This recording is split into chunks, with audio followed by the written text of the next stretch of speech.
is now 7:02. I think we've got one board member who still needs to sign in, but I think we'll go ahead and get started. Thank you, everybody, for attending this evening's virtual Board of Education business meeting. I'm going to go ahead and call this meeting to order. And if we could please get the flag, we'll rise for the Pledge of Allegiance.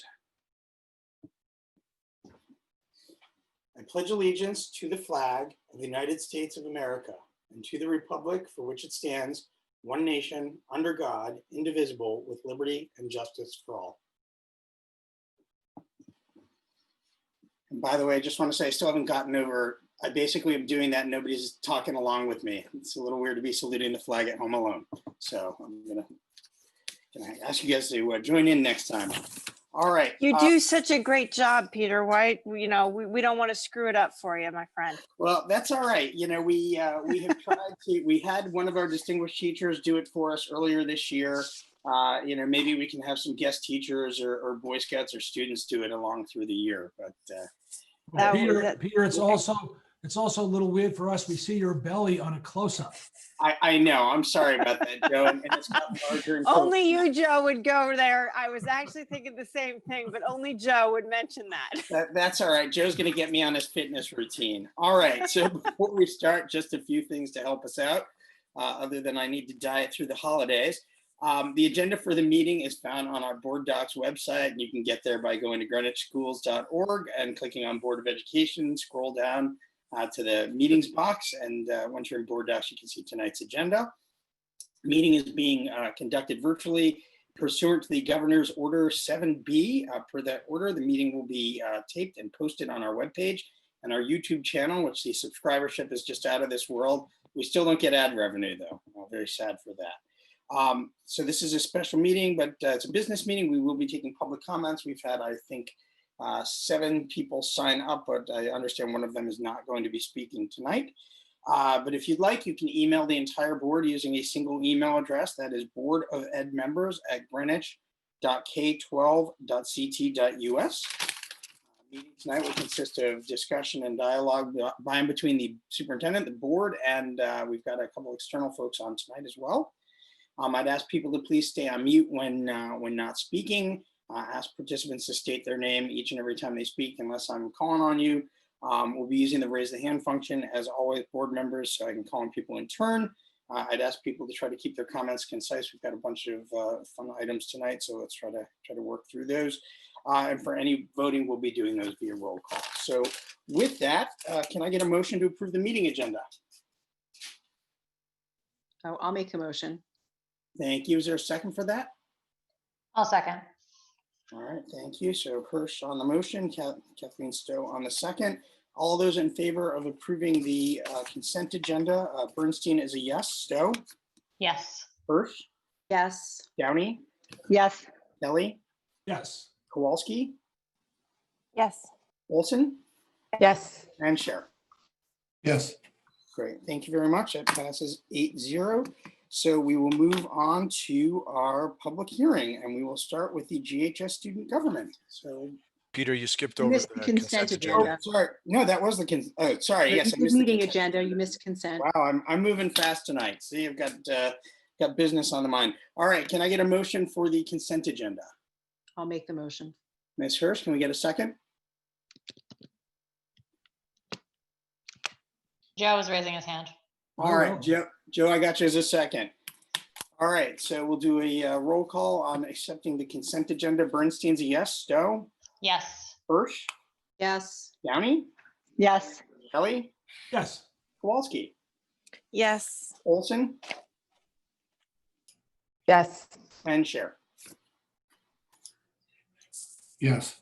Thank you. All right, now we are going to move on to our public hearing. Thank you, everybody, for keeping me on the agenda. I actually printed it tonight. I found it's hard to go between the Zoom and the screen, so we're going to do the old-fashioned way. So first up are our student government representatives. Mark and Meredith, are you there? Meredith, you've been allowed to talk. Awesome. Sounds good. I guess you guys can hear me. Hello to all the members of the board and to the people observing the meeting tonight. My name is Meredith Blanchard, and I'm the GHS Senior Class President. I wanted to thank you all again for graciously devoting time to student voices at each meeting.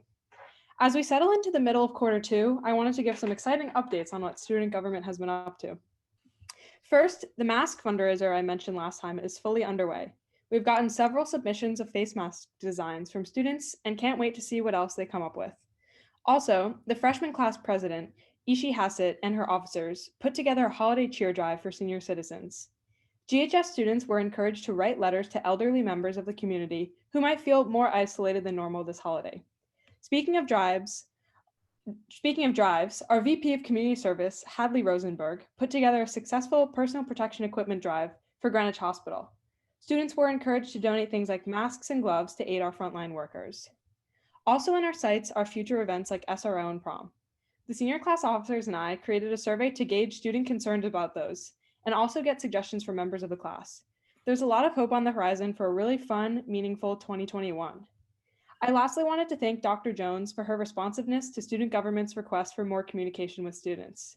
I have heard from many people that they enjoyed getting her emails and have felt a little more in the loop. As always, we appreciate you and other members of the board, administration, and faculty going above and beyond to make student life as enjoyable as possible. I'll now turn over the mark to our student body president, Mark Chen, for more commentary.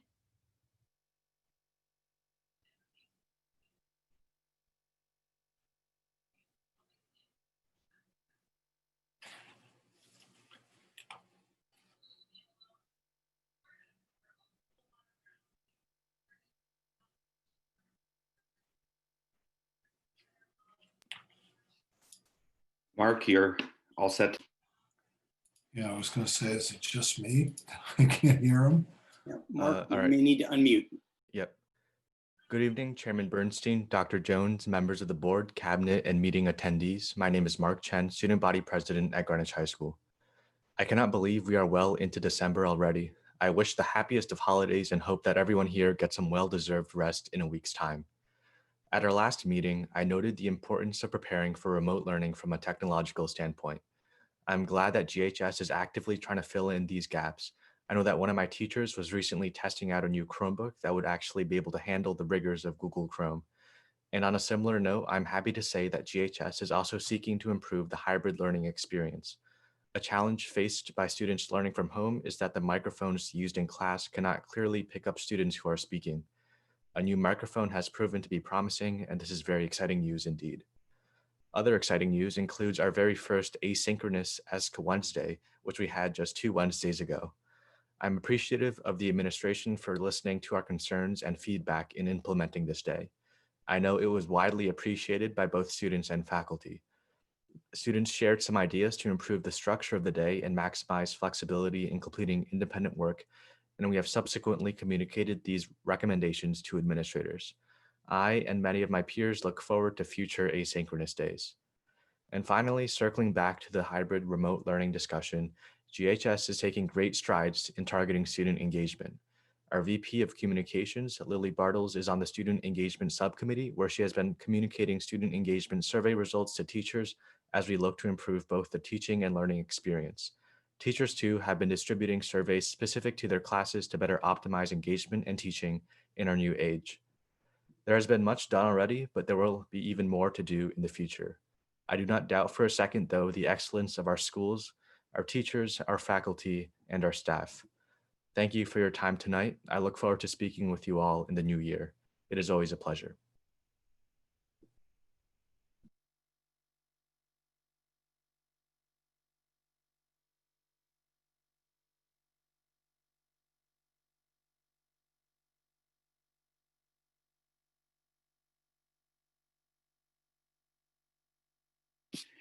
Peter, you were on mute, now on to GEA. Sorry. Yes, I hit it twice. Not good on my part. Yes, next comments are from GEA, Carol Sutton. Carol, you're unmuted.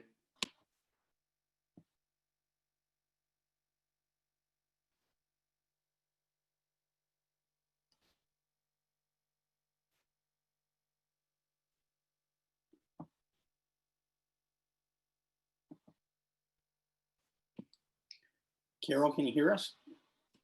Because we can't hear you.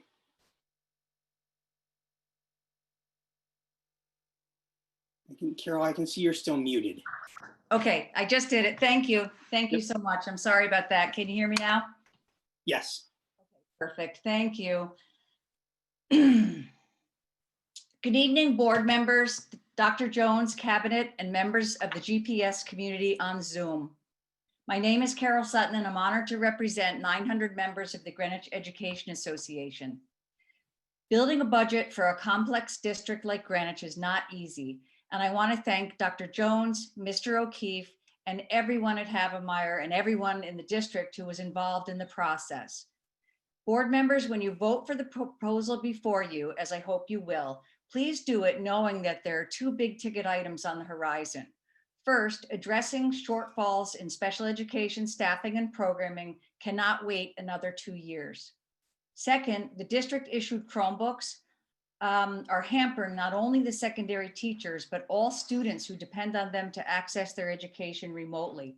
It's a losing proposition for a learner when their device can't support the robust features of Google Enterprise and they get dropped from class several times per block. By all means, pass the budget, but do so with eyes wide open about what might be coming in the future. And then there's COVID. Last month, I told you that teachers felt unsafe in their schools, regardless of the mantra that schools are the safest place to be. Social distancing in most classrooms is a comforting lie. Case in point, one of the in-school transmissions is a teacher who contracted the virus from a student. On the day that the student was contagious in school, the teacher worked with him for more than 15 minutes within a proximity of 3 feet, both of them masked with a plastic sneeze guard between them. She got sick, and while in quarantine, so did her husband and one of her children, also a student in the Greenwich Public Schools. She did her job. She followed district safety protocols, and she still got COVID in school. Because of asymptomatic transmission, no one can be certain that it is not happening more frequently than that. Not only are numbers of cases in the schools rising, so is the risk of transmission, which is why districts all over Fairfield County are choosing to go remote around the holidays. Medical professionals predicted Halloween and Thanksgiving spikes, and the spikes happened. The same experts are predicting a holiday spike, and some districts are planning accordingly. The Greenwich plan is to stay in, but be ready to go remote at a moment's notice. That was even the plan when we left school yesterday ahead of a storm. That's not a plan that teachers and parents can work with. This board administration has to do better. The other day, the co-presidents of PTAC asked me how the teachers are doing. And I said, they're coming to school every day, but behind their game faces and their masks, they are not well at all. What I should have added is that teachers are increasingly disillusioned because when they raise legitimate questions about safety, the answer is more let go and move on than care for self and others. When the PTA presidents asked what they could do to help, I said, recognize that teachers are doing superhuman work, even though they are not superhuman. What I should have added was join them in asking questions about safety and demanding to know what the plan is. Happy holidays and Happy New Year to all.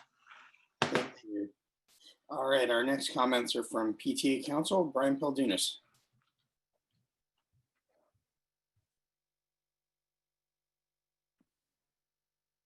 Brian, you are unmuted. Okay. Can you hear me? Can you Yeah. hear me? Okay. Yes. Good evening. I start this evening with a quote from A Christmas Carol. I will not shut out the lessons that they teach. While Scrooge was referring to the three spirits, I will use this promise as a way of saying a heartfelt thank you to all of our teachers who have worked like the Dickens this year to teach our students. We also say thank you to the team keeping our schools clean and safe, our students fed, and our systems working.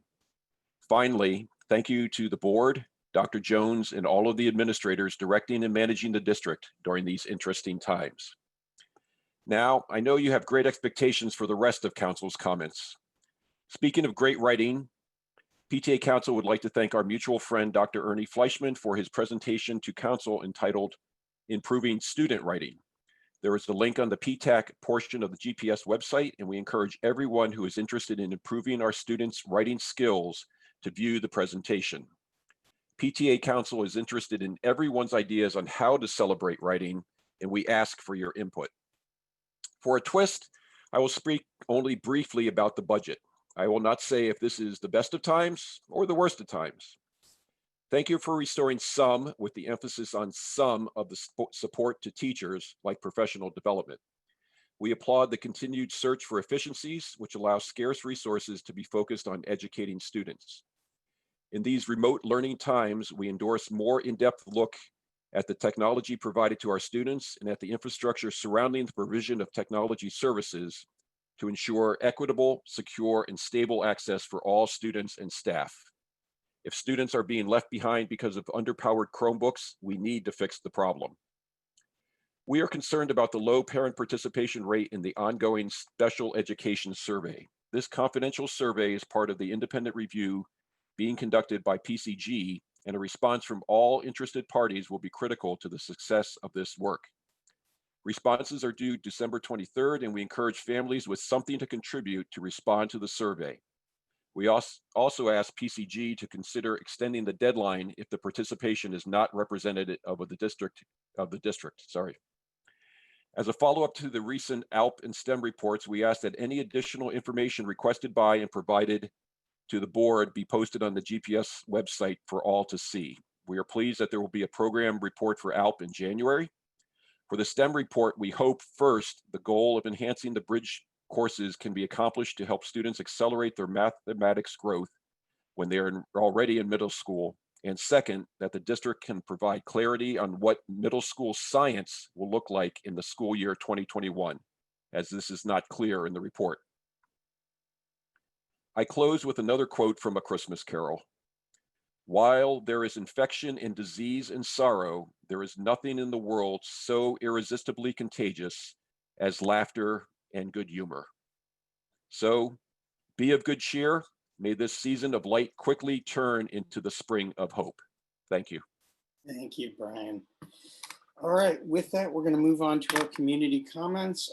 As I mentioned earlier, we had 7 people sign up in advance. There are, I believe, 6 speaking.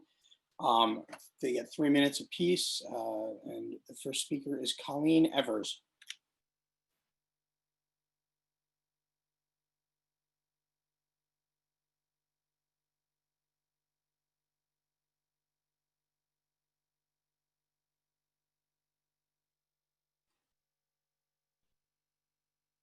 Aaron, that's Colleen with a K if you're having trouble locating her.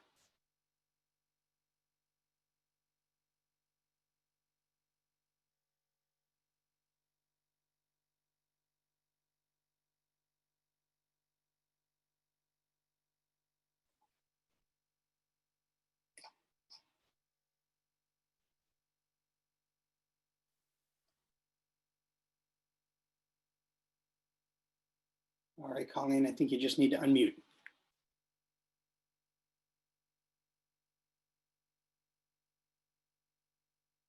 There, could you hear me? Yes, Okay. Thank you. Do I have to start over? No one heard what I just said, correct? Nobody heard exactly. Please start. Oh, we'll start again. I'm so We sorry. haven't started the clock, don't worry. Okay. All right. So I'm going to repeat. So good evening, everyone. It's my first time ever speaking in a public community forum.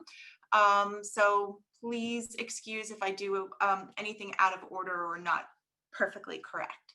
I'm speaking in support of the Old Greenwich School renovation plan, which I believe is on the agenda for tonight's discussion. My husband and I both grew up in Greenwich. Collectively, our family has attended several public schools in town: Glenville, North Street, Eastern Middle, Central Middle, Western Middle, Greenwich High School. My husband actually was class president of Greenwich High School for 4 years in a row. Currently, we have 2 children attending Old Greenwich School and 1 at Eastern Middle School. Like many other families in Greenwich, our desire for our children to attend the public school systems was an important decision and consideration when choosing where to live and raise our family. We chose Greenwich, and we're so happy. Oh, can you see me now? I just saw everybody, but no, can you see me or no? No, okay, all right. Okay, so, today's uncertain environment, we're looking for just a safe, secure, stable accessible, well-ventilated school is our top priority. I read the feasibility study, which I believe is on the agenda tonight. It's comprehensive, it's reasonable, but really anyone in the community does not even need to look at that study to understand the inefficiencies and the safety concerns that are with the structure of the building and the configuration of the school. There's three main things that I just want to talk to as a parent and a taxpayer in the town is all of the outdoor spaces, which are used throughout the school day for mass breaks right now, are exposed to the public. We have had many incidences in and around the school that make you feel very uneasy sending your child to the building because they're just completely exposed. The teachers have done a fabulous job this year because they're outside with the kids. However, they're wearing so many hats. They're an educator, they're a safety guard. It's just a lot. And every time you drive by, you see how much they're doing, and they're just so, so wonderful, but so overworked. Oh my goodness, I'm looking at this clock. Okay. The second, I'm only going to say 3 comments on it. So the second is the building is not ADA compliant whatsoever. There's no elevator. There's 6 different floors. The main entrance is not accessible to everyone, and it's basically not, a 21st century building. Any individual with any physical disability whatsoever, whether it's short-term or permanent, you're basically not welcome in the school building, and it's a public building in our town. And from a wheelchair individual, child, and or adult, there's just, you can't move freely throughout the building. The third comment is around the ventilation system of the building. So in a time where fresh air is so needed in these classrooms, they can't even open up the windows. So the poor teachers and the kids are in these classrooms where they're not even getting any fresh air, let alone, movement of air. A lot of the systems aren't even at today's code. I don't know, that's a lot. This is my first time. My voice is rambling. I'm emotional about it because I love this town. I love the public school system. We've had great experiences, myself and my husband, and we're just looking for hopefully an approval for our renovation plan for the building. My kids will be long gone, but for the future students, teachers, and staff, hopefully you guys would approve the plan. Okay, sorry, thank you. Thank you for your time. Thank you very much. All right, so the next speaker is Carolyn Peterson.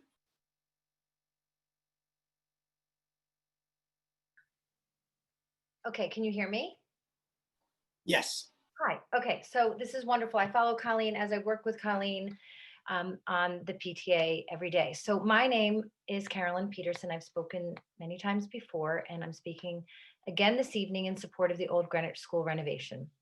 I'm a parent at the school, a member of the school's PTA, and a local realtor.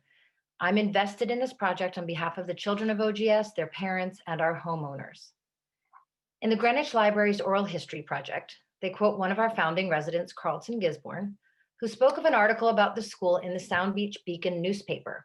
It said that, quote, the building, when completed, will be an ornament to the town and a monument to the public spirit of the citizens, end quote. When we show up at each of these meetings to advocate for Old Greenwich School, we are showing that public spirit. Another important quote from the library's oral history celebrates the Todd and Binney families as, quote, Mr. Kennedy Todd gave a lot of money to Old Greenwich School, he and his wife, and they did a great deal for everything. The Binneys did too, end quote. These families live on for us here in Old Greenwich, and it is our charge to continue to look after what they built for us 118 years ago. Needless to say, this renovation is long overdue. Our community was founded in Old Greenwich. Our history begins here. As a realtor, when I tour prospective residents through our town, I always end with a drive through Old Greenwich, past the school, and around Todd's Point. I do so knowing that I'm doing all I can to ensure that when someone buys a house in Old Greenwich, that they know their children will get the best education. Those children also deserve important elements which this renovation will provide. Namely, an adequate number of grade level classrooms that meets the district's recommended minimum size standards. Security, ADA accessibility and compliance, a ventilation system which meets health standards, and no threat of flooding into their classrooms. Thank you very much. Thank you. All right, our next speaker is Stephanie Cowie. Ms. Cowie, you're unmuted. Thank you. Good evening, Chairman Bernstein, Superintendent Jones, and board members. I am Stephanie Cowie, and Terry Lamonti and I are co-presidents at Greenwich High School. On behalf of the parents of Greenwich High School, we are pleased to be speaking with you this evening in late December with our children still safely in school. As you are finalizing your proposed budget, we encourage the district to support textbooks and technology. Over the last 3 years, the investment in new textbooks at the high school has been limited. Greenwich High School faculty are forced to instruct with older versions, and there are simply not enough textbooks for students. Additionally, technology needs are increasing, and this pandemic has shined a bright light on inefficiencies at Greenwich High School. With lessons learned from the spring and almost 4 months into the current year, we continue to receive requests for distance learning technology grants to deliver the curriculum to our remote and hybrid students. We urge the district to include technology needs that support our students, faculty, and families in the operating budget for Greenwich High School. It is wonderful to finally see Cardinal Stadium Phase 1A underway and 1B to follow in the coming months. Phase 2, inclusive of the second egress, must not be forgotten in the funding process, as the access road is a top priority in creating a safe environment for our school and our neighbors. We are pleased to see that the Greenwich High School Vestibule Building Committee meetings have begun. Creating a secure and safe entry continues to be a top priority for our students. We hope that the full completion of the phases of Cardinal Stadium and Greenwich High School vestibule projects will continue to be a top priority for our district. In addition, we note that there is a plan to remediate fields 3 and 4 during the summer and fall of 2021. As a result, these fields and other fields will not be available at different times during the 2021-22 academic year. Parents are extremely concerned that the fields will not be available for school sports next year, after school sports were drastically impacted this year. We thank you for your support and for your consideration of these matters, and wish you all a very happy holidays and a very happy new year too. Thank you. All right, thank you very much. The next speaker is Francis Nobe.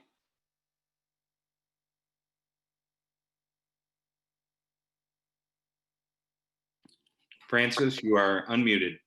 Okay. Good evening. This is Francis Nobe, PTAC Remote School Special Committee Co-Chair and founder of the Greenwich, Connecticut Remote School Facebook group.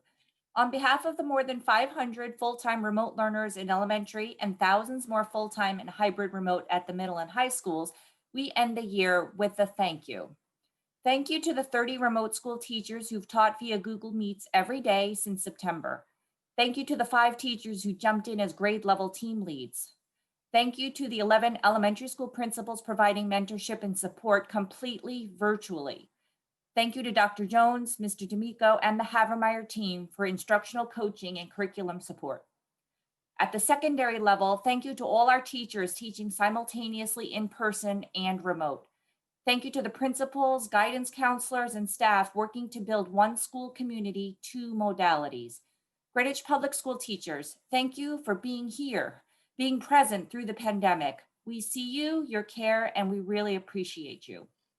For being safe, the remote school appreciates Mr. Ting, Mr. Stempian, and our neighborhood school media specialists for hardware, software, technical support, patches, updates for 10,000 district devices. Thank you to our remote learning families for being honest. 500 plus zooming into BOE meetings, thousands of emails and posts to Facebook, compliments, concerns, critiques. You showed up for your kids, and we are a stronger community together. For caring for self and others, we thank the Greenwich Alliance for Education, the United Way, Greenwich Boys and Girls Clubs, Kids in Crisis, Neighbor to Neighbor, Community Centers, Project Protege, Young Artists Philharmonic, and other local charities who have consistently supported our neediest families and filled gaps with school supplies, meals, curriculum enrichment, arts, and music education. And last but not least, the best norm for 2020, full of resilience, flexibility, and adaptability, Let's say it together. Let go and move on. From our remote learning families to you, thank you to everyone educating our kids. We wish you a very happy and healthy holiday. Please enjoy a well-deserved winter break from your remote learning families. See you in 2021. Thank you very much. And actually, our last speaker will be Alan Gunzburg. The other speakers indicated they don't want to speak. So Alan, when you're unmuted. You're ready, Alan. Good evening, Chairman Bernstein, Superintendent Dr. Jones, and board members. My name is Alan Gunzburg. I serve the town of Greenwich as the board chair for the Department of Human Services and the chairman of the First Selectmen's Advisory Committee for People with Disabilities. I also served on the committee that put together the proposal for Julian Curtis Elementary School. It's my responsibility to say the plan completes the necessary changes to make Julian Curtis accessible and inclusive. It also addresses the needs for air quality upgrades, not just for COVID, so that every student, employee, and visitor with issues will have a safe environment. Having said that, it's important to understand there was a responsibility to make all the school buildings accessible. All the barriers to enter and take part in school should have been addressed in 1975 with the Rehab Act and the Education for All Handicapped Children, now called the IDEA. In 1990, President Bush signed the ADA, and accessibility is the law of the land. The BOE adopted a 15-year capital plan to address these issues. However, in the past 2 years, nothing has happened, other than removing old bleachers at Cardinal Stadium, which also happened to be a safety hazard. I am here tonight to appeal to the Board of Ed, the BET, and most important to everyone who's out there listening who will cast a vote next year, to ask the candidates, how do you plan to remedy this situation? We can no longer sit back and wait 15 years for accessibility, inclusion, and safety issues to be solved. We must press our elected officials to do the right things now and to do it quickly before we are pressed into a lawsuit for our non-compliance. One more thing about non-compliance. A new set of finished accessible bleachers without the proper parking finished does not mean the Cardinal Stadium will be finished.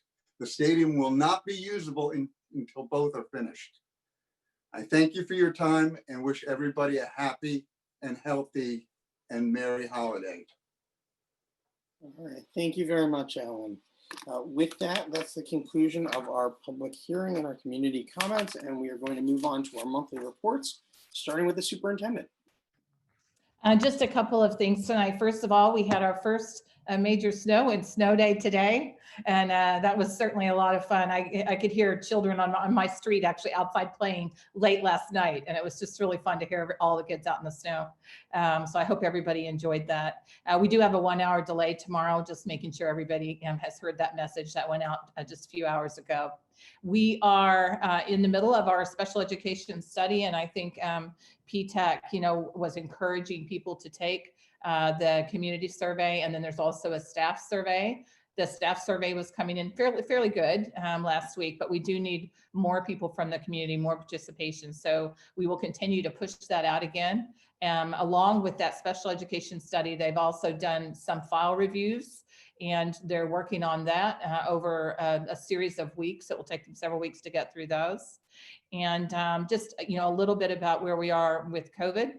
We continue to enhance our tracker that is on the main front page of the website. They added a new feature last week where you can look at by building, not by building, when you can look at it by Tuesday and Friday to see how many cases were posted on Tuesday and how many were on Friday. And it allows you to see the trend over time. And you can see where there were slightly more positive cases coming out of Thanksgiving. You'll see that. Then you'll see again on tomorrow morning's tracker, like it'll post 9, it's going back down again. So we really want to encourage people to make good choices over the holidays. If people are traveling, we really need them to listen to the governor's orders, make sure that they do the appropriate quarantine, make sure that they get tested. if that's necessary, depending on where they're traveling. And if they have questions, please reach out to the nurse, at the school level, because they're very well informed. And we really want to be in partnership because it's to keep our buildings safe. Then also, I would just say that we have not changed the days of quarantine as of today. CDC put out new guidance about just over a week ago. And within about the last 48 hours, the Connecticut Department of Health also put out their interpretation of that guidance, which could lower the number of quarantine days. But in current discussions with health departments, in order to do that, it would also mean more monitoring in the school. So if you let a child come back at day 10, then between 10 and 14, it would fall on the nurses to actually take their temperature and do screenings at school. And right now, just with contact tracing, we don't have the staff to do that. So we are having those discussions. And we are starting our antigen testing, which was something we applied for at the state level, and several antigen kits have arrived. The nurses went through training this week. So now if a teacher has the sniffles, they're not really sure, is it on one of those checklists, and they want to be tested, they would be able to do that. And with the antigen test, you have the results within about 15 minutes. So I think it's just going to help students and staff feel safer, just knowing that we have those antigen tests that are available. But you do have to be symptomatic, and that's again by state regulation for our nurses to use those. So it's something that's on one of the daily checklist, like the sniffles. So that's just an update on a lot of what's happening right now in our schools. And that's all for me tonight. Thank you. All right, thank you, Dr. Jones. We are now at reports of officers, committees, and liaisons. I don't know if there's anybody that's got a report. If you do, please raise your hand. Mr. Kelly. Hello. I've got the Cardinal Stadium update, and unfortunately, it could be a little longer than usual because I believe there's some confusion out there. So please bear with me and be patient. The Cardinal Stadium, I guess I was at the beginning of the year, or prior to the beginning of the year, in December, I was asked to oversee the Cardinal Stadium project. Now, from December to now, I've attended 40 plus meetings. We had that discussion with the CFO earlier on, Sean. We figured it was over 40 meetings, various meetings. We also had what was the Cardinal committee, which consisted of many different groups. And we decided to, after 4 meetings, to put forward a plan, which inevitably the BOE supported. We went countless phone calls and meetings with the Selectmen Committee in order to get our municipal improvement. We went to countless planning and zoning meetings, both back and forth on zoning changes, then no zoning changes. Lots of those meetings we stayed up and participated in. I participated in the P&Z Board of Appeals in order for us to get variances on some of the aspects of the project.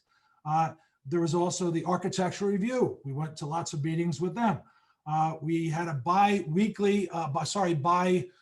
every 2 weeks we met with the architect, our lawyer, Tom Hagdy, for land use, Russ, the architect, myself, Tony, you were in those, Sean, you're in those, lots and lots of those meetings every 2 weeks for the whole year.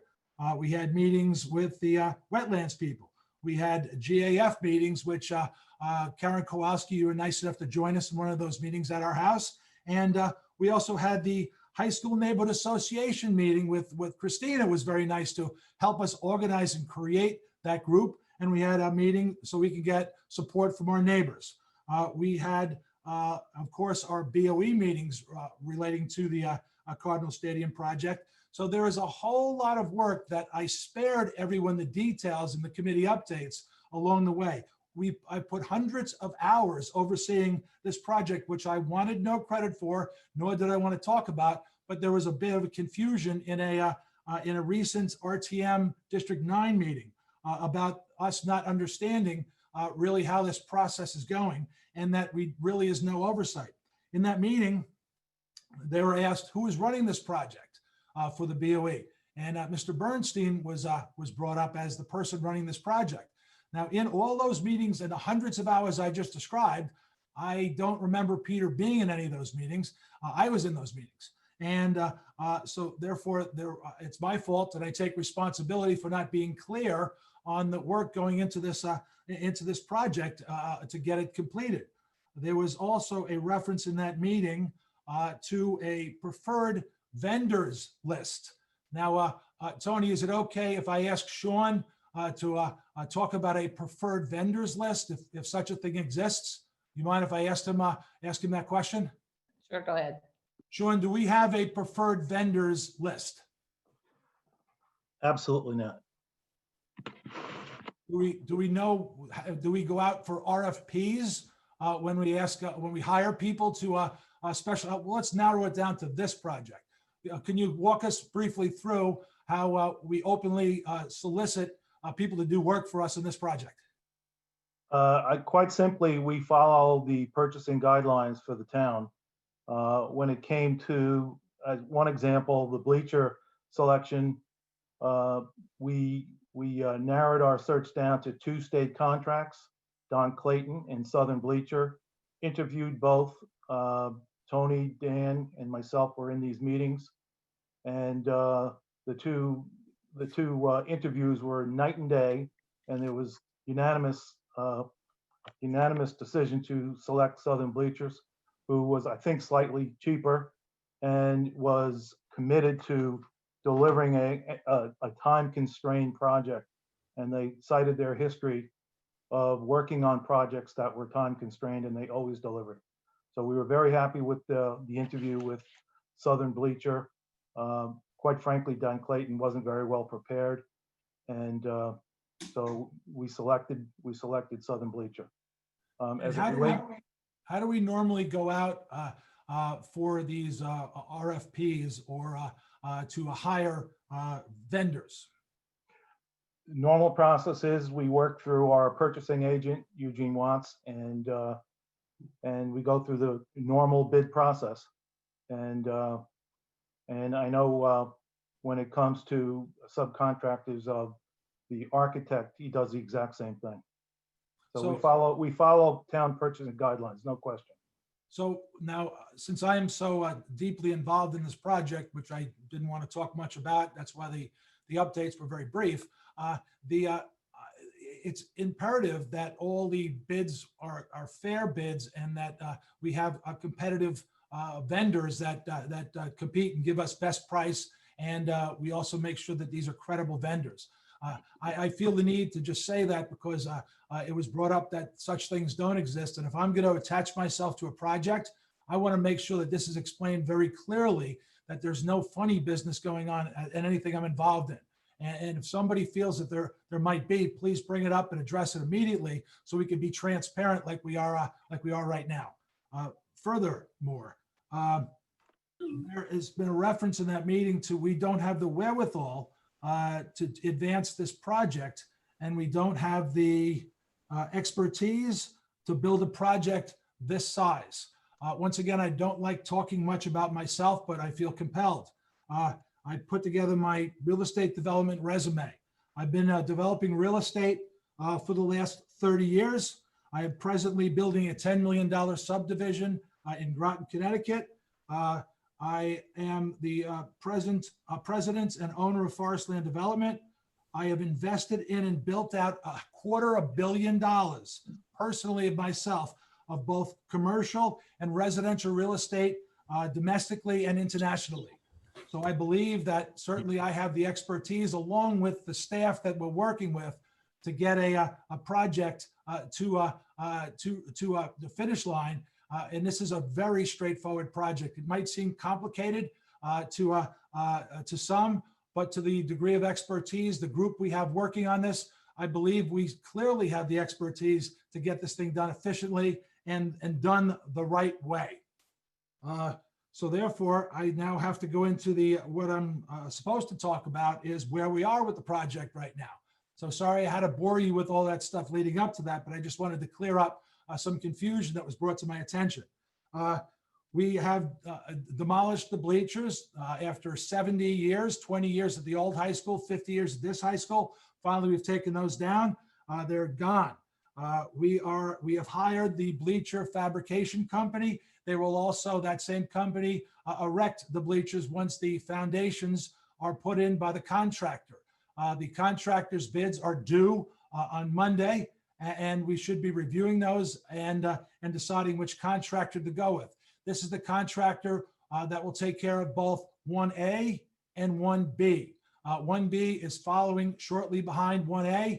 A few other details have to be met. We should be getting our building permit for 1A in the very near future, and we are progressing nicely. I'm looking forward to getting this thing completed before graduation, given that we continue on the same course. Phase two is now a lot more complicated than phase one, which is the reason why we separated both these projects. Phase two, we're nearing the ability to submit this to the Selectmen Committee for a municipal improvement request, so we can open up a municipal improvement. If that is granted after a couple of meetings with the municipal improvement, we do have a very complicated process of creating a road, visitor side bleachers. We have tennis courts we need to move. There's a whole lot of issues that have to be discussed. And the management of that process is probably makes sense to possibly bring help in to help us manage that process, because there's a lot of discussions still yet to be had about the road, about the connection to Route 1, about bridges that are linking up that road. There's a lot of moving parts when it comes to phase two, but phase one is clear cut, straightforward. And once again, I apologize for being so detailed on a brief report, which I'm usually very brief on, but I felt compelled due to confusion that I explained it thoroughly. So thank you. All right, thank you, Joe. All right, Ms. Downey. Good evening. I have two committees to report on. The first is the GHS entryway. Well, since we're talking about GHS, follow up, Joe. The building committee's been formed. We had our first organizational meeting. We elected a chair, a vice chair, and secretary. So the process is going to start moving along to get the committee to hire look at architects, hire an architect, and hopefully be able to come up with a design for the building or the entryway, in the next couple of months. I see it's on our agenda. When we get to agenda planning, it's on for an approval in January, which will not be, in fact, done. So we'll be able to move that, but it's going to move. And I'm pleased to announce that Steve Walco is going to be chairing the building committee, and he did a fabulous job with New Lebanon, and we're very lucky to have him as a volunteer. The other committee I'd like to speak about now is policy governance. As the new chair, thank you, Kathleen, for your year of showing me the ropes. So our focus was to look at policies that might need to be addressed due to COVID.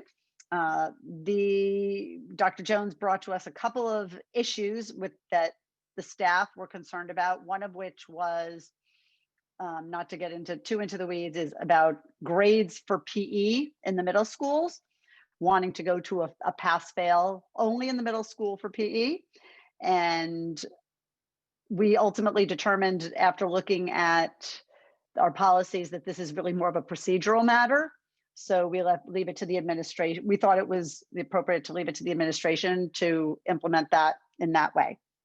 And the second issue that she brought to us was there's an issue about the mastery requirement for science as a graduation requirement for both the classes of 2021 and 2022, because the tests weren't given in the spring for the class of 21 as juniors, and 22, it's not clear, Dr. Jones, whether they're going to be able to provide the test for our students, which is the basis for many of them to achieve the science mastery requirement. We did look at the policies, but similarly, we believe it's covered as the policy is broad enough and the administrative regulations can handle any technical issues, but that the policies were broad enough. We're also going to look at some additional policies. We've setting some meetings going forward. Should there be need to talk about graduation requirements if classes aren't available given the pandemic, or anything that CES might give us, or any other CABE or state suggestions. So we will be looking at those in the due course, probably in January. And that's the report for policy governance. Thank you, Christina. All right, Ms. Hirsch. Thank you. I wanted to give an update on two different committees. One was for SEAC, Special Education Advisory Committee met last week and hosted a parent educational webinar with renowned psychologist Dr. Ross Green. It was focused on collaborative and proactive problem-solving solutions. The webinar, which was fantastic, was recorded for those who were unable to attend and should be posted on SEAC's webpage under the GPS webpage. They also met during their regular board meeting to discuss topics and areas to focus on when forming their subcommittees. No updates on that yet, or decisions have been made. And then to go towards the SPED audit, I know Dr. Jones gave most of an update there. So I'll just follow saying, that the audit is continuing their work on file reviews. They've launched their parent and staff surveys. And I too will add a request and urge parents of students in the special education program and staff members who've not filled their surveys out to please do so prior to the deadline on December 23rd. PCG will also be conducting their remote classroom observations in early January, so more on that information soon. And that's it. Thank you. All right, Mr. Scher. I was going to talk about strategy. That was why I held my hand up. But beforehand, I wanted to back up to a couple things because I wasn't clear what was said. So I'm going to ask a question first. And Karen, the first one was, Karen, for you and Karen. I now have 4 Karens in my life. The survey, the special education survey, who was that sent to? And I'm sure it was in the document we saw when this was in the PCG report, but just as a curious, because I'm concerned about people not responding. I didn't expect to get it. My son, who is no longer in Greenwich Public Schools, was a 504 student because of a traumatic brain injury with a concussion. We didn't get the survey. So I think my guess is the survey is constrained because we only have 1,000 people in Greenwich Public Schools who get special education services. Are those the only people getting it? Well, I can speak to that quickly. Dr. Jones has shared the link widely through her weekly emails and updates. So every parent that would like to access it should have the link there. I know that principals, we just discussed making sure that the principals are also going to follow up and send things out just to direct and ask individuals to respond. We did not want to have things come through our special education department because we are trying to be as transparent as possible. That things are going directly to the audit company, not through GPS at all. No, I get that part, but the target audience with the invite to the survey was sent to who? The information was also sent out, I believe, through PTA links. It was also sent out through PTA councils, committees, and reps for special education, Twice Exceptional, and a few other of their committees. So they've sent direct links to all of their respondents as well. Okay, so we're going to be doing an additional push through the principals coming shortly. The survey does focus specifically on those in the special education program who are receiving services over the past 3 years, both in school and out of district placements. Those for IEPs, there is a little bit for those who have 504s, but it is not really, it was not worded that way. So if you are a parent of somebody with a 504, that wasn't I'm sorry. Part of the questions, please do. Not my question. So Tony, did we send a link to the survey, a specific email only about the survey to the email address of the parents in our database of all 9,000 current students? Yes, we have done that, and we put it on our. That's Facebook my question. Perfect. Perfect. Okay. My second thing was I got a little confused about why we heard that presentation about Cardinal Stadium, and I got confused by a couple little things that got said there. Sean, you were talking about purchasing. You referenced, town purchasing policy, but the town purchasing policies, if I'm not mistaken, is, and just correct me if I'm wrong, there are 3 different ways we can bid. We can do sole source contracts. Those are fully permitted under purchasing. In circumstances with certain rules, we can do sole source contracting, correct? That is correct. Sole source is Right. allowed. The other one is you can buy from predetermined lists of vendors, either a state list or someone who we already have an existing relationship with. I mean, we don't go bid paper every time. We don't bid it to 5 different people every time we want to buy reams of paper, correct? So we have predetermined lists that we buy things from, right? That is correct. For example, yeah, we use for office supplies and classroom supplies, Right. we use Right. the same. And we have, you can choose to purchase off of this pre-approved vendors on the state contract for lots of things, major things, and avoid a full RFP process, correct? Absolutely correct. Right. And then you have the scenario where we do put out a full RFP. Right? Now, I don't know what happened in the bidding of Cardinal Stadium. I heard you just say, we went to 2 vendors who were on the state list. I don't know what you did in that project, but this idea that we need to be careful we don't communicate to everybody that everything that's bid through our purchasing department is fully open bid available to everybody, because that's not the case. I hope I didn't communicate that. That's not the case. Okay, because I heard someone ask you a pointed question and it sounded like it was a little prepared. I just want to be sure I was getting a full picture. I don't know what went on at Cardinal Stadium, and I don't know that I particularly am concerned about it. I'm probably going to go look at it now that somebody brought it up. But beforehand, I presumed the project team was doing the proper bidding. I mean, this is why this thing probably should have had a building committee, but that train left the station. The one other thing I didn't understand was Joe's comment about capacity to manage projects. You guys have said repeatedly that because of the increased number of capital projects we're doing, we need to hire project management people because we're exhausting the capacity of Dan Watson in his team. So I don't understand that question that was about us. I mean, do we all of a sudden have more capacity in Dan's team to manage all of these projects, including the schedule that we're about to consider tonight? I didn't think we had enough capacity, and we needed to prepare the BET and the RTM to understand we're going to be purchasing a lot of project management services from outside people to manage our capital campaign. Am I wrong about that? We have 2, Dan has 2 project managers.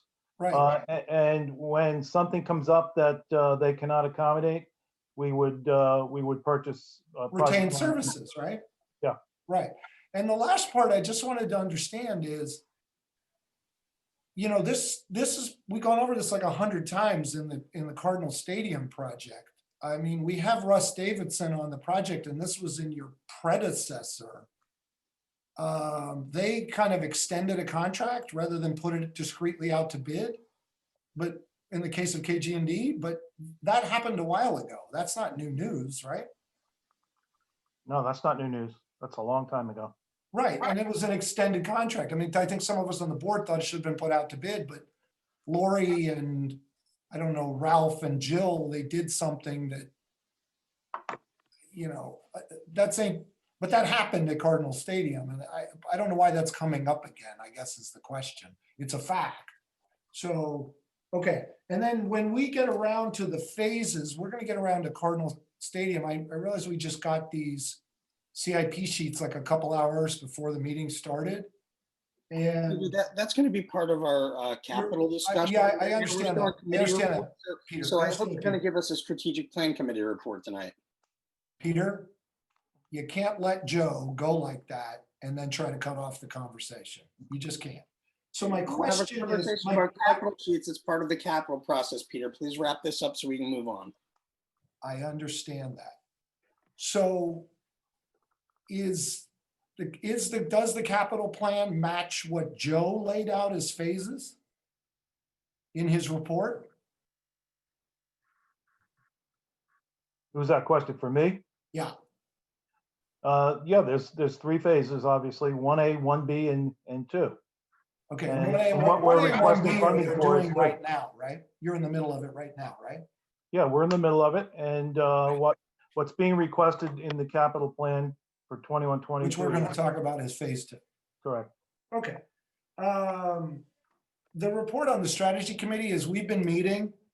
We're close to finishing the survey. We've had a lot of trouble actually generating the survey because of some issues inside our committee, but those will get resolved. But I did want to point out to the board members, again, we've sent you notes a couple times asking for input.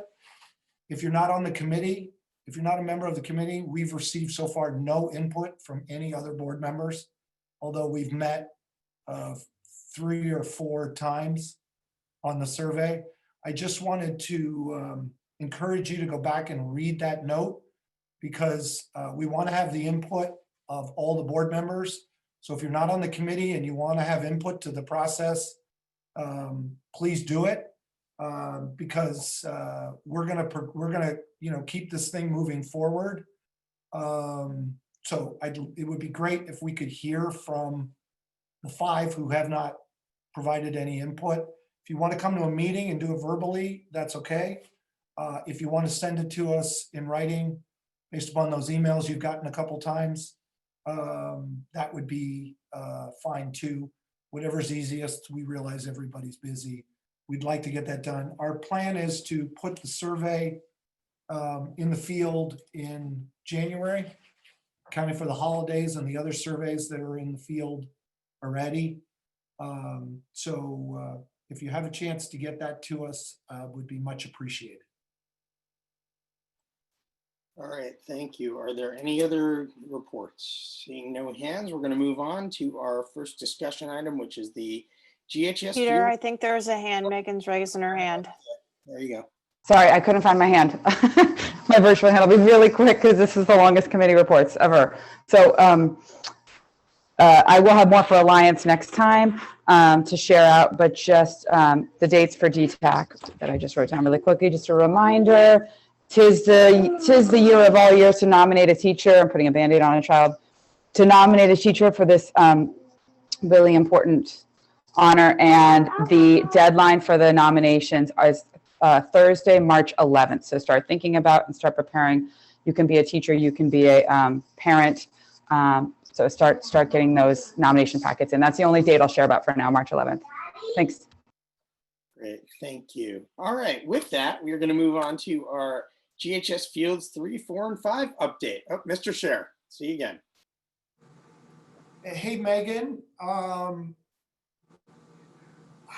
do you have any guidelines on how you want board members to do that? I mean, I have some teachers I'd love to nominate, but I've tended not to as a board member, but I don't know what's kosher here. What I don't think for us?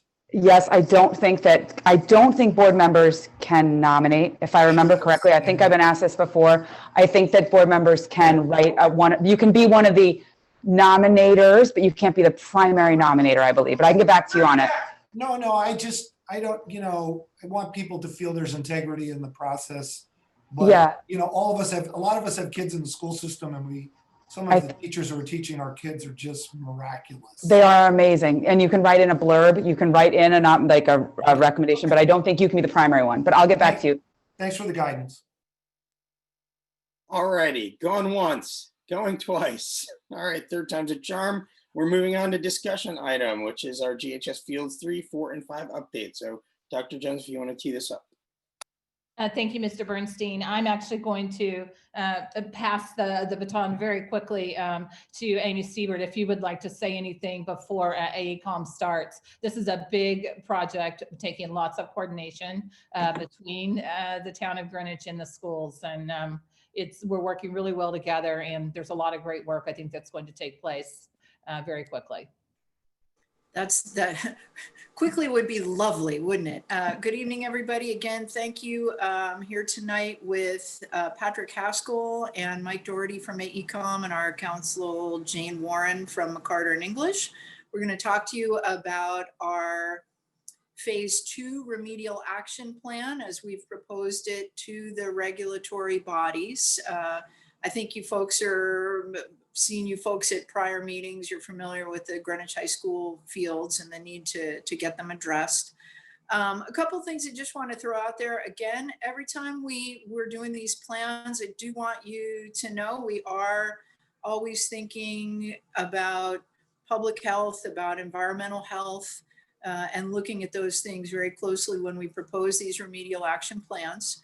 And we're, again, working with the Board of Ed. We also work with Parks and Rec because we know those fields out there need to get worked on. So we know that's a big demand. We've worked a lot. Dan Watson has helped us coordinate with Gus Lundeen and others, Dr. Mayo at the high school and so forth. So we're going to present to you, give you a preview of the information for the Phase 2 wrap. Last year, you may recall, we did a public meeting in January for our Phase 1 work, the work we completed this summer at Field 6 and 7. The idea would be that we would, again, kind of follow through with that process, going out, talking about it with a bigger group, and then hopefully moving forward so that we could get the work going next summer as soon as school is out. So I'm going to be quiet and let Patrick walk you through this because this next phase of the plan is a bit more complicated. We wanted to take that opportunity to get it before you folks on the board, let you see it, and we can talk about it after Patrick's done walking us through what we need to do out there for these fields. All right, thank you, Amy. I'm going to try and share my screen here. Bear with me if I struggle with this on Zoom. We use a different interface. And bear with me if I look away because I'll be sharing the opposite screen. All right. Somebody could just sort of nod their head when they can see this. I'll be excellent. All right, thank you. Thumbs up. So, I mean, you obviously know the school. So the work, we did some work last year as part of the Phase 1 remedial action plan, got at some smaller areas. I'll give you a quick update on what that was. We did an outreach to the town. This is a bigger one, so we wanted to reach out to you before we send anything into the regulatory agencies. We have been talking to them about this plan in detail for some time and obviously about the overall project for years. So I'll give you a quick overview of what we did this past summer and then a larger discussion of what's planned and then some of the scheduling things that we worked out in conjunction with Parks and Rec, members of Greenwich Public Schools and DBW. So this is last year we worked on some smaller areas, get the process started, see how, make sure that we didn't have work to do at the southern end of the site so that we could leave that open to other projects while we're doing the larger work on the field. So we cleaned up some petroleum out by the concession stand. There was some in the courtyard as well that we dug out. We did some removal of a small amount of PCBs that were in an area that was to be landscaped, and then took out some pesticides from an old home, from old termite treatment at a home that was back this way next to the pond. That's pretty extensive. We cleaned up the worst of it and are working with the state to I think we'll be okay with what we have there, but we have a request in to leave what we think is a safe amount, but they have to, that has to be negotiated with them. We are discussing this. The plan that's coming up is in some detailed discussion. The main part of what was done last summer was construction of field 6 and 7. We just coordinated at AECom and DPW just coordinated the environmental side of that. But by working with the agencies, we were able to have this field construction serve as a cover for some PCBs that were buried 10 feet down underneath field 6. And then we dug some PCBs out at the northern end of the very northern end of the school property here. This was done toward the end of the summer, and there were actually a few. We had to dig further into the hill than we thought. We're actually going to have to finish that up in conjunction with this work. The nature of the work that we do, sometimes when you cover it, everybody's all knows what's going to happen. When you're digging it out, they make a sample afterwards, and sometimes you end up chasing things along. So what we're doing right now is trying to work out plans that won't have that kind of uncertainty, so that we can get the fields cleaned up and then replaced and back in service. I guess I'll go through this presentation. It's kind of short. If someone has questions, feel free to chime in, and we'll have a conversation. But I can come back to this at any point.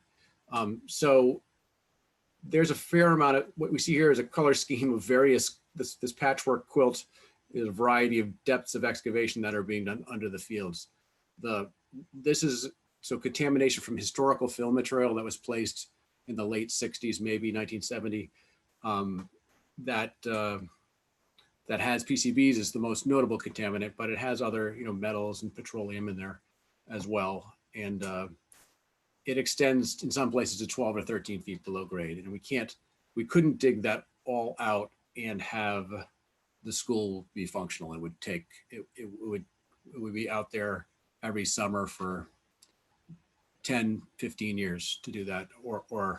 And so what we wanted to come up with is a plan that removes the contamination from anywhere near ground surface, that prevents water from percolating through contaminants and creating a groundwater problem, and separates stormwater, so that stormwater can go off to the brook without reaching the contaminants, and we know that's all clean.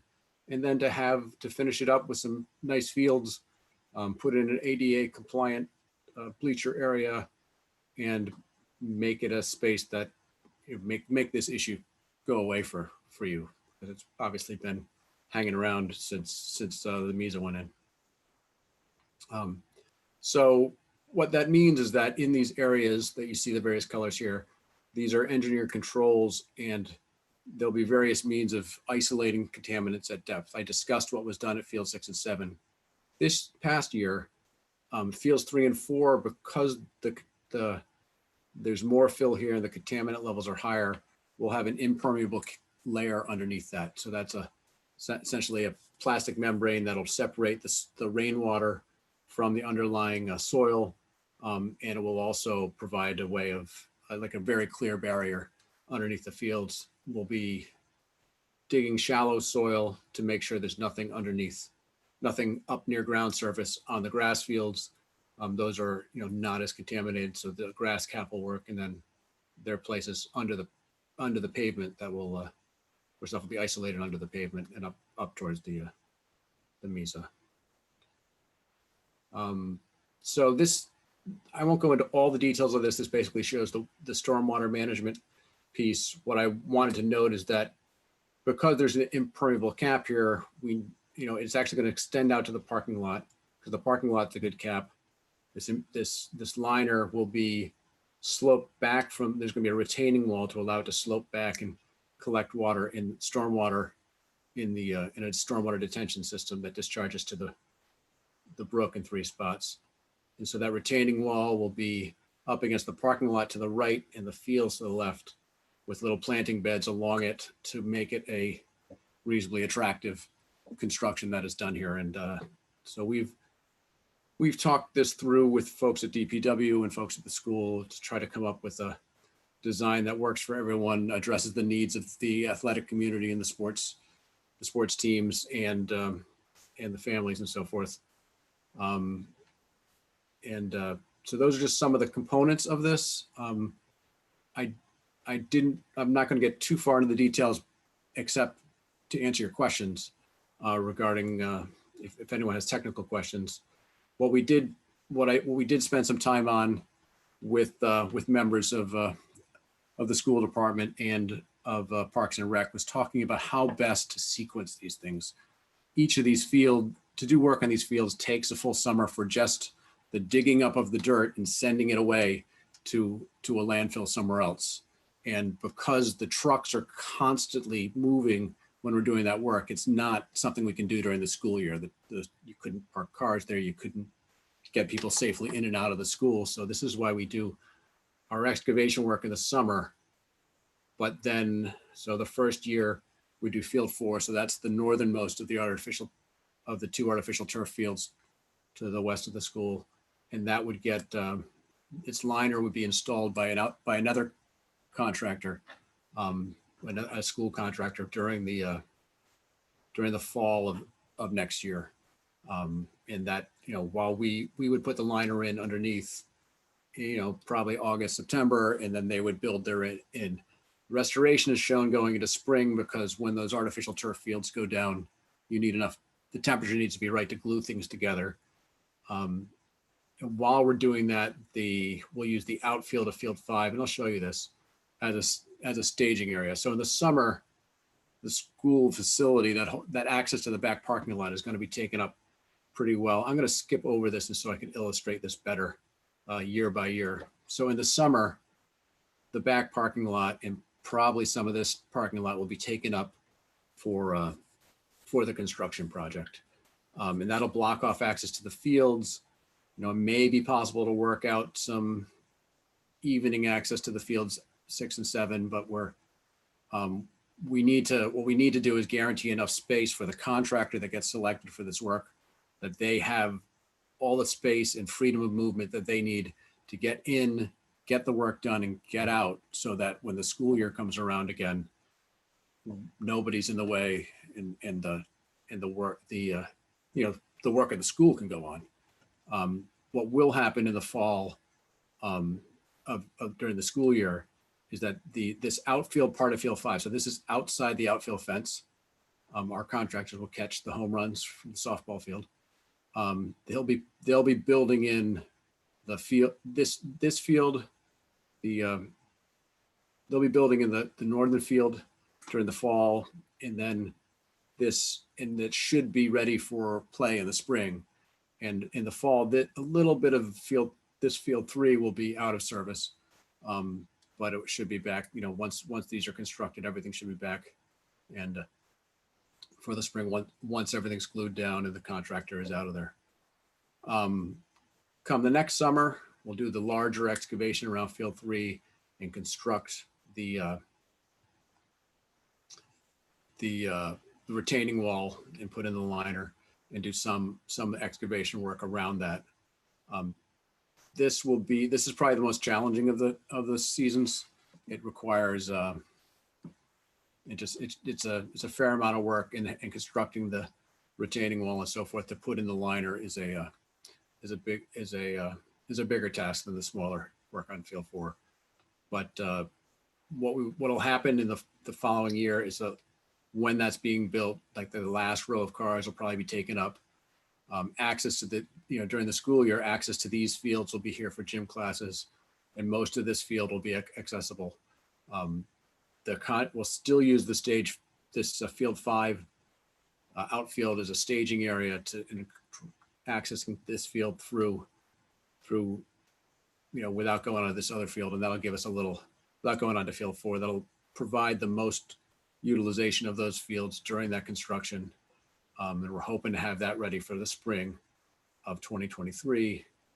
And then the last year, we have some miscellaneous soil work to do out in the baseball field.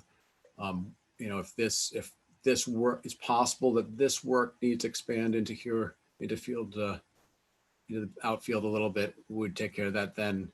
But the rest of this will be So for this summer, because the work's all down here, we'll definitely have field 6 and 7 open to folks. And then this will be restored in the fall of 2023 with turf, laid on turf, and that won't require all the staging out here. This area that's been used as a staging area for a couple of years will also get restored with turf, and there'll be new ADA bleachers in here and a ramp coming up, and we'll there should be some plantings going in, and we'll at that point hopefully be wholly out of your way. And we're still negotiating with the regulators on the specifics of exactly how deep we dig everywhere. But I think we have a good plan. We've talked it through recently.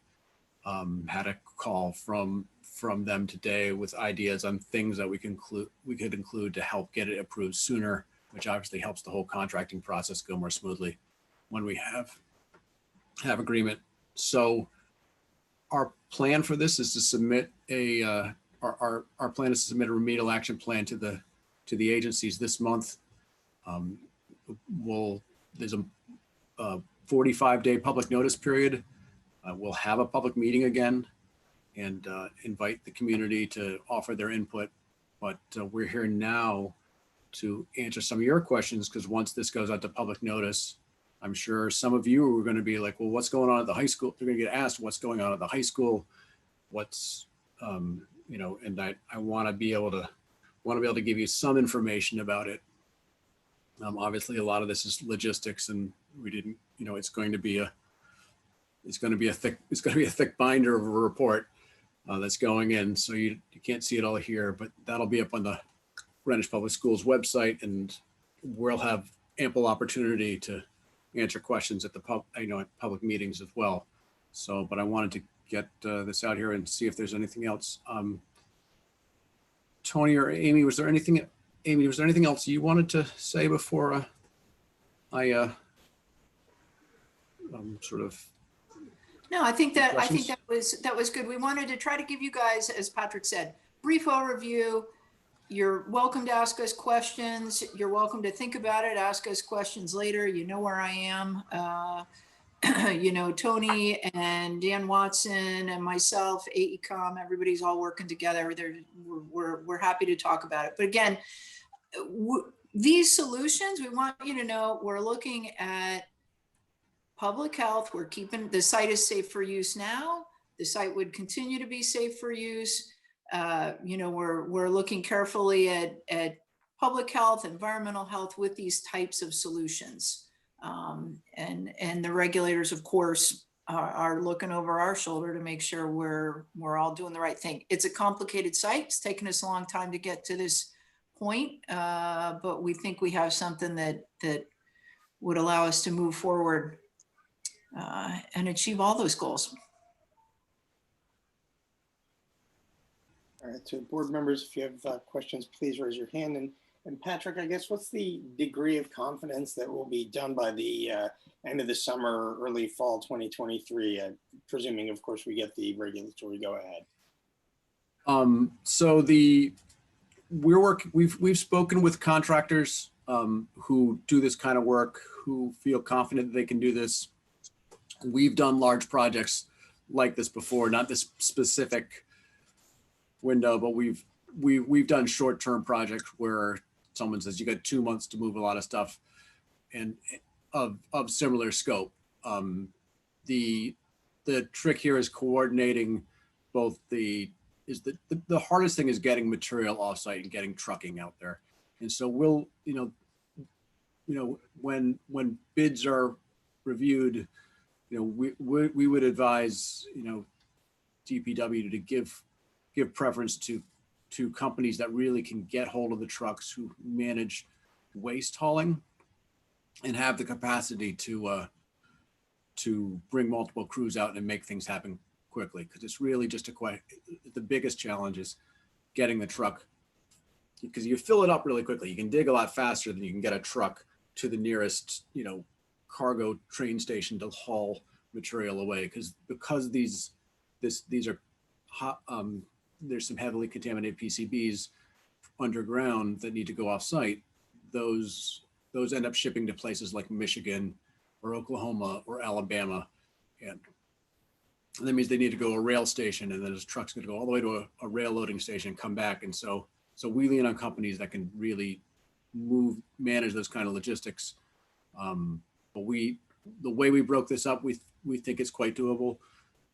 We are working with the agencies though, and our last conversation, they were making comments about, well, what if you dug, an extra 4 or 5 feet deeper here and 5 feet deeper there and get it complicating matters in a way that it would, that would add a year essentially. If they add much more, they could quickly make it so that we would have to do work.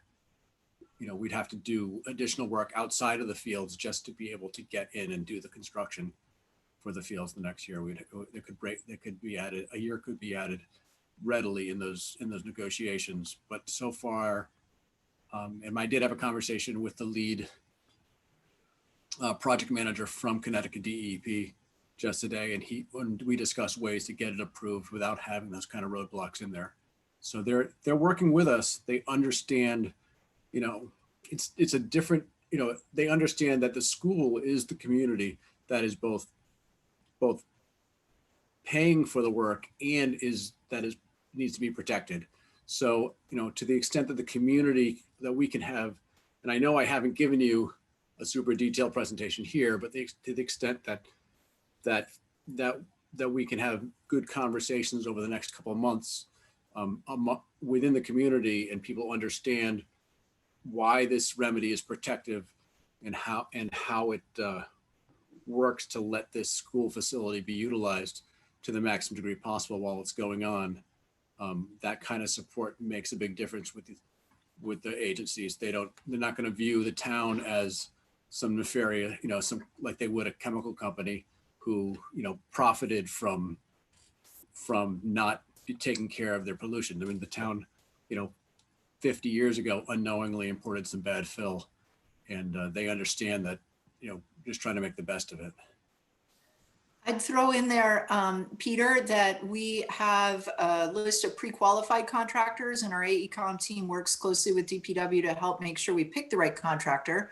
You're right that you can sometimes have an issue. You can always have something go wrong, but exactly what Patrick said, we're looking for somebody with the ponies to do this, and support for the solution goes a long way. That helped us get over the hurdle for our work for 6 and 7 last year. So again, seeing support that people want to see it go forward helps the regulators get us all over the finish line. Thanks, Amy. All right, Christina Downey. I just want to say how happy I am that, because this project's been on the town's radar for her many years, because Lisa's been up and running for a number of them, that we're now making some great progress. So I just wanted to say, talk through the timeline to understand it. So you feel you'll put in your application with this 45 days of public notice and hearing, and then that gives you enough time, you feel, to really be in a position to do, because the digging really has to be done when the kids are not in school, correct? Correct. Yeah. So basically this still gives us enough of a cushion if there are some delays to really be able to have a high probability of being able to start it in July. In June, yeah, and well, as soon as school gets out in 21. Yeah, go ahead, Amy. I'll give the quick one, and Patrick can give the much better answer, but I'd say it's tight. Okay. We're all working really hard to get it to the finish line. Public support helps us with that. And as we're working through with the regulators, that's the point of our team who talks to them, is working out all these little details even before we sometimes get official documents into them, so that we can ideally have something that they can approve. Patrick, I don't know what all you want to add to that. No, yeah, I mean, so we get the documents in. Like what happened last year is we had our public notice. We got a bunch of comments in February and March, and we had spoken with the agencies, had understanding about what we needed to do. and were able to get the work out to bid with, while they were getting all their management approvals signed off. And they, So you're basically operating kind of on parallel paths instead of in sequence to kind of keep it moving on a faster, on And I the think timetable. this is Jane Warren, outside environmental counsel with Carter and English. I think to the extent that some of you were at that public meeting last January, all the regulators came from EPA and DEEP, and the fact that they heard so much support from the town enabled us to do that, because if they didn't hear that, they would have put the brakes on this and we wouldn't have been able to be preparing responses to the comments, especially from, one or two outliers. There were a significant number of comments that we had to respond to, but they saw that there were numerous comments in favor. So if we get that kind of support again, then as Amy said, the regulators will continue to work with us. And you'll be able to communicate to us the opportunities for people to make those same outreaches of support. Excellent. Thank you. Absolutely. And we are, we've been speaking with the agencies and getting to know what it is that's important to them. There, this is, leaving contamination at a school property is a difficult hurdle for them, because that's what their mission is to protect, and they know it's protective, but as a perception, it's very difficult for them. And so we talk with them and understand what the difficult challenges are for them, what points really they want to emphasize, and we try to work with them and figure out the ways that we can, the things that they're most sensitive to, so that we can get the approval faster. Okay, thank you very much. Yeah. All right, Mr. Scher. Sorry, a lot of buttons to push. Could we, I'm sorry, I missed your name, Haskell, Mr. Haskell. Yes. Could you back up a few slides to the first slide where you showed the Cardinals near the stadium and the tennis courts? And I give you actually, this is probably the best one. Yeah. Actually, go forward one slide. Okay. Second slide. This one? Keep going. Yeah, stop right there. I give you fair warning. Amy knows this. I've been around with this project when they first discovered this problem. And I'm leaving the board, and I won't miss this part of the job. But I appreciate everybody who has worked so hard over this for more than a decade, which is a pretty scary thing. It's been more than a decade that we've been dealing with this. I didn't understand around the creek by the parking lot that's by the Black Box Theater and the tennis courts. And you may not know the answer. This was reported to us, and Amy, maybe you can help understand. This was reported to us many years ago as being cleaned. As you might recall, they cut down all the vegetation there. They had to replant a bunch of stuff. That's why that part of the site looks completely different. I'm really surprised we're back at this site. Does that mean one contaminant was cleaned, but another contaminant was not? Like, as an example, if you look at the light green box that is closest to the tennis courts, right, that's a space of dirt that's immediately adjacent to a walkway up to Cardinal Stadium. Yes. I'm So- surprised that's still contaminated. Can These someone are explain actually what happened? Yeah, so these light green areas are the areas that, so this is I pulled this together for this. These light green areas are areas that were addressed in like 2015. 15, yeah. So these are the older areas. When that whole area got So they don't need any more cleaning. No. This is all stuff that happened already. Thank you. Yeah, go ahead, Amy. Sorry. Peter, if it would help. So back when we were. Because I see area 1, phase 1, area 4. What is that? That's what we did last summer. Yeah, Last this summer. is last summer. So the brightly colored ones are ones we did last summer, and the pastel greens are ones that happened in 2015. Fine. So this is it might past have tense. It might have even been 2014 now that I think about it, because maybe 2015 was the parking lot. You're right, Peter, it's been a long time. Okay. We go back and we look at when we did the work on Yeah. the southeast portion of the site. Right. We were not, at that time, we were taking a risk-based approach with a kind of a interim approval from the regulators Right. that they gave us to I do remember that work. that. And Yeah. as we moved forward and Yeah. we then became part of the voluntary remediation program, we had to do some additional site characterization and do some, which led us to find a couple of, little odds and ends here and there that they said, as then being part of the VRP, that voluntary remedial program, that we had to tackle them. So we did not have to go back in and do those other spots but Patrick's just highlighting a bunch of these areas we've been. We did have to go back in and deal a little bit more with that kind of more fluorescent green highlighter site. And when you go into the VRP, it kind of, opens up the door to the regulators asking you to look at, anything and everything. Yeah. And it formalizes the process, and they say, they'll say a different number from what we were doing when we're working with EPA. There are just different numbers to clean up to.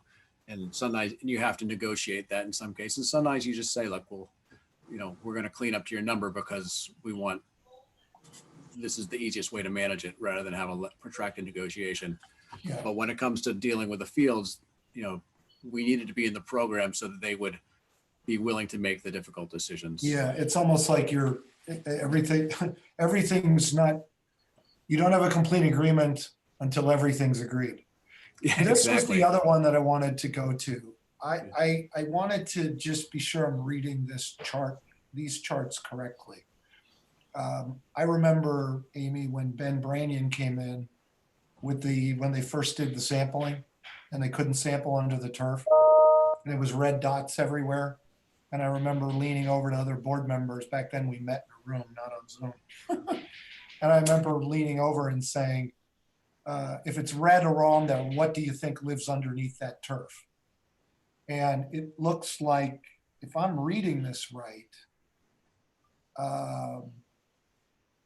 just remind me, what are the contaminants that are underneath these turfs? And So yellow? they're Is this got a lot of PCB in it? This is the area. Yeah, so this is the area where the PCBs Are concentrated. are concentrated. In addition to what was under the parking lot where we did Lamisa. Okay, fine. Well, that the PCBs do extend down. I mean, this Yeah, they this did. red Yeah, outline is the fill material, of which PCBs are the most noteworthy of the contaminants. Yeah, But, and there's a you bunch know, of other stuff in there. Okay, so this says, just to keep this moving along, I want to be clear about this. And this is the plan you're proposing. The green is means, the 1.5 foot dig. So we're under. so we think we're gonna have a 1.5 with a cap. If we didn't have a cap, would they require more? Oh yeah. Okay, okay. And then the pink is what? 6 feet. 6 feet? Yep, 6 feet down. And purple is 5. Yeah. And the blue is 4. Yeah. And so the way this came together So this is, but I guess what I was trying to understand is there's a lot of depths here. Yep. And these are some pretty big spaces. Yes. But what you're telling me is that in this voluntary negotiation, getting variance to the rules process that you've been going through for a number of years now, this is as good as we can get? Is that what you're more or less saying?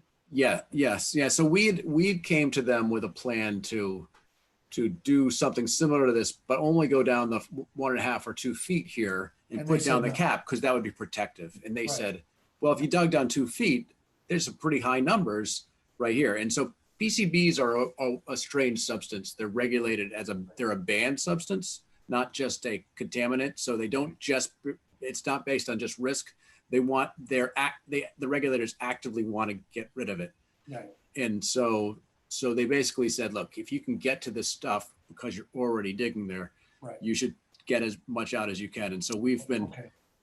they just keep asking for more, but we're reaching that point where we're at agreement. So we're going to put in a final plan so that we're on the same page.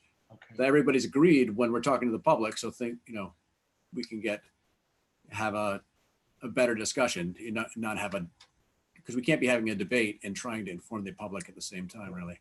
So my last question is, or for this one, I'll turn it over. I may have another one, depending on what anybody else has. Amy, for this remediation you're showing us now, I'm not talking about what was originally spent, and I'm not talking about field 6 and 7, because that train's already left the station. How much money, what is the cost of this? I think we've been estimating on the order of about, this is a plus or minus, on the order of about 24 million. Now, included in that figure is the actual, the turf fields themselves, the new artificial turf fields being rebuilt and being put back into place. So those cost about $2 million a piece. Yeah. So that's part of that now. But to dig up all this dirt, are you talking about when you say 24, are you talking the whole project, or are you talking? I'm talking about this phase. So this phase. Okay. So back in the day, we were looking at some solutions that required us to remove less soil, that were less complex. And as time has passed and working with the regulators, it has become more complex. That is something we've always stated. It was, going to be subject to change, and it's going to be subject to seeing what the bid process brings us when we come in there. We always have contingencies and things. But, you can see it's a lot more complicated than the idea or of stripping off a foot and a half or a couple feet So if I'm not wrong, we're looking at the total cost of this project, which is taking more than a decade. We've got to be north of 35 million on this thing. Am I wrong about that, Amy? I would have to go back and add up all the figures. By the way, it's a lot better than I was in that meeting where they said it could be as high as 120 million. Well, that's you were in that meeting too. Yes. So I mean, this is good news, but it's still I just hadn't appreciated the price tag associated with this. Well, I need to go back and do a bit of historic adding up of the numbers to see if it's going to get to that height. We'll see. But this thing's 24. We're trying to be conservative in our estimate for it moving forward in the capital improvement plan.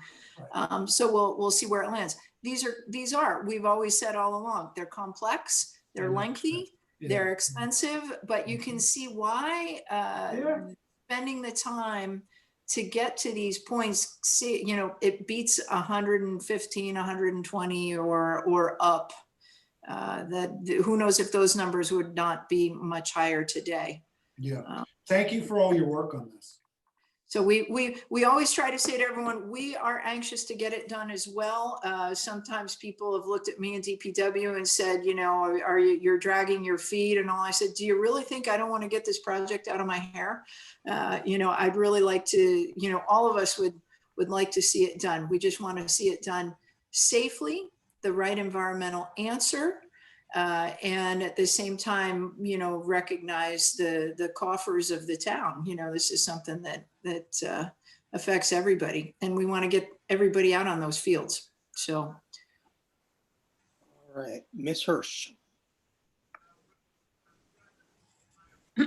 Sorry, I just had a quick question or two. Having looked through these documents, I just wanted to confirm, that it really kind of looks, obviously all of the fields will be out of commission during both summers, but during the school year, it looks like one field for each year is out of commission. Is that correct?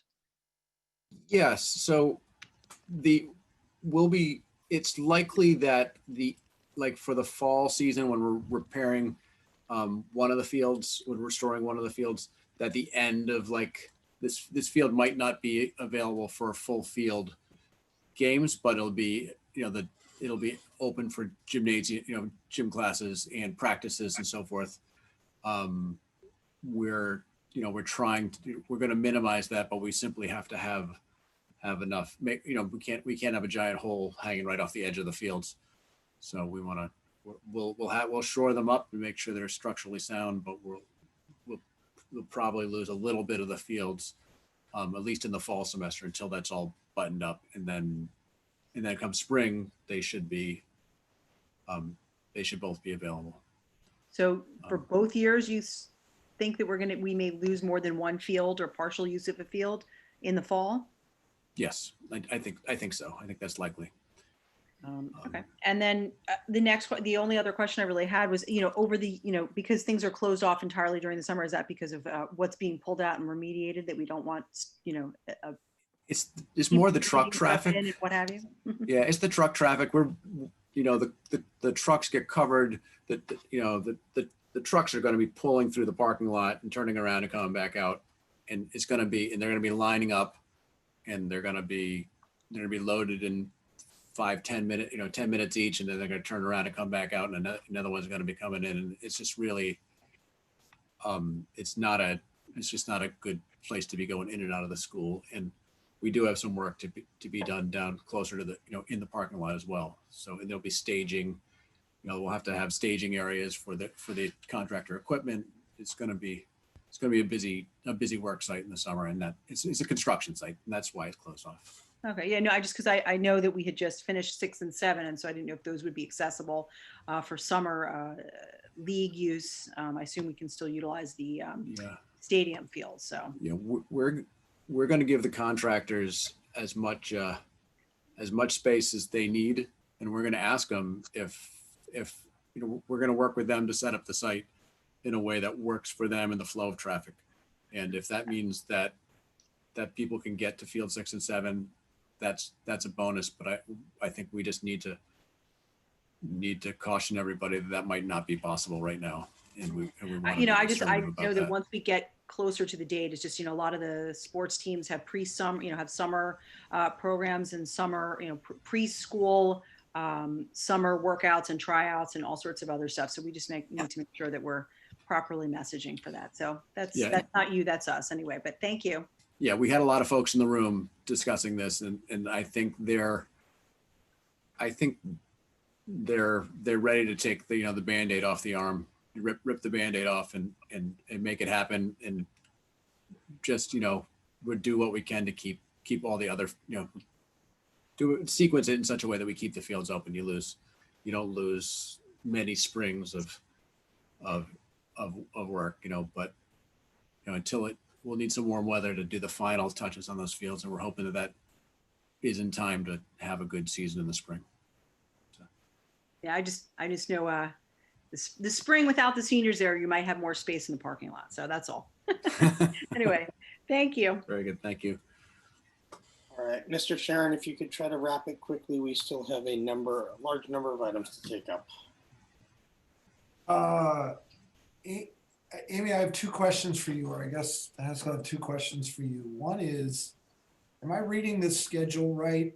You need, for 3 years here, 3 summers, you need full control of a majority of the site, correct? Yeah, it's a lot like the work that we did when we did the western parking lot. Yeah. No, I get that part. I mean, when we did MISA, it required us almost to have full control of the site in the summers. I mean, that's just the way that worked. Mm-hmm. I was just pointing out here is I hadn't seen the schedule before, and I wasn't completely aware that this was going on, but it more or less says for the next 3 summers, right? You need full control of the back of the majority of the back of the school. I mean, maybe we can get away with using the front of the school and using the school building, but the rest of the property, you almost need full control of it, right? Well, that is exactly. Otherwise, this schedule doesn't really work where you can do these sprints in the summer, which by the way is big work. I mean, when we hauled dirt away for the parking lot, I mean, there were trucks lined up for. And I appreciate your comment about shipping the stuff away. You can't just like go get a dump truck and drag it away. It doesn't work like that. This is really specialized work. So, but am I reading that right? In order to do this schedule, you need 2021, 22, 23, and 23, 24, and then you can hand the site back to us. That is correct. I would again like to emphasize that's why we've been working with the Board of Ed.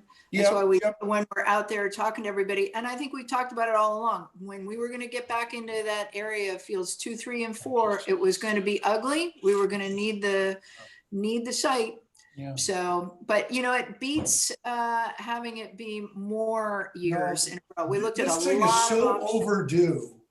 And, you know, parents don't completely appreciate the contaminants that are there. I realize the site is safe, right? And it is. It meets standards and all the rest of it. So nobody should draw a conclusion otherwise. But this is not a minor thing, getting this out. And I think everyone would say that on the board, I guess. Everyone would be like, absolutely, 100%, get that stuff out of here, you know, and fix it once and for all. Thank you. Thankfully, we're a community that has the resources to be able to do it. My other question is, Amy, and if you don't know the answer to this, just cut this short. There's this theory that we're operating with.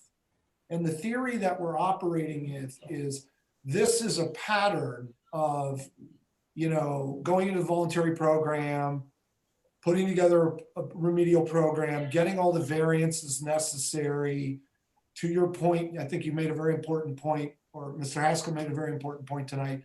They look at us a little differently because we're self-funding. It's not like a polluter who they're anxious to jam it to, which I think obviously helps. I appreciate you making that point. The theory is this is going to provide a model and a pattern that we can go apply to another site with almost a very similar problem. And that the theory is as a result, we can go faster because the path is, the trail has been blazed through this project. Do you guys have any views on that? I mean, is that a good theory or should we be? I think it needs to be taken with I think the fact that once they get past doing it, once you do something the first time, it's easier to do it again. But they emphasize that that this is a unique site. You know, there isn't really a way to run trucks through here without shutting down the school. And so if they were to tell us to dig this all to 10, 12 feet, you wouldn't, I mean, you need a new school to do it. It would be such, you know, you were talking dollars, Yeah, by the you way, know, in hindsight, that doesn't somebody include proposed getting a new putting school. that doesn't include the cost of getting a new school. You have a great facility here for the students and they appreciate that, and we need to be able to make use of it. This is Jane Warren again, Environmental Council. I'm also involved in the Western Middle School project, and you have to be. I like that theory very much that you raised, but the regulators don't love it. I hope it's true. They don't want to be told that because they approved something somewhere that they've created a precedent, perhaps not just for the town, but for other towns, other developers, other properties. So we will use this to the extent we can, but we have to just treat each site as a unique property and answer the trillions of questions that they throw at us at each one. And we'd like to add in that we make sure that that this team, the DPWA Ecom team, we're continuing to work with Jane and Langen and the Board of Ed. You know, we share information back and forth between the projects. So at least we can do that behind the scenes and compare notes and right. And again, they do say that all the time to us, right? Each site is unique. So yes. Yep. Yeah, so we can be hopeful, but the expectations are. Well, guys, tough, thank tough you game. very much for your hard work. Appreciate the presentation.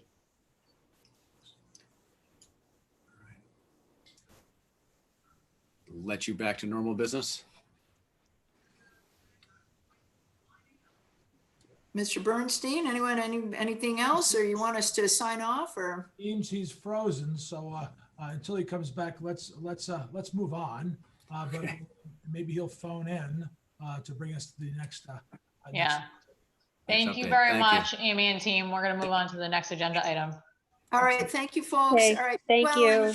Enjoy the winter season. Be careful Thank- out there with the ice and snow, all right? Yes. Happy Yes, ma'am. holidays. Thank you. Same to you all. Bye. Thank you. All right. While Peter's off, I'll take over. The next item on the agenda, I believe, is the Old Greenwich Ed specs. Anyone like to make a motion to put on the table? Peter, you're back. Yeah, sorry about that. I got dropped. All Well, right. I'm just going to say, Peter, ever since you left, I managed to move us to the next agenda item. So I'm just going to say that. Well, So- all right, but it's an action item. So do we have a somebody wanting to make a motion? The Put it first out item there. is the Old Greenwich School education specifications. Do we have a motion?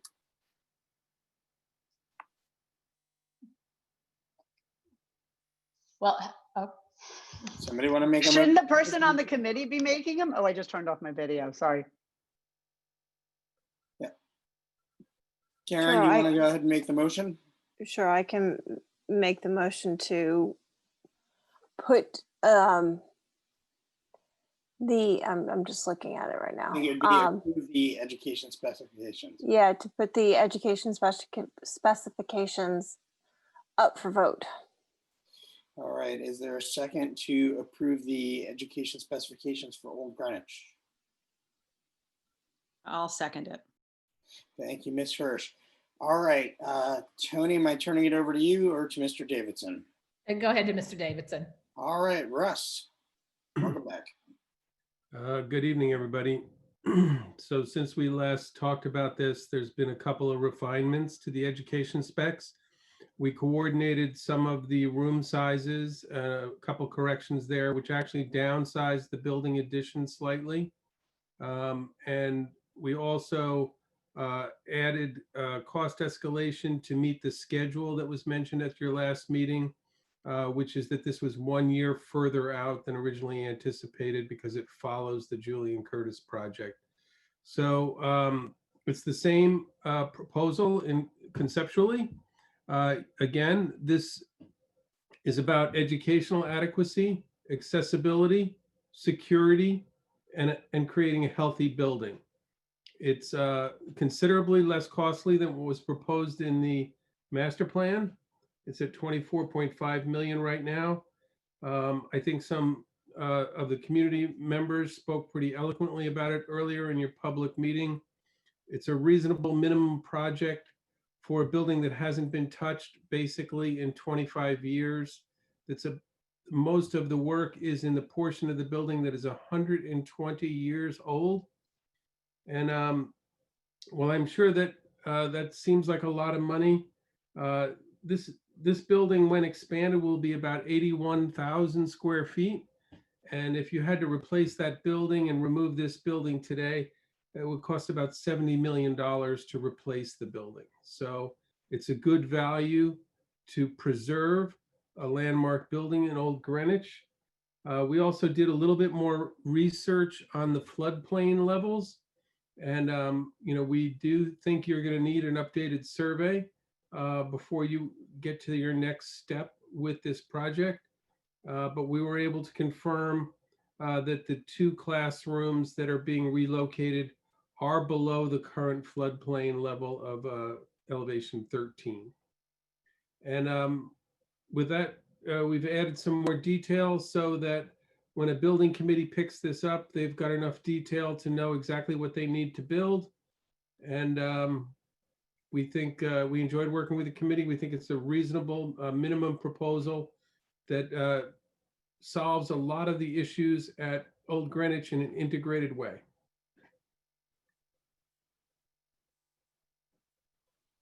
All right, Ms. Kowalski. So I had I have a host of questions, but preliminarily, I guess I have the document that's attached to the agenda, but what specifically are we voting on tonight? Is what I'd like to understand, because what is the ed spec portion of this that we are voting on? That's what I'd like to understand, because it seems to me that some of this stuff that's in here is not necessarily an ed spec, particularly when it starts talking about bathrooms. So is there a piece of the document or is it the entire document? Peter, maybe you can shed some light on that. I wish I could. I actually asked Dr. Jones that very same question today. So maybe Dr. Jones, you can help us. Yeah, it's really, I think what you were looking for was kind of the document pulled apart where you have the feasibility and the ed spec, and it's really pages 8 to 18, where it goes in and actually talks about each unique space and what a building committee would actually, how they would know how to approach those spaces. So understanding that, right, in that piece of it. So if I look, so first of all, I really like this project. I mean, I sat on the committee, right? So I like this project. And I think that the committee itself was very focused, as Russ had said, on the aspects of addressing health and safety, security issues, and the ADA issues that plague this school as well as others. But what I'm very confused about is the price tag itself and why it becomes so expensive, because we're not, as Russ said in the meeting, I think 2 meetings ago, we're not adding classrooms. We're taking one kindergarten classroom and turning it into that becomes part of the entranceway with the new office space. And then we're taking 2 classrooms or 3 classrooms that are below level and we're moving them up and creating that multi-purpose room. So we're not creating classrooms, which I like, because as I've said in our last meeting, and I will continue to say in this meeting, our enrollment is down and projections are down. So it doesn't seem prudent for us to build new classrooms. But then to me, it seems, well, what's driving this number? Why is this so expensive? And then I went through and I'm looking at, the last bits of these pages, and I'll go through. It looks like it's the infrastructure that is costing so much. And here's where I start drawing questions as to what are we doing here, right? I get the safety and the ADA issues, and that's right. We need to address that. But then you've got $12 million for infrastructure components. And when I look at the breakdown for infrastructure, this is what I'm wondering if we're voting on tonight, which is we seem to be replacing, and demoing the hot water heater and the circulating pump demo, and then installation of new hot water heaters and installation of new pump circulators. And by the way, we're replacing 53 toilets, and we're replacing, and I also don't understand the difference between toilets, lavatories.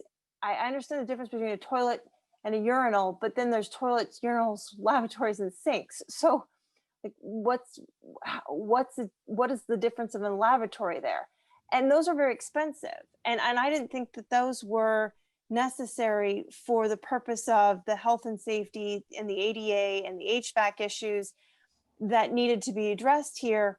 And that seems to be driving the really expensive price tag in this school. So is that what we're voting on tonight? If I could maybe add, why is all that in there, you might ask? Yeah, that's really what I'm asking, because Okay.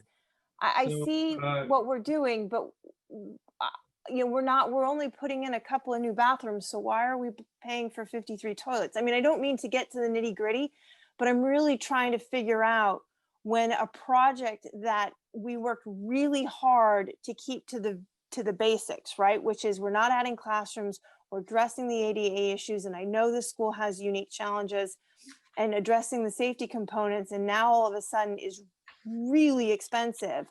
And the HVAC system seems to only be $5 million here. Where is it all coming from? Well, the request for proposal that you set out asked the consultant to build upon the work of the master plan and prioritize what needed to be done to bring the building to overall good condition. And so that's what we did. We worked with the master plan report, which identified roofing masonry, plumbing, fire protection, and general finish issues in this building that is, over 120 years old.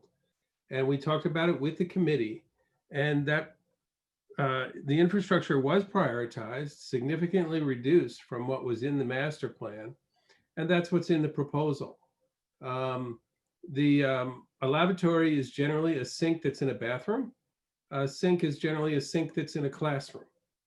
Okay, So but that's in there twice then. It's in there as sinks and then it's also in there as lavatories. no, That's why I'm saying, they're in different places, Karen. okay, that's why I'm The asking. lavatory It's is like, in why a are we toilet calling them room. two different things? The lavatory is in a toilet room. The sink is generally in a classroom, so it's more like a kitchen sink. Okay. As to what you're approving, we actually did a lot of research on this because there seemed to be some differing views of what constitutes an educational specification. And actually, there is no standard definition of what an educational specification is in the state of Connecticut. There used to be, and there used to be a required form. And that is similar to what you see on the pages the superintendent referenced. So you have that level of detail. But an educational specification really is telling the building committee that picks it up what they are supposed to do. So that includes the budget, that includes the narrative, and that includes a concept. Now, can the concept be changed? Absolutely. The design that is in the feasibility study is what we would call pre-schematic or conceptual design, and it basically proves that the concept works. Stop, end of discussion. Is there another way to do it? Probably is, and that's the job of the next group. But I would recommend that you approve the feasibility study and educational specs in total for refinement by the building committee and the next set of design team and the next design team.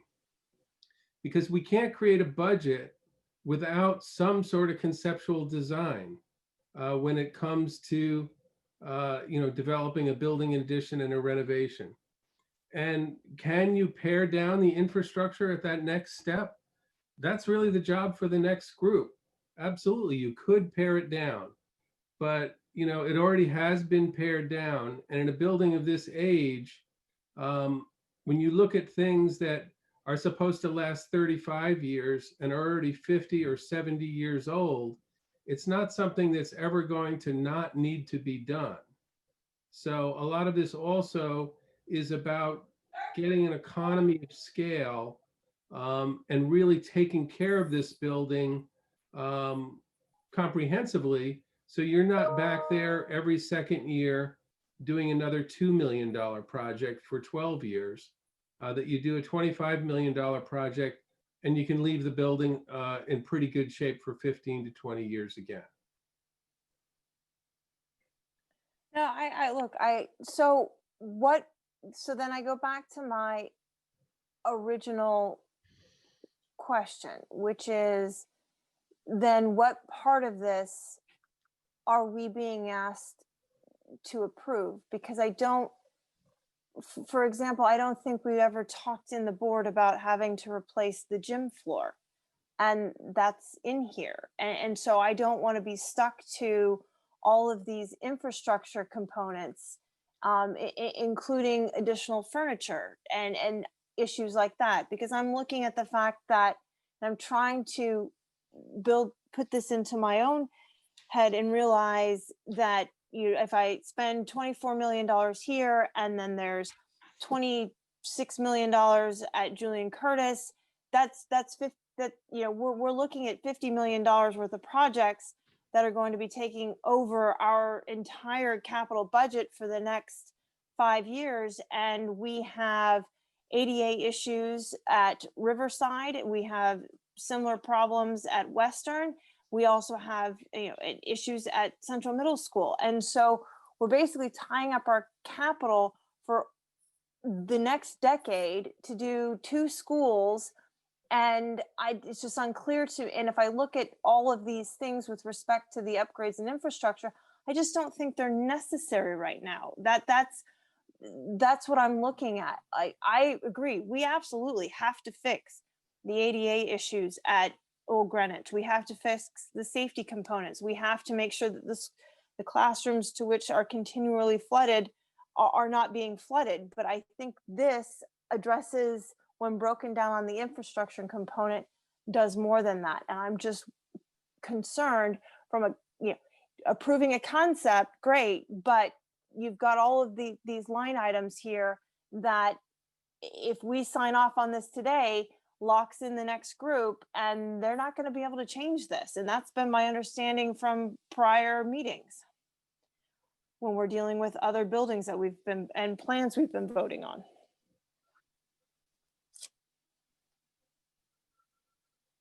Mr. Kelly.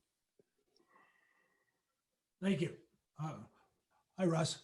I've got a couple of questions which you might not be able to answer without very accurately, but maybe on a give me your best feeling, because I've now worked with you for some time, so I do understand your opinion is valued as far as I'm concerned. The one thing that worries me about this Old Greenwich building, and I keep hearing about it, is water issues. Now I know that water issues are something that can be very, very dangerous and returning in a short while. If we're talking about doing renovations in this building, and only to have these water issues resurface, pardon the pun, in the near future, have to address them time and time again. That is a concern I have, certainly professionally, in the building side of things. It seems like at times when you're looking at a building like this, are we throwing good money at bad? It's a 125-year-old building. Shouldn't we consider, if you're spending $25 million and it's lasting 10 years, shouldn't we think more of spending $35 million that's going to last us 35 years? What's your opinion at the condition of the building, addressing the water issues and the age of this building? I think it's a really well-constructed building, and it should be preserved. You're involved in building. The original building was built in 1902. The additions are 1949.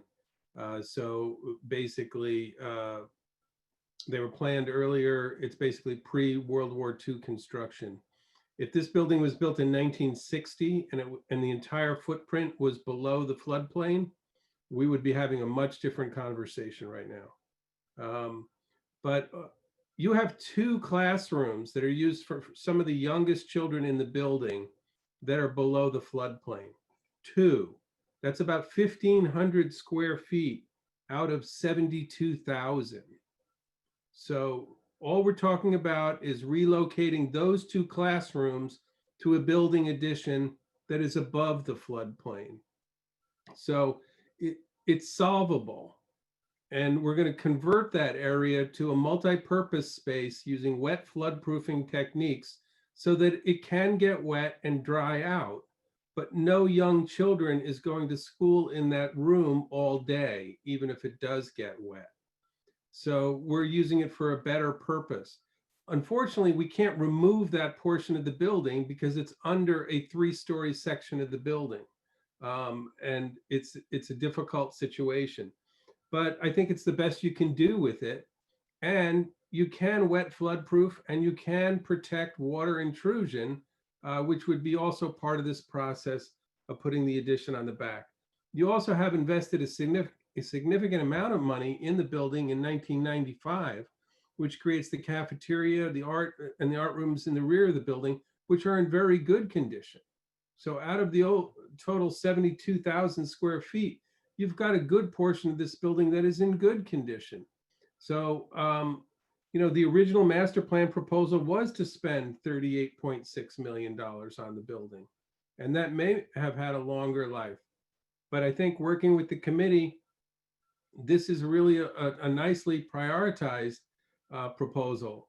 As to the point, it ties up all your capital project for 10 years. I can't really speak to that. We were your master plan architects. You have a lot of needs in the Greenwich Public Schools.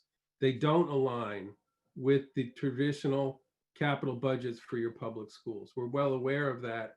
That's not a problem. That's not an architectural engineering problem. Russ, thank you. That makes me feel better about refurbishing the building rather than doing something more dramatic, because I value your opinion.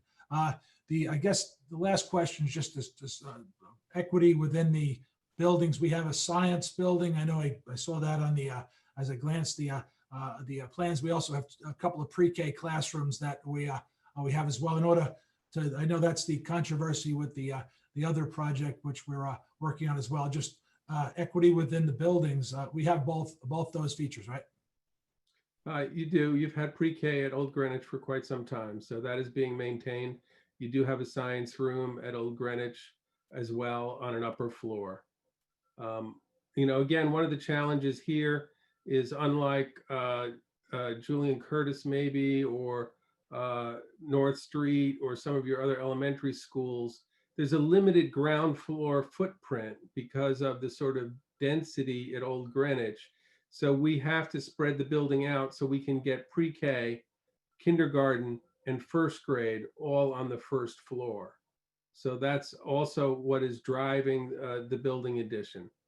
I can also tell you, just doing a little tracking of previous ed specs and what you actually built, there's frequently adjustment between the ed spec and the final building project.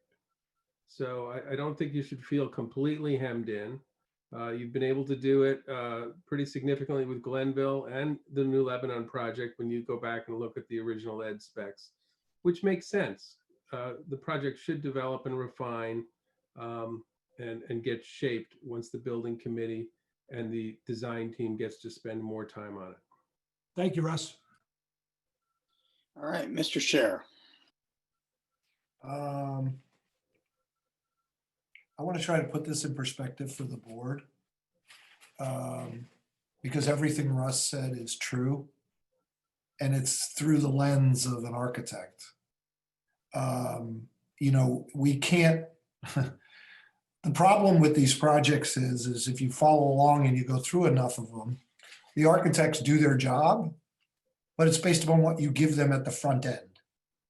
And the problem we're facing, which Russ isn't addressing and candidly can't address, and I don't necessarily want him to address it, is he's dealing in an unconstrained environment. The remit, I was on the committee with Laura Erickson, the two of us, okay?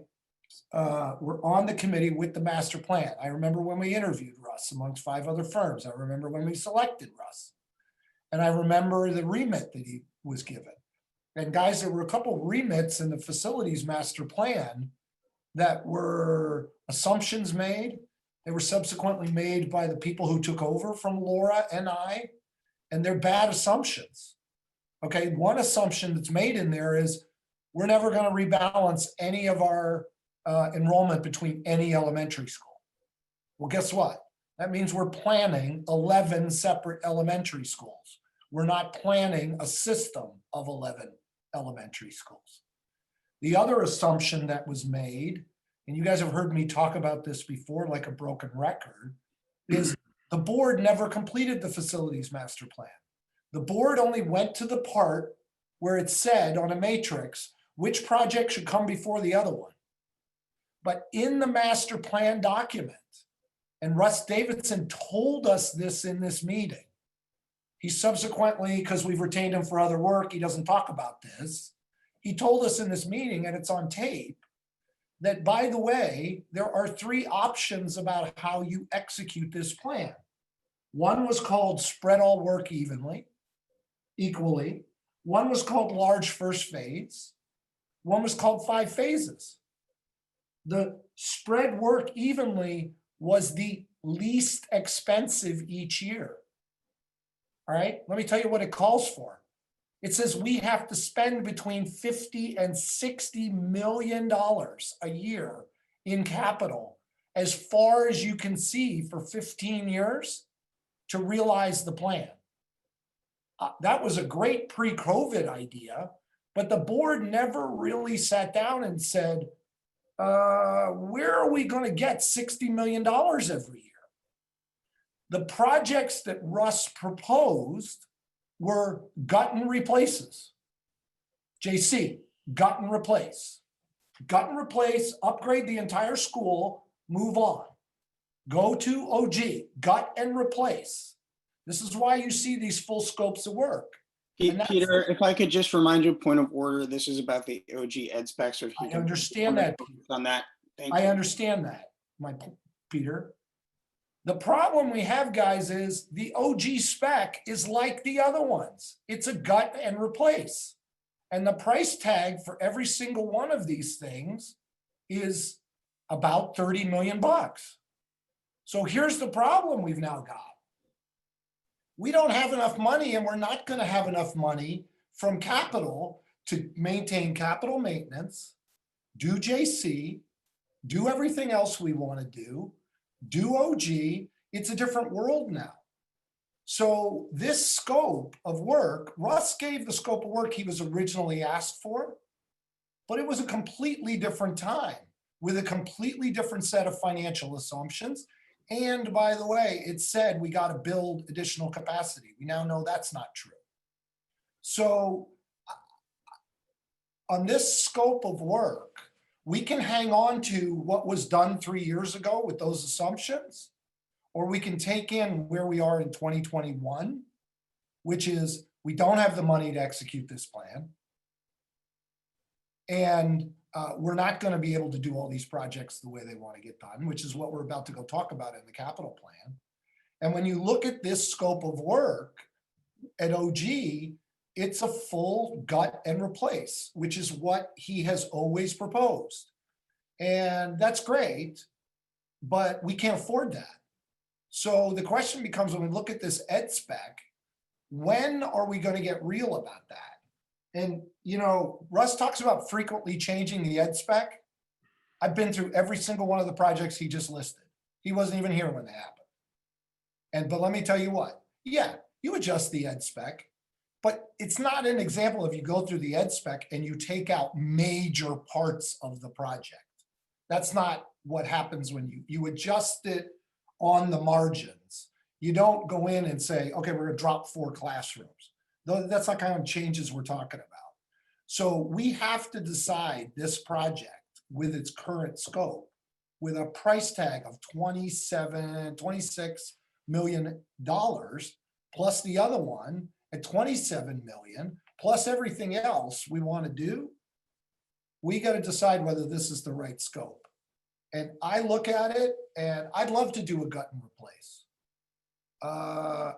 I don't know how we're going to do that and wind up trading off everything else we've got to do. So I think we have to look at this ed spec. We probably, my view, nobody's going to like this. The OG community is not going to like it. We have to fly over the target again. We have to tighten our belt. We have to figure out what's affordable, and we have to prioritize. In this building, I want elevators and ramps finished tomorrow. I appreciate the problem with the floodplain. It's a real problem. We got to fix that. I don't know if we can do all that right now. I don't like the air in the building. That's got to get prioritized. So I think we have to adjust this scope down. It may wind up being, we have to do phases, which is not what Russ would like us to do. And I appreciate his expert advice, but we need to probably go open the aperture again and say, we're not going to be able to spend 30 million or whatever it's going to be. Maybe we can only spend 10 or 15 and then ask the expert, if that's the case, what would be a scope and a project phasing that might make more sense that we could actually execute. So I just ask all of you to take that into account. I love this project. I'd love to do it. I'd love to approve it. The same thing's going through my head. I don't want to approve stuff that's going to put us in a box. We're not going to be able to do anything else in our capital plan. And we're not going to get the approvals. I don't want to be back at ground zero here 6 months from now. And I don't think anybody else on the board does either. So please take that into consideration as you think about this ed spec. If I could just add a couple of facts there. This is not a gut rehab of the any portion of the building or anything close to the entire portion of the building. It is 37% smaller than what's in the master plan from a budget point of view. And the total budget is 24.5.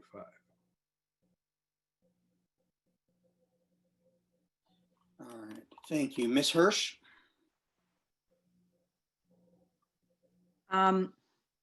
Well, much like Ms. Kowalski, I will tell you, when I was looking at this document, I had the same question. I was very concerned because it was not clear to me what we were being asked to vote on this evening.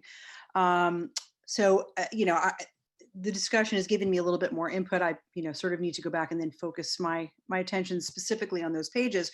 But I did have two questions, sort of, and a comment. One of the biggest questions, because we are talking about 2 classrooms that are under the floodplain that consistently get flooded. We're talking about rehabbing those and using them as a multi-purpose space. It's being converted to a multi-purpose space. So how is that, are we going to ensure that the multi-purpose room is not going to have the same flooding issues that the current classrooms do? Because we're still going to be utilizing it as a space for students.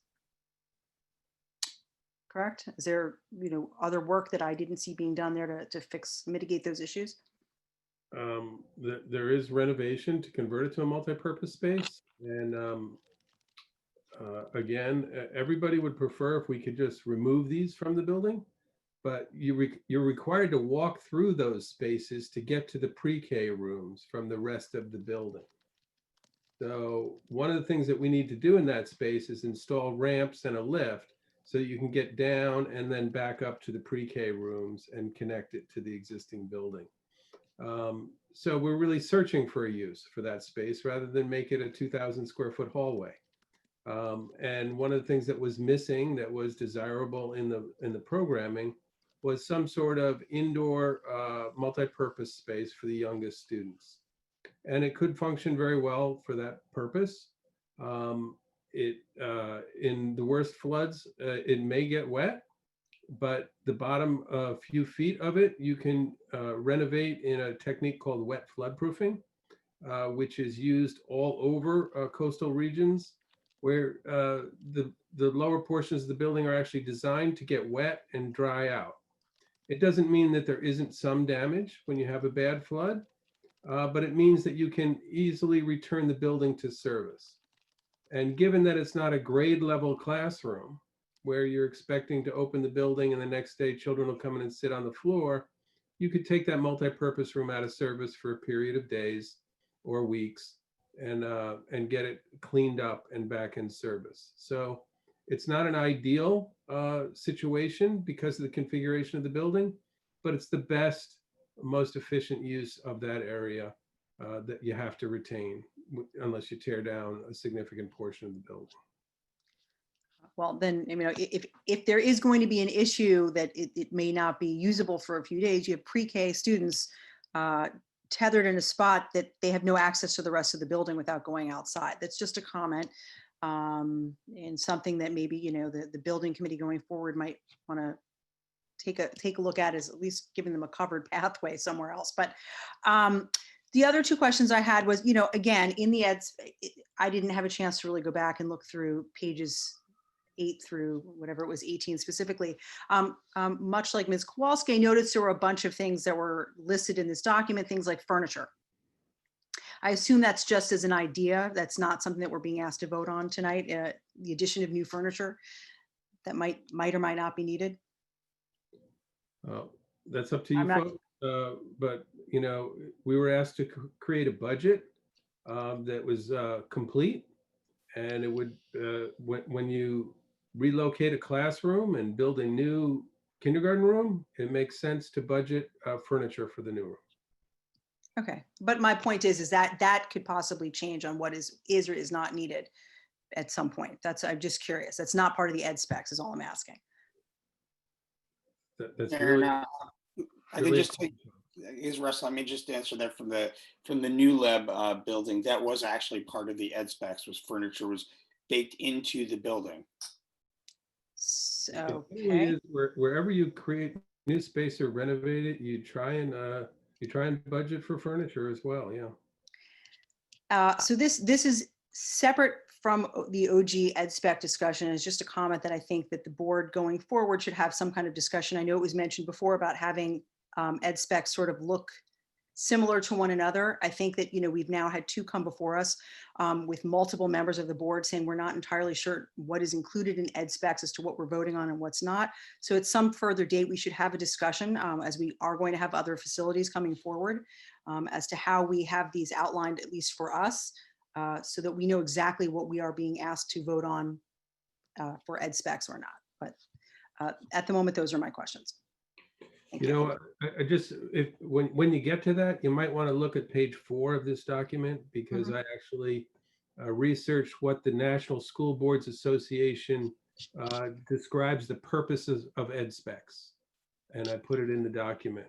So that might be a good thing to start that discussion. And I think you're absolutely right that it would be very helpful for the Greenwich Board of Education to define exactly what they mean in 2020 by ed specs. Yeah, I mean, just as a comment, I have read that master facility plan front ways, back ways, inside out for years. It was not clear to me that the discussion of items that were notated specifically there were also being included in these ed specs, things that we hadn't discussed in our last meeting. That it's just a 66-page document. It's very easy to miss a minor detail here and there. So that's all. I just be helpful going forward. Your document in and of itself was very readable and understandable. So I do appreciate it. And you outlined everything very clearly. It just, on my perspective, was just hard to figure out exactly the details. So that's all. But thank you. All right, Ms. Downey. I think we've talked through most of the issues. To me, it seems like this is really exactly the kind of project we've talked about needing to do, that addresses, and kind of when we were talking about Jane Curtis, this addresses all the needs of the building, the air quality, the accessibility, the lighting. And I think Kathleen said it in the last meeting, the last 5% seems to be what people are focusing on. We're talking about furniture and toilets. If anybody's renovated their house, you don't do the whole house and say, we're going to just skip the 1950s bathroom. You're kind of, those are the things that you have to finish when you're doing an entire building.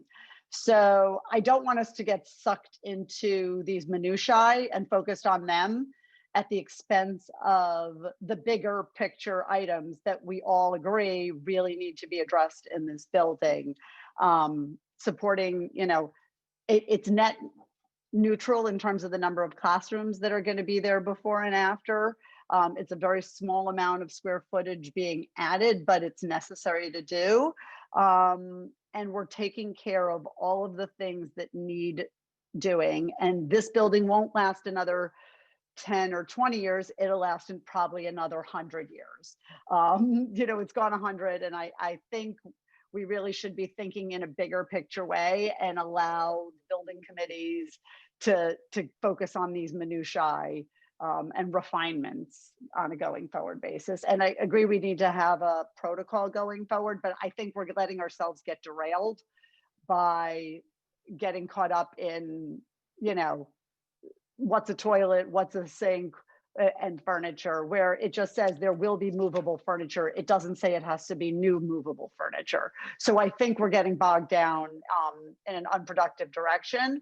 So I would like to see us either call the question or move to table this if people aren't prepared to vote tonight, and move on to the budget.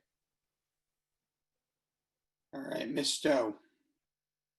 Well, Christina obviously stole some of my thunder, but I'm happy, Russ, that you brought me to page 4, because it made me focus on all of the people that were on this committee. And, Karen was on it, Dan Watson, the principal, Tony, and it seems like a great representation of the OG community. And so, and I see all the meetings they held, clearly a lot of work and thought went into this, and there's a lot of great detail in here. I go back to the same discussion, you're right, Christina, we had for JC, and we will hopefully have for Riverside, which is our schools need to be ADA compliant and they need to have good HVAC systems. And of this 24 million, I also should say in the 24 million, there's there's 10% contingency, there's soft costs, right? This is like a fully loaded number. So this isn't like HVAC and the boiler and the toilets and the sinks come to 24.5. This is the entire project. And it has incremental increases, which I appreciate because we all know that that always happens. Could you give me a sense, Russ? I have one question, then I have a summary. Of that 24 million, is it kind of the Riverside model where 85% of it is, or 90% of it is sort of addressing those hardcore required issues?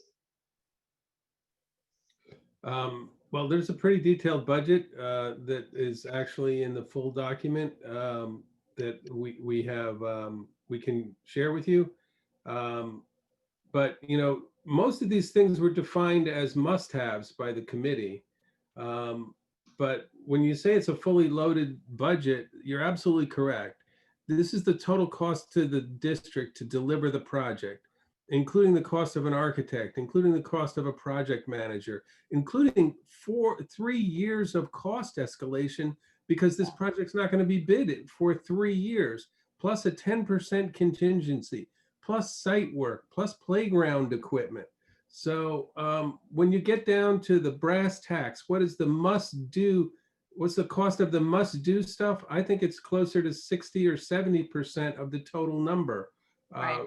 But you know, in my experience in capital project planning, it's best to always talk about the total cost to deliver the project, rather than say, well, it costs 65 cents, but if you really want to own that 65 cents, you have to spend $1.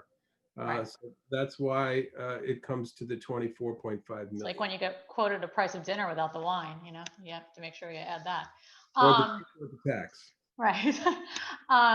So one of the things I remember a long time ago about specifically OG, and it's just it's just a beautiful part of the community, is that they love this building, and they should. It's a beautiful, historical, 100-year-old plus building that has served our community and our town well for a really long time. And I think what struck me at the beginning, Russ, is when you said if you were to rebuild this school, it would be north of $70 million.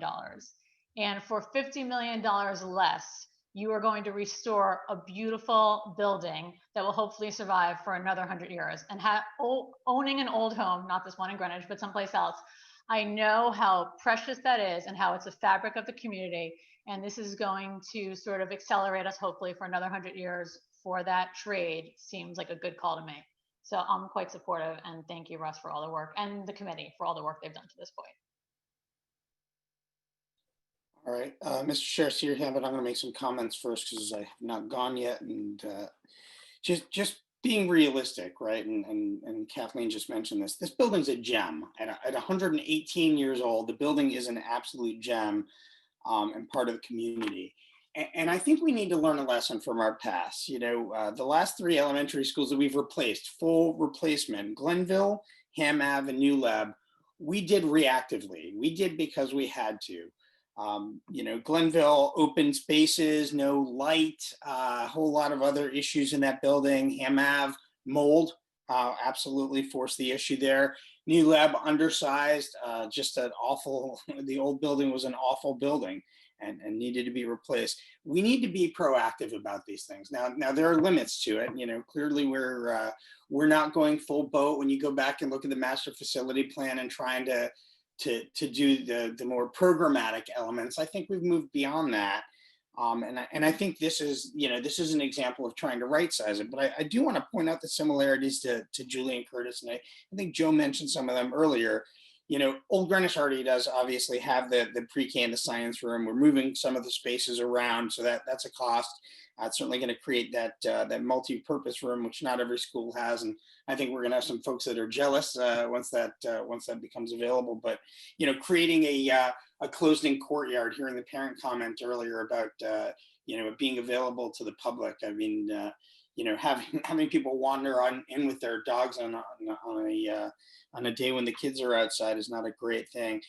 Fixing ADA, HVAC, you know, air quality issues, security. The offices, making sure in the right places where the entryways are visible, and you have security vestibules. These are all key elements, and that's why, you know, JC, OG, Riverside were really prioritized at the get-go. There's really commonality features. And in fact, when we first started down this road, we were trying to do all the feasibility at the same time. The BET basically said, wait, go a little bit slower, and we did.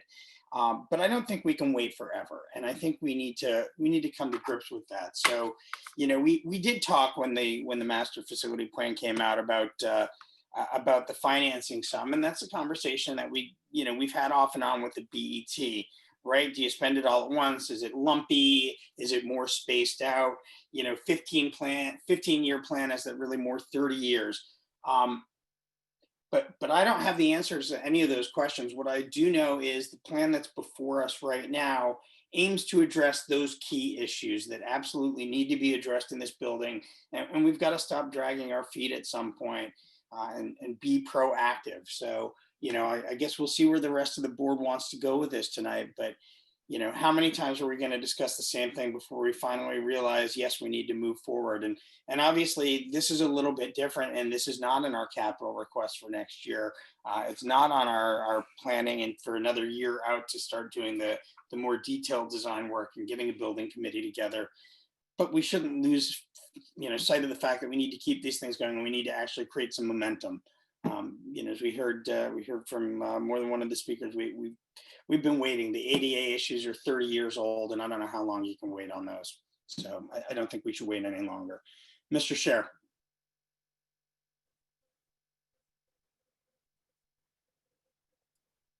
This just isn't adding up for me. I'm looking at the document, and Russ, maybe you can explain it to me. It's right here in your document. It's why I didn't get it. Is new construction of classrooms, 6.8 million. Got that one. Renovation, convert classroom to multi-purpose room, 1.7 million. Convert classroom to main office, 1.2 million. New front entrance, 200,000. Relocate playgrounds, $1 million. Courtyard improvements, whatever that is, $1.6 million. I'm okay with all that. Then I get to the next part. By the way, that if you follow along, that adds up to $12.5 million, $12.6 million. And the place I'm stuck is I buy into all of that, and I understand that whole scope right there. Then all of a sudden you go and you don't want to call it gut rebuild, Russ, but when in my world, and I don't live in an architecture world, so I'm probably using incorrect language.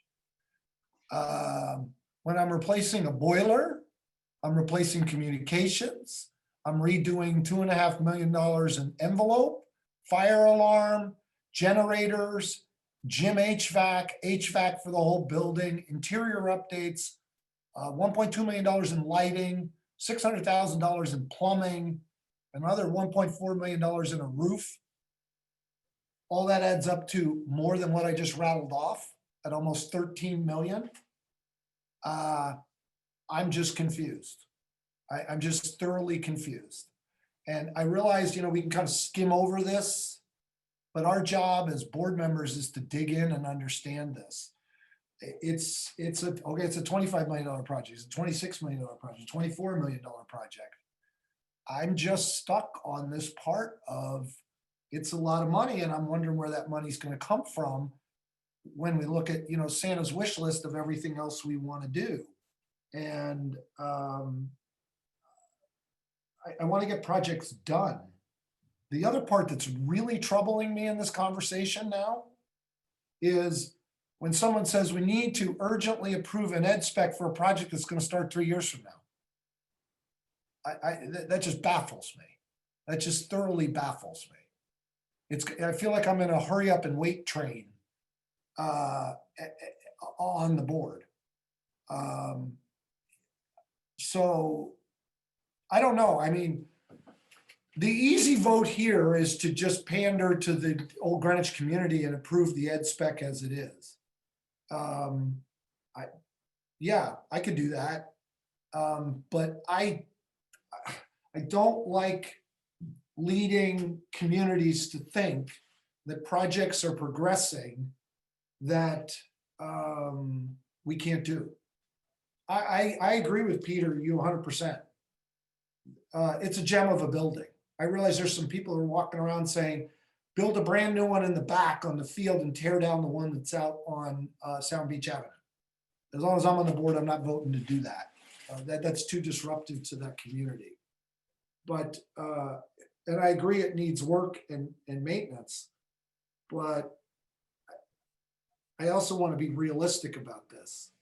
And I don't want to have another project, and I've lived through them, where they just go on and on and on and on and on because we don't invest all the time at the front end to get it into shape, into the realities.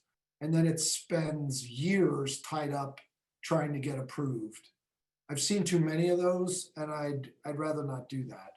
So I'd rather we take another bite at this apple. I don't think this thing's ready for prime time, but and I'd rather came back in January, so we could actually prove something that will go through and get done. But to do it in isolation, not taking into account these other things, to me just seems, I'll say it, it's irresponsible. It's not real. So I don't know if anybody wants to make, I'll gladly make a motion to defer this item so that some more work can be done. But if nobody's interested in that and they just want to vote on it and put it out there, you know, then I guess I'll have to make a decision whether to support this thing as it is or not. Peter, do you want to make a motion? I'm a little confused. Yeah, I'll make the motion just to test where everybody is. I move that we table this ed spec for further refinement by the committee to fit in so it's more prioritized to our budget realities. Is there a second for that motion? I second the motion. Unfortunately, I'm not sure that you can because you actually made the original motion. I don't know if anybody's got the sense of the rules. So I don't know if there's anybody else that wants to second that, and then we can sort that out. You're right, Peter, probably not. I don't know. I don't have the Robert's Rules book in front of me, but I believe she has to withdraw her motion in order for her to second his motion. Yeah, you could. I can go get my Robert's Rules book if you want to wait a minute. I have it right here. All right, we've got. Look, I would withdraw my prior motion to. She can second it. Which I can't, if I can't second it, because I agree with Peter, what Peter said. I think we're rushing this and we need to slightly modify this project in order to push it through. And again, my concern here is that, yeah, we pass it here and then it's going to struggle getting through the BET. It's going to struggle through the RTM, and we're back to ground zero and we're not advancing anything. We need to just be, we need to right size the project more. But I don't know. I mean, maybe other people have different views. I'm not hearing another second for the motion. And I guess I just want to make sure this is something that the feasibility committee moved forward with, right? That's accurate? I don't know. Is it true? You know, Karen, you were on the committee. I mean, did the feasibility, this was something that the feasibility committee moved forward with? This is something I served as the liaison, and then the members of the committee agreed with this spec. And I had voiced concerns. I've voiced concerns on this, on all of these projects since April, that we need to focus on the right things. And I'm just concerned here that just pushing things through, right? I like this project. I like it a lot. I just think that with a price tag this big and the scope of what we're doing with respect to some of these things that have just been broken down that we've seen in the last 48 hours of what that 11 million or that 12 million looks like, which we hadn't seen until 48 hours ago, is not the right size. And that's what I think needs to be spent more time and understanding of what is actually being done. Because I can say from having sat on the committee, there was no just conversation about demoing the boiler and all of those, replacing the floor of the gymnasium. These are not things that were discussed. The things that were discussed are the things that we've always discussed and the things that I agree with that need to be changed, which are we need to address the ADA issues immediately. And we all know this for a whole host of reasons. Two, the health and safety issues, and obviously not having classrooms that flood. Those things need to be addressed. But my overarching issues in looking at this breakdown, again, that we got 48 hours ago, opens up our eyes into what all of those specific line items are. And I think, again, we'd be irresponsible in not having taken the time to say, is this really what we need to do here in order to move this project forward? Because I think it stalls. Again, I think we would be putting misinformation out into the community to suggest that us passing this here is going to get this through all the way and we're actually advancing something. All right. At this point, I think we need to dispense with the motion that's on the table, which is to table this. I'm going to go ahead and second it so that we can actually vote on it, because I think it's important that we do. So if there, Mr. Kelly, I see your hand up if you wanted to discuss the motion to table. Otherwise, I'll take a vote on that and we'll see where we land.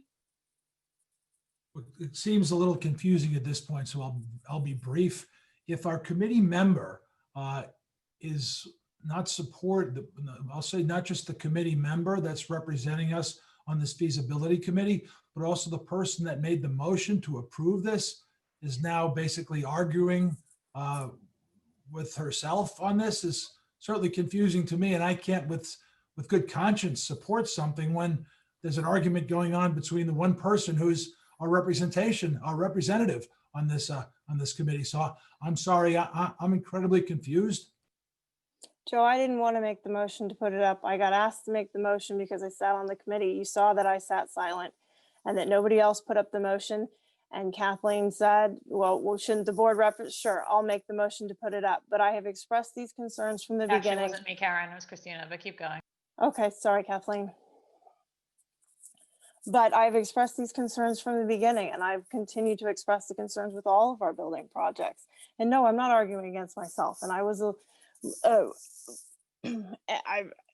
I'm putting out the issues that I think are important, and I'm addressing the concerns that I think need to be addressed. And I think that one, having this information, and again, some of this is brand new information that we've gotten within the last 48 hours that we did not have before.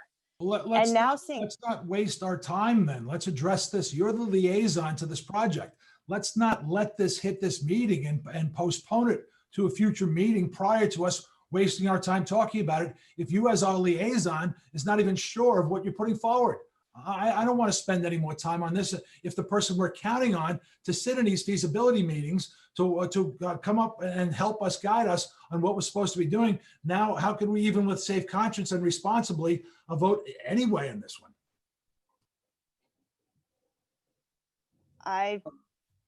Fine, Joe. Then I suggest that you don't vote at all. What I'm saying is I can't control, I have had no control over when information comes in and out with respect to this information that we just got. If you recall, we didn't have this information at the last board meeting. That was not within my control. The information we've asked for the last time in the meeting, we've had how many weeks since our last board meeting? And in fact, we didn't get it until 48 hours ago. Most of this information should have been posted by February of Friday this week. It wasn't posted due to circumstances of the administration having COVID issues. And I can't control that. It wasn't up and I haven't seen it. If you want to talk about whether or not I've had information, then you should talk to the administration and you should talk to Russ about when he provides information. Mr. Bernstein, can we? I've got one more hand, Peter, and then we're going to take a vote. Ms. Hirsch. Can you just review the bidding? Is it my motion to Yeah, first we take up your motion to table. If that fails, then we will take up the main motion. So Ms. Hirsch, go ahead. Okay, so I have a quick process question because I love process. Is there anything, our next items up for discussion are our FY 21-22 budget. Is there anything in the next budget, any line items specific to this project? I will defer to Mr. O'Keefe, but I believe the answer is no. Okay, so John, can you confirm that, please? The answer is no.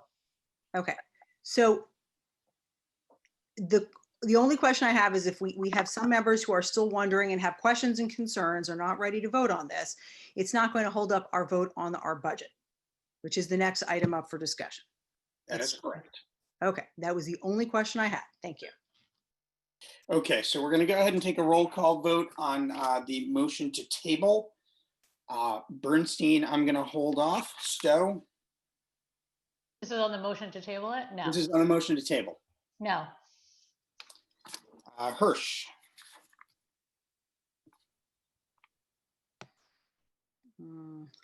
I hate being in this position. You can pass. Can I think about it for one more moment? Yep, I will come back to you. Downey? No.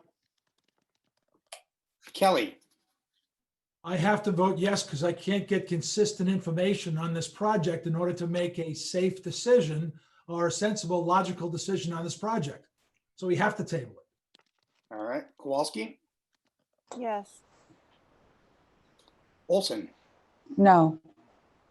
Cher? Yes.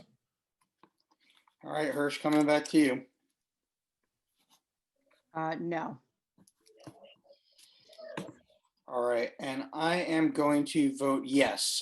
There's enough questions from other board members. I feel we don't need to rush this. I do want to make sure that we continue to move this forward. So we will have this on the agenda in January. Board members, I will ask you to please get your questions in. If you want answers, you've got to get your questions in early so that we know what we're asking the administration to address. So if there's a question, for instance, about could we separate the ed spec portion from the feasibility portion? That's a great question. Submit that in writing to the superintendent. All right, with that, this item is. So wait a second, how's 4-4 tabling it? Wait 1 second. You're right. Hang on. No, it's The motion fails. Motion fails. Sorry. Okay, motion fails. Yeah. So I guess we'll take up the main motion then. Sorry, I thought we had 5. It's been a long night and my internet is down, which is why my camera's not on. So sorry. All right. So then now we are back to the main motion, which is to actually accept the ed specs. So if there, Ms. Downey, I see your hand. Is this about the main motion? I was going to comment earlier. My only point I was going to make is we're having a lot of discussions about the financing. That is not what we're deciding tonight. All we're deciding on are what we think has to be done to the building. That's the only point of the vote. It's not about, it's not even in next year's budget. It's in future budgets. So there's a lot of discussion about what it's going to cost, which we should be cognizant of, but we are not actually making a budgetary request for this building this year. So I don't want to, again, get derailed by points other than what we're doing in the building. All right, Mr. Scher, and then I'm calling the question, folks. No, I know. So this is for the question. When are you proposing that this would be, this ed spec would be put to an architect? Well, we wouldn't have any funding and we'd have to request funding. There's no request that we're putting in for this year. So the first time we would be able to make that request is the following year. 18 months from now. You got it. So we're asking to approve an ed spec now that we just got 48 hours ago. We actually got it Monday night. Hold on. I'm just asking a question. You keep saying 48 hours. It actually was posted on Monday, so that's not 48 hours. It wasn't posted on Monday, but that's okay. So it doesn't matter. We're supposed to take this thing that we just got and approve it. And that the first time it would be given to an architect as a scope would be, I'm just trying to be clear, under the current plan, 18 months from now.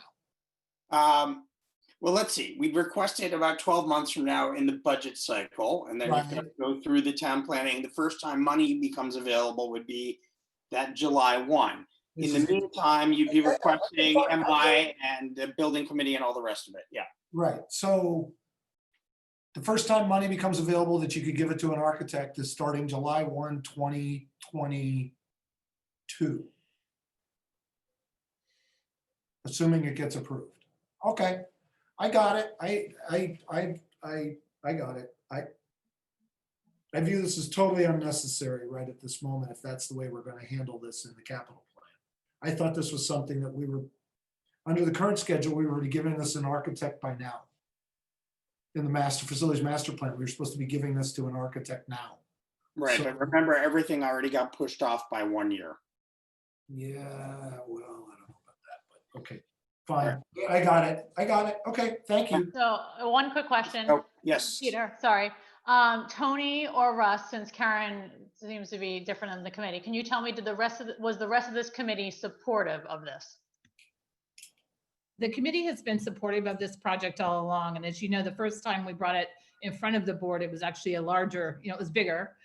We've tried to pare it down based on all of the board feedback. But the committee has been supportive of this project. Absolutely. Okay, thank you. I'm ready for the vote. I just also want to add that all of the infrastructure information was shared with that committee and was reviewed in a meeting. And we had a lot of input also from your director of facilities who helped prioritize the work that needed to be done at the building. Thank you, that's helpful. All right, Ms. Hirsch, and then we really are going to take a vote because we really need to move on here. I'm just saying, if we are not actually going to be doing anything with this for another however many months, as Mr. Scher noted, I don't know if anybody else wants to revisit moving this to getting more information in January. That does sort of give me a little pause. That's all. Okay, I'm going to call the question. So the question is whether we approve the education specifications for the Old Greenwich School. I'm going to take a roll call vote. So Bernstein, I'm going to say no. Stowe? Yes. Hirsch? No, I'd like a little more information. Downey? Yes. Kelly? Come back to me, please. I will. Kowalski? No, for all the reasons that we've discussed. Olson? Yes. And Scher? No, for all the reasons we've discussed. This needs more work. All right, Mr. Kelly? What's the score there, Mr. Bernstein? Right now, the score is 4 no's, 3 yeses. Abstain. Mr. Kelly abstains. This fails 3-4-1. All right, folks. So we are still in the ball game with the Old Greenwich specifications. We can take it up in January or a date certain. We can discuss that during agenda planning. Clearly there's some folks that want more information. As I said earlier, get your questions in because we are repeating history here. We've taken this item up a couple of times, so I think it's time that we move on with this. All right, we'll come back to the agenda plan. Peter, I just want to know, I appreciate your comment that we've taken on this up a couple of times, but I think taking it a couple of times, the last couple of times, we haven't actually had the ed specs. So I think that's just, it's a little bit of an unfair comment. So I just want to make that footnote. I guess, Karen, the information's in there. It just may not be in the order we would like it to be in, because again, you and I had the same question about the document, but that's neither here nor there. We will take it up again as we need to. All right, moving on. Our next item is the fiscal 22 operating budget. I'm going to recognize Ms. Stowe for the motion. Yeah, as chair of the budget committee, I'm happy to put forth the motion to approve the proposed fiscal year 22 operating budget of $169,846,597 as presented. I will second it. Thank you, Mr. Kelly. All right, the operating budget is on the table. Dr. Jones or Mr. O'Keefe, anything to add on the operating budget? No, we were not noting any changes or requests to make any changes to bring it forward tonight. All right, Can and Mr. I did add you something? give an update from the budget committee? Yeah, thank you. So we've met quite a few times throughout and since the last board meeting. I just want to go back a little bit to frame it. I know that when Tony and Sean originally rolled up the budget, you know, the numbers were coming in north of 5% with just the restoration, of course, of the prior year base budget, plus the special education out of district costs, plus of course contractual obligations and of salary and transportation. However, with our guidance, you know, that they worked tirelessly going line by line to find efficiencies to present a budget that we all saw that represents a 3.97% increase. And, you know, we've all talked about some of the efficiencies, right? They're in transportation and an elimination of headcount at Havemeyer, some position redeploying positions. And what I appreciate that is that they're finding efficiencies that do their best to not impact the classroom. So with all of that, I am comfortable with this budget as it currently stands, that we've taken out everything we can without impacting the quality of our offering to our students and to the Greenwich community. All right, board discussion. I'm going to speak up right now on one item. So Dr. Jones, in her presentation to us on the budget, had identified whether an issue as to whether or not the board wanted to add additional money as a result of the special ed audit. And that was the amount of $500,000. As I sit here today, I'm not ready to add that money because we really don't know what the results of that audit are going to be, whether it's going to be programmatic changes, whether it's going to be people changes. I am highly supportive of making sure we have resources available to do that. You know, I'll repeat the same thing I've said to Dr. Jones before, which is, you know, you're moving staff members where you need them. And I think when we have the results of the audit, she'll have a better sense of where people need to be deployed and how they need to be deployed. So, you know, we may need additional monies. We don't know what that amount will be. It's a little bit hard to put just a plug number in a budget like this. I think if we went to the BET with that, I don't think we'd be received very well.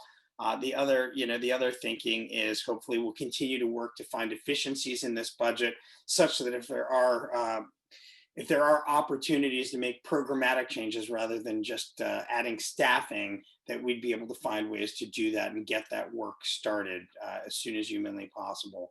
But as I sit here today, I'm not ready to support adding the money, but I am supportive of the concept of making sure we're prepared to make changes to our program as needed.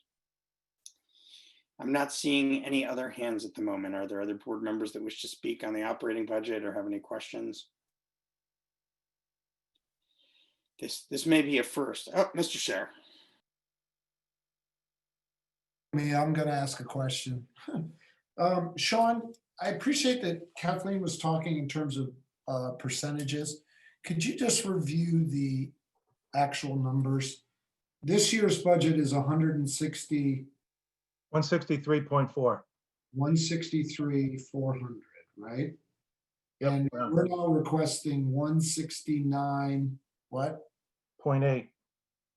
0.8. So that's plus 6.5. It's plus 6.5 million. Well, it seems like it's less. No, am I doing the math wrong? It looks like it's 6. Okay, 6.5 if you say so. I have 6.4, but there must be a rounding in there. It's okay. 6,482,000. And that's a 3.97% increase, just under 4%. And the BET's guideline was in dollars and percent increase was what? It was 3.38%. And it's $966,000 less. So 6,482 minus 966. It's a 5,516,000 increase. Theirs was 3.8. I thought they were at 3.5, no? 3.38. Okay, and that was covering 1.6 million of increased outplaced tuition. Whereas ours is 1.9. right. But theirs is covering, they're covering all the contracted salaries, correct? They're covering the increase we requested in special ed settlements with parents and what have you. And it's covering 2% increase on discretionary items, correct? Yes, that's what was stated in the guidelines. That's how they got to their number, right? Correct. So their proposal was a status quo, keep all headcount flat, correct? Yes, And our proposal is the same thing, right? correct. Right, so this is really a status quo budget. And then we're having this debate about recovering the things we have to cover for discretionary, right? Which we're saying is we need 966,000 more to cover that. What does the 967, which accounts does that come out of? It's out of multiple accounts. But the major object items, is it out of transportation? Did they cut our transportation budget? I'd have to give you a good answer to that question, Peter. I'd have to do some work. Okay, so, but it's not out of the salaries of employees because they covered all of that, right? I believe so, yes. And transportation, these other major items, they must have given us 2% increase. So, I mean, really what it comes down to is they did not recognize the pre-spend restoration. So didn't recognize the additional 300,000 in outplaced tuition. And then there's another roughly 600,000 related to the pre-spend. And they're just to refresh everyone, they're covering all of our COVID expenses, right?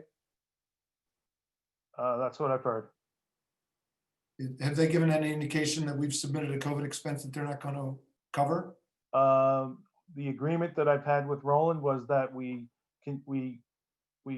produce a document every month showing what our COVID expenses are. And when the time is right in the second half of the year, then we'll request an interim. And Mike Mason from the BET, I'm more interested in that than Roland. Mike Mason, he hasn't deviated from his commitment on behalf of the BET, has he? I'm not aware of that, no. Okay, I'm just, my radar's up on that because that winds up then hitting our budget. So I had two, so the ask is you're proposing we take in a budget that's 966 above guideline. Yes. Okay. And you also said the other day on the budget committee that you're not taking any expenses from this year, savings we could have this year and do a pre-buy again because you think there's a line, you've said there's a line in the guidance letter that tells you not to do that. Correct. Right?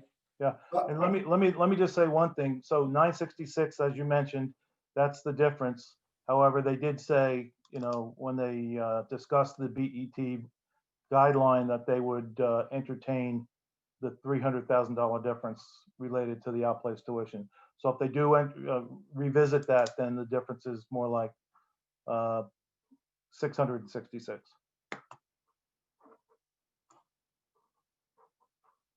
Okay, and 966 on 1.69. So we're talking about, what are we talking about? It's a half a percentage. It's a half of a percentage point. Yeah, well, according to him, it's 3.97 versus 3.38. I was where you were, Christina. I thought it was a little bit smaller. I wasn't aware that the delta we're talking about is this large. And, I think we talked in the budget committee the other day about actions we could take this year that would help mitigate this if we discuss that and had cooperation with the BET. But, I gather people want to do this for later.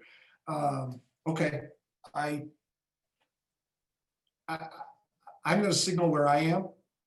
3.38 is a lot higher than we've ever had. And the fact that they've eaten all of our COVID expenses, so that hasn't hit our budget. I think there's other opportunities for us to mitigate some of this. I've said all along, I'd be glad to support a budget above guideline. This one's a bit too far above guideline for me. It won't really matter because it'll go over to those guys. I'd rather we had the certainty and didn't wait around for March to go through this drill we're going to go through over 966,000. I also, totally independent of that, just so I can tell the full board, I don't like where the superintendent has allocated the money. And I've made this really clear. I don't like that she's proposing to take, we've essentially gutted, in my view, my words, I don't want to have a debate about it.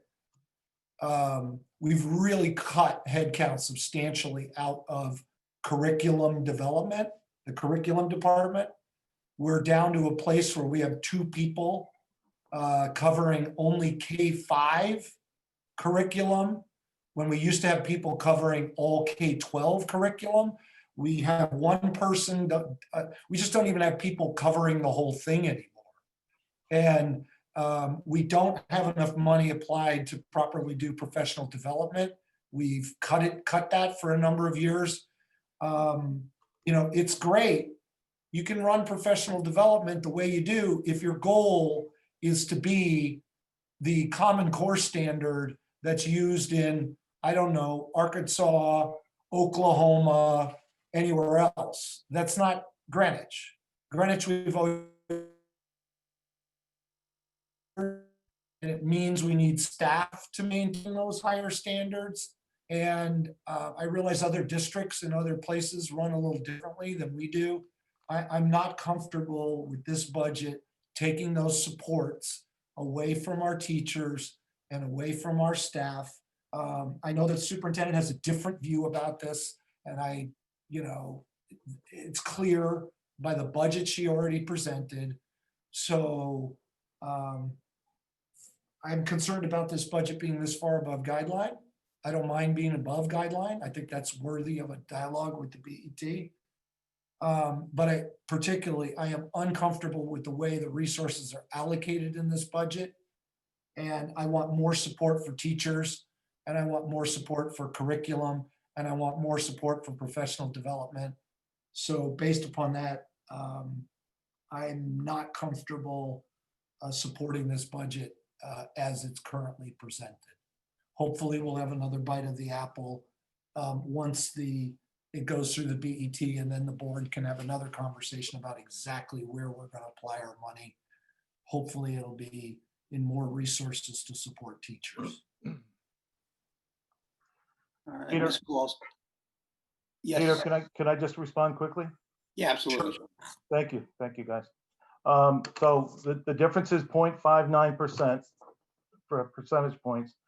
And I know you're saying that you don't like to exceed the BET guidelines by that much. However, we are recovering from a 0% budget, which is following multi-years of 2% budget.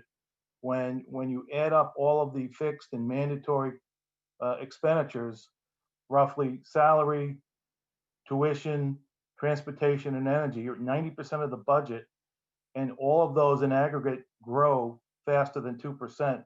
So year after year, we're having to cut the budget to fund the 2% budget. We have to fund in other necessary areas. So multiple years of 2% budget followed by a 0% budget.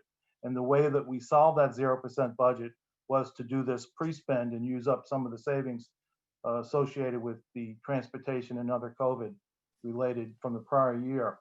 So we've had to restore that.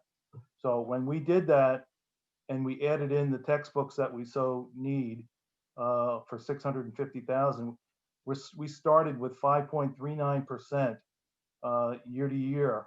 And we were able to bring that down with significant reductions down to 3.97. So it was roughly about a $1.7 million reduction in other areas so that we can get that to what I view as a more reasonable level. I mean, I'd love to get to the BET guidelines. I really would, but you know, we have to put something forward that's responsible. All right, thank you. Ms. Kowalski. So, look, I think obviously where we started, we've come down, you know, several percentage points, and I appreciate the work that the administration and the budget committee has done to get us down there. Right, we're digging in and doing our job, and definitely some good work there.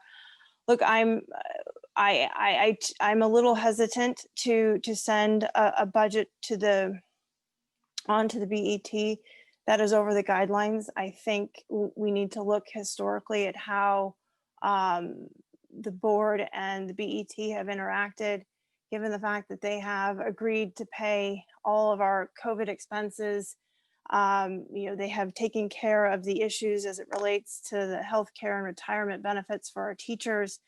And every time that we have come to them in the past with an overage as it relates to special ed, we've gotten that money.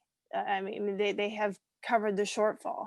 And I think we owe it to the BET to follow their guidelines and to dig in and to figure out what we can do, because they have done us favors on the back end, and I think we owe them the benefit of digging into our budget and coming forward and sticking within the 3.38% that they have allotted us. And I think we can and should have done this.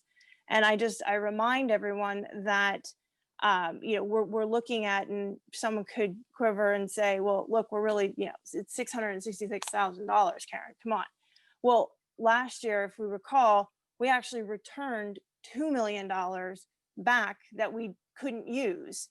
And I think that that's just a sign of where there is some digging in left and some other scrutinization of the numbers that needs to happen here before we send this on. And I think it sends a bad message to the taxpayers and the town. And I think that it's our responsibility to stick within the guidelines. And look, if there are additional things that we need to deal with later and go for that are overages, then we do that. But I think we need to, it's our obligation to stick within the guidelines. So I'm going to go next. It's Peter Bernstein. Guidelines, they're guidelines. They're meant to be guidelines. They are not hard and fast rules. I've done this. This is my 8th budget on the board. I've had this discussion with numerous BET members, present and former. It's up to us. We have a statutory responsibility to request what we believe is absolutely necessary for the running of the schools. And whether or not we agree it's in the right category, our focus right now is really on what's the big picture. And the big picture is, Sean's right. We've gone through the 2%, 2%, 2%. We dealt with a zero last year that was delivered, kind of at the end of the day, but as a result of COVID. We dealt with it in, I think, what was a reasonable manner, which was a pre-spend, which was approved by the town finance department. But the money that was returned last year was because of COVID savings. It wasn't anticipated. If you look at the money we've returned over time, it has gone down to the point where we basically are managing to return less and less every year. Every absolute year, it's been less and less. And it's a number that we keep watching. As Sean mentioned, we continue to try to find efficiencies every year to meet that 2%. And even to get this close to guidelines, which is almost half a percentage point, we've still had to make efficiencies. We are asking the superintendent basically to do more with less. We are, moving people around. I don't know that I personally have any problem with the way curriculum was reorganized, considering the way it was the prior organization. Maybe this method will be more successful. We've had the conversation with the BET about cutting curriculum development, professional development year after year. Professional development, when you dig into it, we've had multiple models going on. So finding savings and better ways to do that, allow us to save a little money there. I don't think Tony and Sean's work is ever done on the budget. I think they're going to continue to try to find efficiencies to make sure that staff is in the right place, that the staff that's been redeployed are actually in the buildings working with people as opposed to sitting in offices at central office. So I don't know how much more we can squeeze from a stone. I think at the end of the day, we've made a good faith effort to come as close as we can to guidelines to find those efficiencies.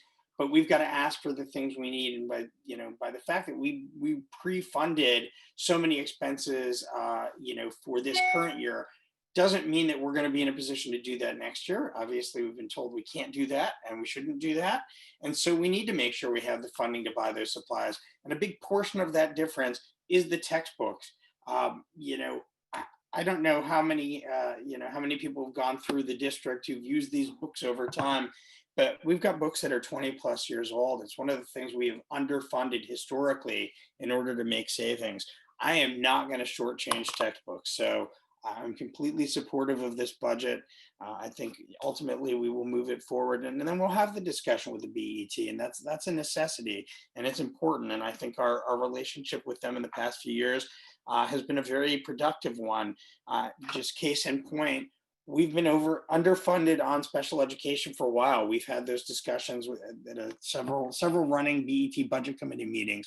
They heard us loud and clear, and it's why it's in the budget committee letter as something that they want in our budget, which makes a whole lot of sense. So I'm appreciative of that relationship. I think we're moving directionally where we need to. But I don't think trying to make arbitrary cuts to get to an arbitrary number is a very smart thing. And one last thing, because so much of this is about driving the mill rate, look, homeowners in Greenwich benefit from one of the lowest mill rates in the state. We benefit from low mill rates because our property values are so high. Our property values are high because we have a good educational system. If we start to chip away at that to hit some arbitrary number, I think we're doing a disservice to our students and to the residents of the town. I'm going to turn it over now to Ms. Hirsch. Well, you said a lot of what I was actually going to say is that, we are slightly over the guidelines given to us, but this is following a flat budget from last year. So technically, if you looked at where we should have been for a non-COVID year, we would be, we're still spending less. I also agree with Mr. Scher that I'd like to provide more support for our educators, more professional development, additional staffing to help provide more curriculum development if possible. But, it just does not seem like it is feasible to do within this year's budget. We say year in and year out that we have to find efficiencies to meet those guideline numbers. And every year we do at the expense of professional development and supporting some of the things that our educators need. Is very clear we need new textbooks in some manner and other things. I just sort of wanted to say, much like Mr. Bernstein, the guideline is just that, it's a guideline. And if our superintendent feels that this is what is needed to run our schools, to provide our students with the type of quality education that we have been providing them for years, then I think that, I would like to support that.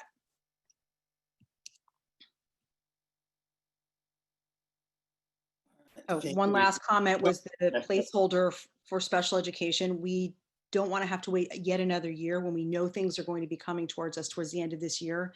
Our students really are, in need of, support, knowing that we'll stand behind them if changes need to come that have funding attached to them. Thank you. Ms. Downey? Mr. Bernstein, you very eloquently stated virtually every point I was going to make, and more so. That this is the amount that the superintendent is telling us that we need to run the schools. I think perhaps unlike other years, Dr. Jones and Sean did a lot of the hard work before we even saw the budget, which Sean made reference to about where the percentage where it was when they started working on it before it even got to us. They did a lot of really hard looks at efficiencies and cost reductions, and we're very appreciative to them for doing all that hard work. And keeps it something to bear in mind, and as well as appreciate that the BET recognized our salary needs, and thereby allow us to be having this discussion. So I think this is a shared exercise and job amongst the BT and us and the administration. And I think we're moving in a positive direction, and we're all trying to work together to be efficient, but also to provide what our students need. So I think those are the important points to remember. Thank you. Ms. Olson. Sorry, I can get my camera back on here too. Yep, so I'm probably going to be slightly redundant, but because I don't want to repeat what's been said again and again, but Sean has shown that he's able to find efficiencies, and I really appreciate that, and has really done a phenomenal job, since coming on board. So I commend you. And Tony, I trust that, as superintendent, you've laid out, these are my needs, and not your wants, but your needs. Like, this is what I need to be able to run these schools efficiently, and I support you in that. So I'm on board with this budget. Short and sweet. All right, thank you. I'm not seeing any other hands, so I'm going to go ahead and call the question. The motion is to accept the operating budget of $169,846,597. Bernstein is a yes. Stowe? Yes. Kirsch? Yes. Downey? Yes. Kelly? Yes. Kowalski?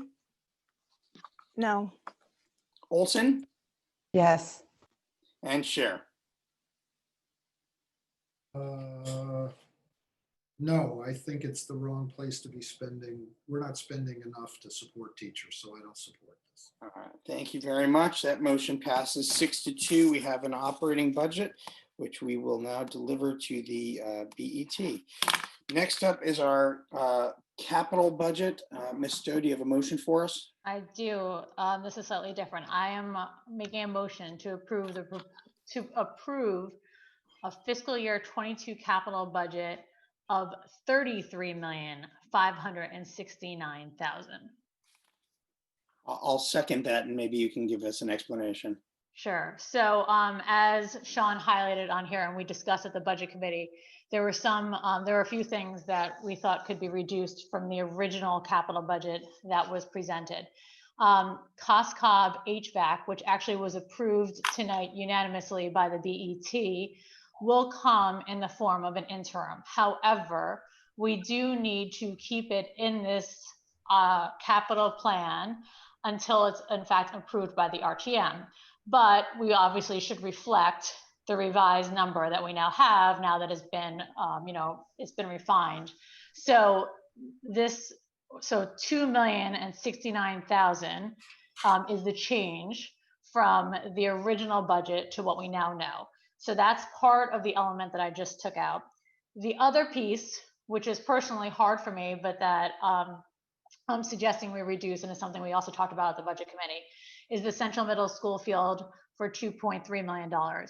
And the reason behind that is that you all recognize that in the capital budget, we also now have I think it's about 100,000 for a feasibility study for Central Middle School in general, because there are concerns about that school, and we're looking at what we might need to do going forward. And if in fact it's chosen that we need to, perhaps rebuild the school or do something, it would be an awful shame for us to find that out and have just put in a field.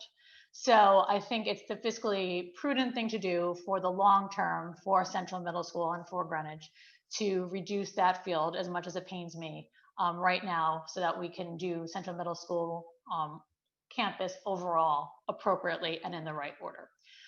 There are two other things mentioned on here, and I'll let Sean talk about that, but the North Street HVAC, it's potentially could be reduced, but we apparently still don't know the numbers on that. And therefore it's prudent to keep that as it is from my perspective. And Western Middle School, maybe Tony, you could address, but right now, I know that there was a little bit of information last night you had a meeting, right? So if you could tell us a little bit about that, but I think my understanding understanding that it's still appropriate to keep in the 8 million at this time, but recognize that we will keep getting more and more information as we go along. And so the BET and the RTM might know more by the time it comes around to their vote. But at this time, I think it's appropriate that we signal that as soon as we have money, we would like to have Western Middle School completed. Yes, we're working just like we are, on those high school projects. We work as a team, and we had a meeting with EPA and DEEP just this week. And so we would like to have a shovel in the ground this summer. That's what we're really working towards, whether or not we can get there. It's one meeting at a time, but I do believe we want to have access to funding. Otherwise, it could hold us up.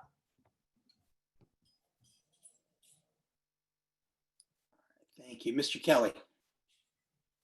Thank you. I want to talk about taking out the Central Middle School field. As I am glad we are doing a feasibility study sooner than we had originally planned on doing for the school, which is a good thing. I worry that when we've given something to a school, then take it away, that certainly does not make us look like a consistent or steady board. Now, we've had a meeting. We decided on what we were going to put forward. We put that into the budget. Things have changed, and I agree it'd be irresponsible to put a field, a $2.3 million field out there when we might need that in a construction project in that area for that the preparation or the construction. So to take it out of the budget is understandable with the feasibility study, but I'm uncomfortable with giving it. And if the feasibility study says that we can put off the building or renovations or rebuilding of Central Middle School and put that off some reasonable amount of time, we're not addressing giving back that money or giving back that field. That field has been neglected for a very long time. My oldest child is almost 30 years old, and we went to Central Middle School. She went to Central Middle School, and the field was neglected then, lots of years ago. So to give this and take it away without any sort of explanation, well, not an explanation, that's not the right word, but an assurance that we will bring that back if we can. I just want some, and I believe we talked about this in the meeting, we can't really give some assurance in that way. I just need to be satisfied or comfortable that the commitment we made to the Central Middle School community, that we live up to that commitment. To take it out without an explanation or any sort of plans to put it back in concerns me.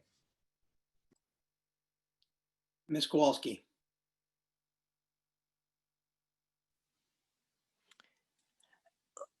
Yeah, Joe and I haven't seen eye to eye on a lot lately, but I have to say that one of the things that I had mentioned back when we voted on this field back in February, it is all the more reason that a grass field made more sense, because it was going to cost us $1.1 million, and it would give the kids an opportunity to have a field, and no one could tell one way or the other that in fact it wouldn't work for all of the reasons that everyone had expressed their opinion on, and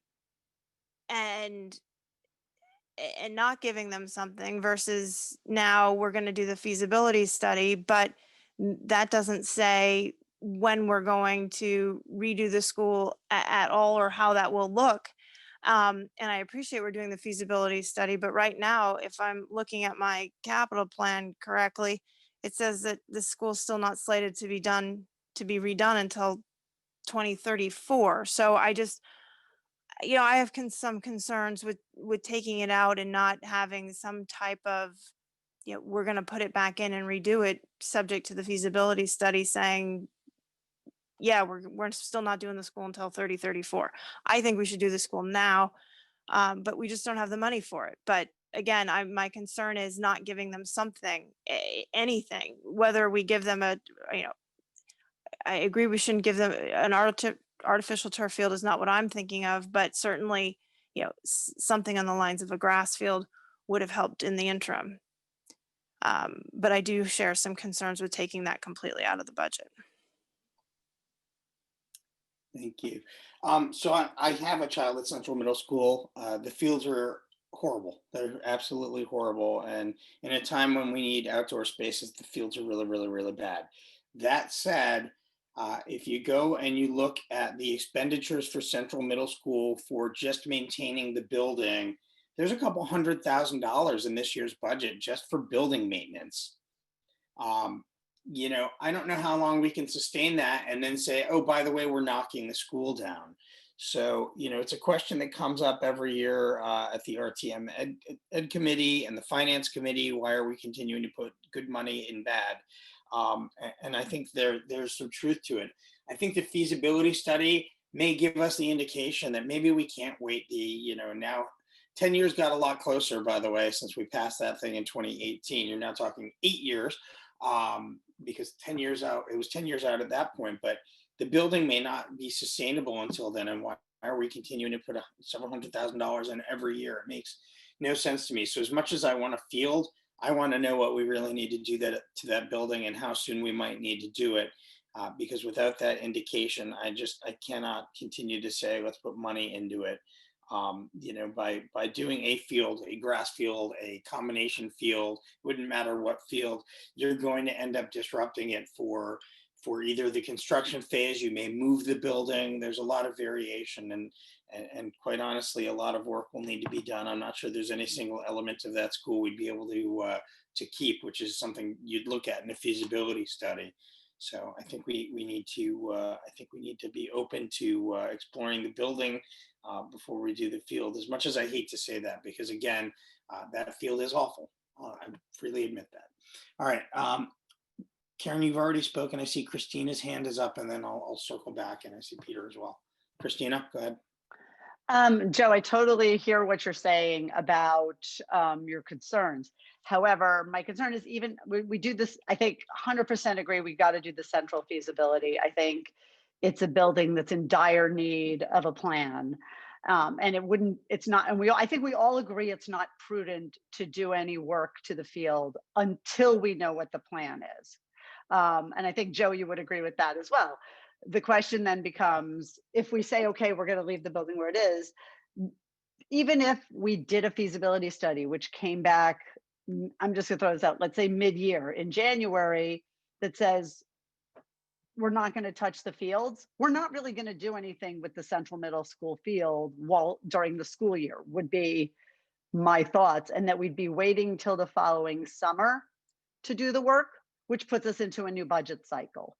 So I understand the concern, but I'm not sure there's anything we need to do about it now. I think my concern is also there's limited funds. I think we all agree this year for capital projects, and I think educational needs, and there are other things that to me take priority. As much as I want to do a central field, I think given the analysis of the building that's going on, I think that seems ripe as the item to take off the table. All right, Mr. Scher. Sorry, you guys are kind of diving into issues, and that I need to back up a step because I'm now confused on where we are, and part of my confusion comes from the actual detail of the capital budget with the CIP sheets. I mean, I'm glad we got them. Thank you, Tony and Sean. But we got them, like just before this meeting. So I got to back up a step. And I'm sorry I got to drag you guys through this, but this is information we just didn't have. So if I could back up, the item that's posted on board docs says the budget proposal is, so I got a little confused with what you just did, Kathleen. So I changed the motion to actually be the number that I think we should be presenting, as we discussed at the budget committee. So the original proposal from the administration was 37,938,000. Right, and I'm suggesting 33,569, which is less the differential for Cost Cobb and Central Middle School. Okay, so you're saying to take out what, on the sheet, you're saying you've proposed to take out the HVAC. Well, I'm actually not taking it out in full because I No, can't, no, I right? understand that cost comp, right? Right, so I'm taking Then it you- down to the amount, And what was Yeah. your other item that you took out? Central Middle School field. Okay. Okay, so that's, let me just take that out, 2.3 million, and your other one was cost comp, which would have been a deduction from the capital sheet on HVAC, right? The capital sheet on HVAC is 11.194 million. Right, Right, so so- it would come out of that item. Yeah, Okay, so now it's like so- 9.9 or whatever, right? Yeah, so Sean, I have a couple questions here with your sheets that we just got. And if I could just rattle them off, and then Peter, if you want to interrupt. My first one, Sean, is Cardinal Stadium. It's, let me just find it, exterior. Oh, I'm sorry, I've got the one that comes before that. Capital worksheet called Stairs and Ramps, $380,000. It says on the sheet that's non-ADA work. Is that right? That's an accurate description on the capital sheet? Sean, Hold on a sec. Can you hear me? I can now. Okay. If Dan is on, I'd much rather have him talk to these sheets. Okay, fine, sure. Whoever can answer the question best so we can keep moving. Can you hear me? The reason it's designated non-ADA is to try to separate concrete repairs from the needed ADA. So because we have a, You mean? Excuse me? From the master plan, you mean?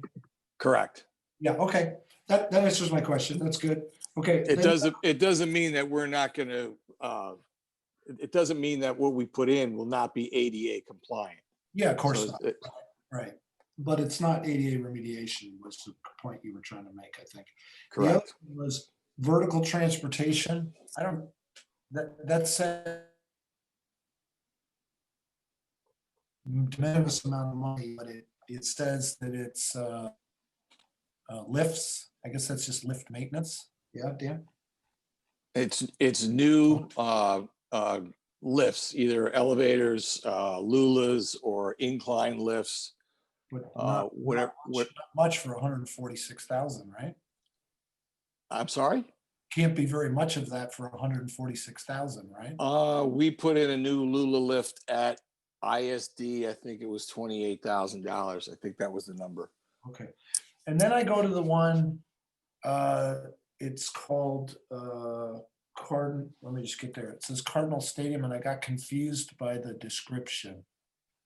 And I want to be, I know we've flown over this target a couple times, but I want to be sure I'm understanding it properly. It says this funding is to continue with design and subsequent construction of new stadium facilities. But it says new accessible bleachers, lighting system on existing poles, build out under home side bleachers that will include team room, concession, restrooms, and officials. Also included is an elevator, ADA accessible parking closer to the field, and a new, I thought, Dan, some of this stuff that's in this description was covered in phase 1A and 1B. It confuses me that it's being referenced. 4.8, I always understood was for phase 2. It is. Peter. So is this just mixed? Yeah, that's the sheet needs to be clarified because Okay. the 4.8 is just for phase 2. And what is in, it's just for grins and giggles. Phase 2 is visitor side bleachers, right? Yep, and the building underneath. And the building, which will be next door now. Right, and then the tennis courts and the Relocating the tennis courts and building a road. Correct. Everything, the ADA parking lot, the handicap, the disabled parking lot for disabled people is already funded and being done in phase 1B, correct? 1B. Right, and the full bleachers with the rooms underneath are being done in 1A, correct? Correct. Correct. Okay, so so that clears that up. And then the other one was just moving along, the GHS entrance. This is what you're suggesting is the construction funds for the anticipated new entrance that hasn't been completely architected yet? Correct? Go ahead, Dan. Peter is on the committee. There's money in this year's budget for architecture and engineering. Correct. So yeah, just so you know. This is anticipated construction, right? That was my understanding. Okay. Anticipated construction, that is correct. Okay, and then Western Middle School, Kathleen said leave at 8 million. And then the HVAC is at $11.2 million, but you're adjusting that, right? Or that's a board member is proposing to adjust that, correct? That's correct. The proposed adjustment is to reduce it from the 3.546 for COSCOB down to 1.477, which is a difference of 2,069,000, and which leaves the remaining 1.477 in there. And should the 1.477 be approved as an interim, then technically another 1.477 could come out once it's approved by the RTM. Yes, and we've already discussed that with the BET budget chair, and that's exactly what they would do. Right. So the new proposal from Kathleen is instead of 3.7, let me get to the thing, 3.7938. What's the new proposal, Kathleen? Instead of 37 million, it's 33,569,000. 33,500,000. And just recognize that, I always like to say it on a pro forma basis or non-recurring. It's really 20, I mean, 8 million of that is Western. So. Right. And the other part that I wanted to be clear here is this budget calls for $1.7 million to be spent on architecture and engineering for JC. So the proposal is essentially committing that project, which will commit us this year to a very low number. But over the next few years, we would have to fund the remaining 25 million, correct? Because it's a $27 million project to 25.3, correct? Yes. I'm looking up the exact JC amount. Yeah, that's right. And then the last part is Yeah. Dan and Tony and Sean, I don't see, am I missing it? I don't see any money in here for ADA remediation. I see HVAC, which is improving air, but I don't see any money for ADA remediation. I read through all of these sheets and there isn't one for that. Is that a correct reading of this? Hey, Dan, can you answer that one? Well, it's a big, healthy budget anyway. I could imagine you were not. I don't see a line item in here for a program ADA remediation. While we wait on Dan to jump on, he does have current funding for ADA. For instance, we just completed the feasibility for ADA at Western. And, we're working through that right now to figure out what really needs to be done within that building. And that's also kind of goes back to what he referenced earlier when you look at like where a lift might be needed or something of that nature. So, Tony, how much budget dollars does he have in an ADA budget right now? Yeah, you would have to ask. Sorry, go ahead, Dan. It's about $430,000. Yeah, it's like to do design work, right? It's to do design work. It's to replace the existing Lula lift at Western, and we're also looking at moving maintenance and design, Dan. Yeah, we would call it maintenance, but it's really going to be an object that's going to be part of the overall ADA upgrade of the building. We're progressing it because the current one is not functioning. Yeah, because the master plan calls for millions. So I wouldn't really call that an ADA program, but okay. It seems like that needs to be funded. Okay, those are my questions. I now understand where we are in the budget. I'll yield to other people before we talk, who might want to talk about it. Right. Ms. Kowalski, I think you went already. Ms. Hirsch, why don't you go first, and then Karen Kay, I'll circle back to you. Well, first of all, I wanted to thank Tony for giving us the update on where things stand with Western Middle School fields. I saw in tonight's documents that there was a discussion by the Budget Committee to reduce the funding for that. And I wasn't really thrilled with that, because that really needs to move forward. It's been many, many years with no field there. And I'm happy to see that it's moving forward, and hopefully we'll be shoveling ground this summer. So thank you also, Kathleen, for not suggesting that reduction. And I second Kathleen in saying it pains me to suggest reducing the funding for Central Middle School's fields. But at the same time, I do really think we need a feasibility study as to see what's going on within that school. And especially now hearing that we're going to have a field or two at the high school sort of out of commission next year and the year after. It pains me to take yet another field out of circulation right now.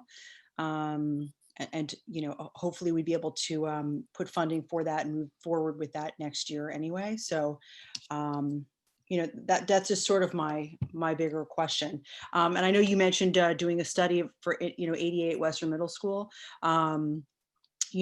Is that something we'd be able to add as an interim appropriation if there's something we can do short term there?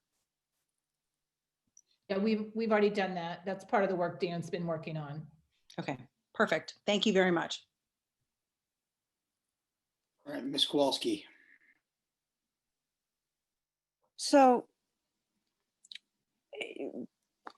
bringing down the capital budget, the capital plan to 33.5 million when we had originally had for 37, I would, and I know we have a motion on the table, but I'd actually propose that we add to this capital budget, which still keeps it roughly close to the 37, but in our 2018 facilities master plan, we have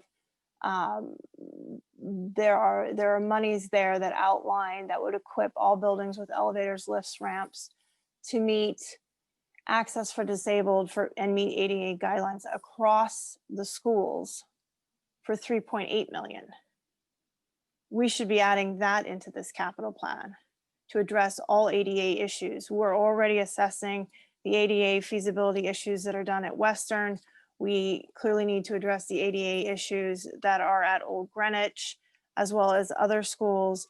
That also includes Riverside, which is next that needs to be addressed.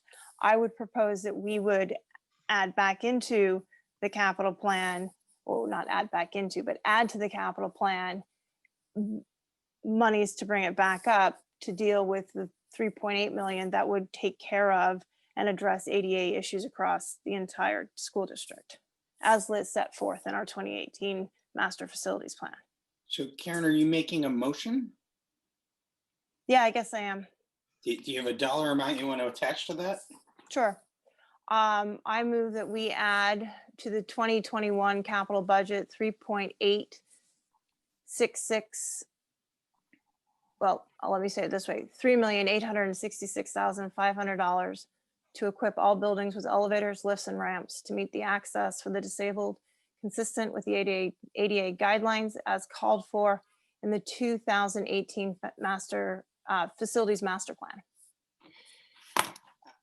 Is there a second for that motion? I'll second that.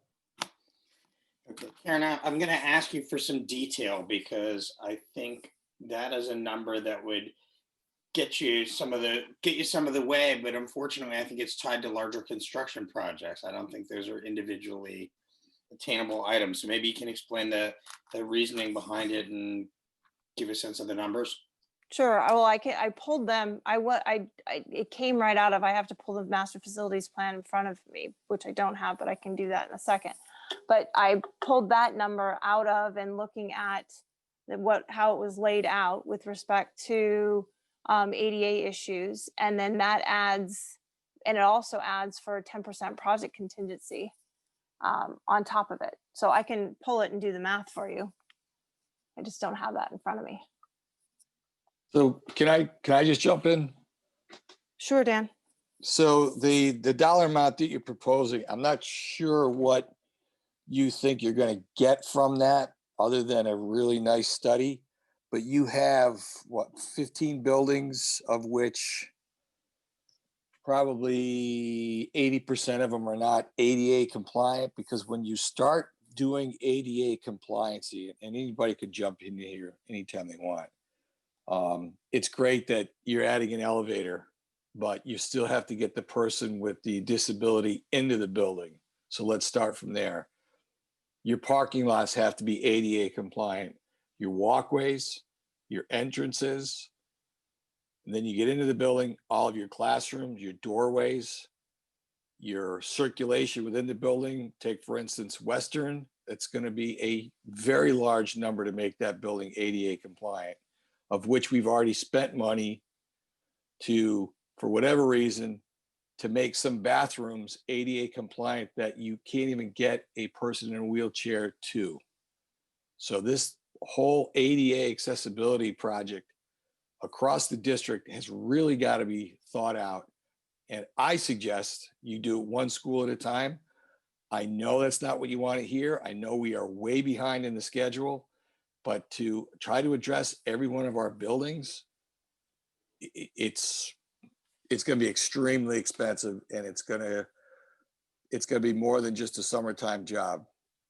Well, no, look, I certainly wasn't suggesting it would be a summertime job, but Dan, let me just unpack that for a minute, because then that suggests that the numbers that are attributable to our facilities master plan in the 2018 plan are inaccurate.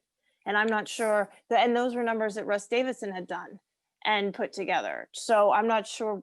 I mean, he clearly had those numbers, and maybe now they're off in the fact that 2 years have gone on since then. But I mean, I'd be curious as to see why they're so far off, because in that facilities plan that he was tasked to do, that's the number he came up with. And again, he defines that for elevators, lifts, and ramps. But look, if you're saying, look, I find it really troubling that 80% of our schools are not ADA compliant. That's just painful to hear. And then also to note that right now in the ADA budget is $430,000. So I think that needs to be addressed. Well, the reason it's $437,000 or whatever the exact number is to get somebody to do a feasibility study, which we have just gotten completed. I have the draft in my hand now for Western. From there, obviously, it goes to an architect for them to look at the building, look at the feasibility study, and design a fix. That building alone is going to take at least one elevator, at least one lift. Most of the classroom have what's known as a doorway with a vestibule, where the doorway into the classroom is recessed. We're going to have to move doorways out. We're going to have to look at bathrooms. And again, like I mentioned before, the grounds, the parking lots, the walkways, the entrances, access to the health suite, access to the main office.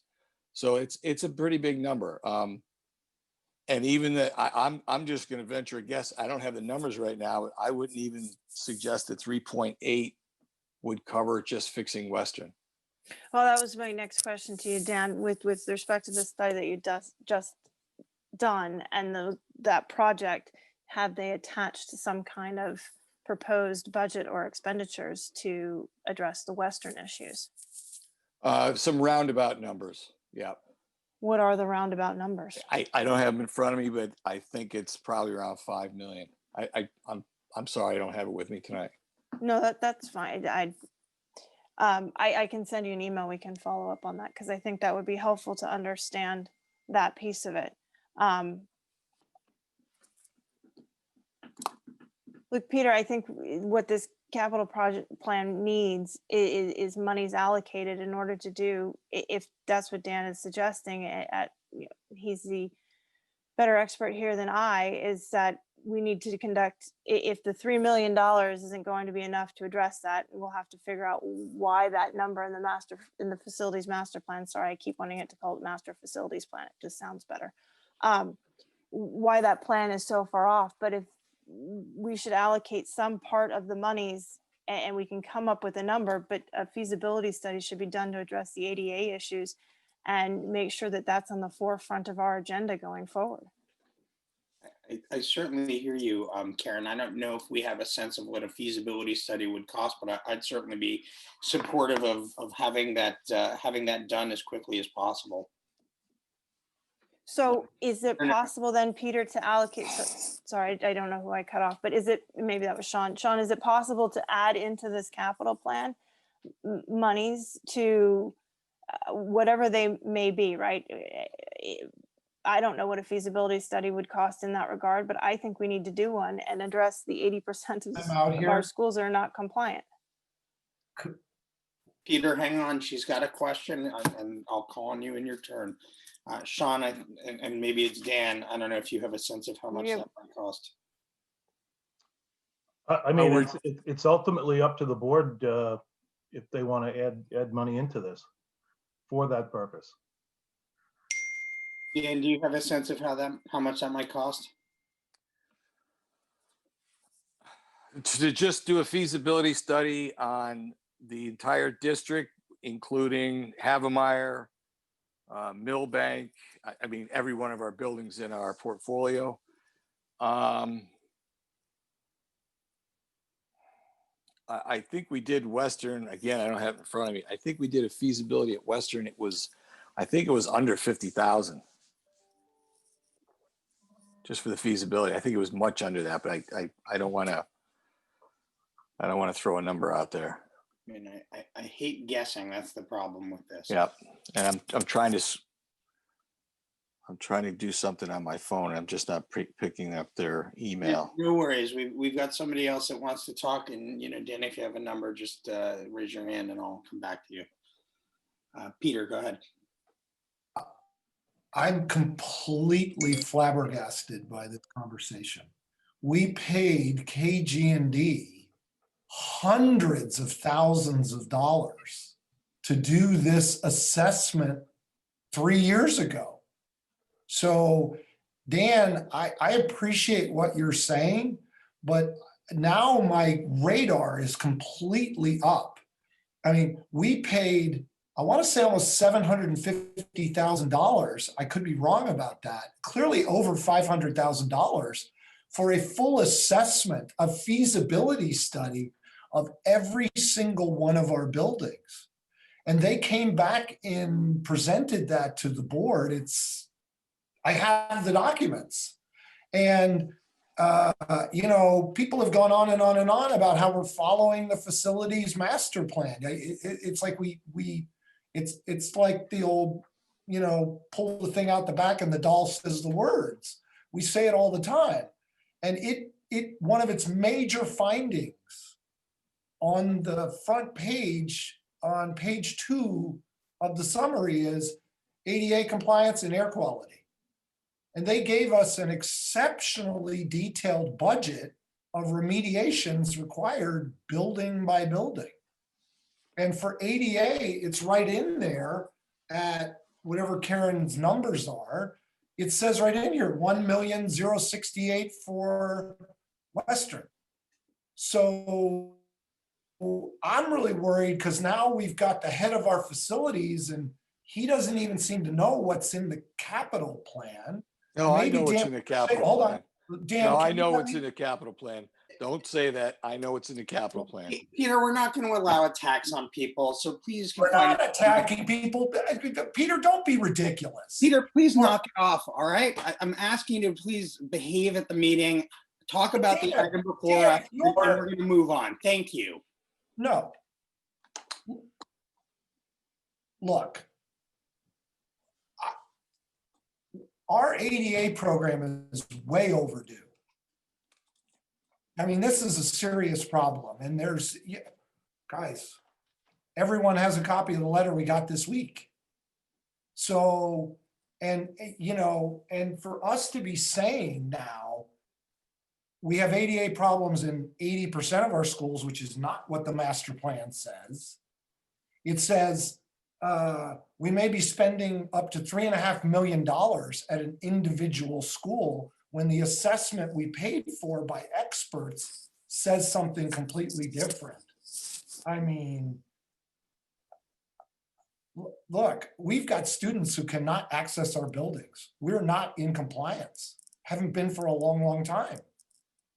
And I'm amazed that we don't have a grip on this. I'm just completely flabbergasted by that. We're talking about prioritizing, what did you say, Karen, 3 whatever million dollars, because that's what was in the master plan. And people are not even talking about seriously putting that money in the budget, because we've got a couple $100,000 out there for a single school feasibility study. With a single school feasibility study, we might do. I've been wondering what's been going on for the last 3 years that this hasn't been a priority. I mean, this is just amazing to me. We have to prioritize access for the disabled in our schools. And this should come as no surprise to board members. Karen and I have been talking about this for weeks now.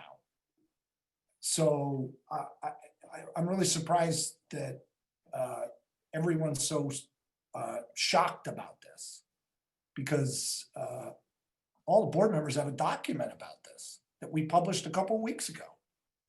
So I think, Karen, I think you're right. If 3.8 isn't the right number, I'd like to hear from the administration what is a right number.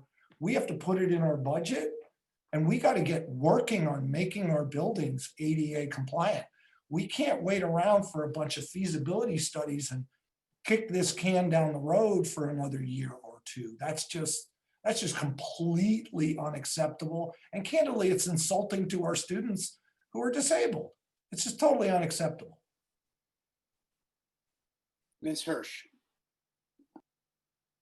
I just wanted to comment. Look, I agree. I think we need to make every single one of our facilities ADA compliant.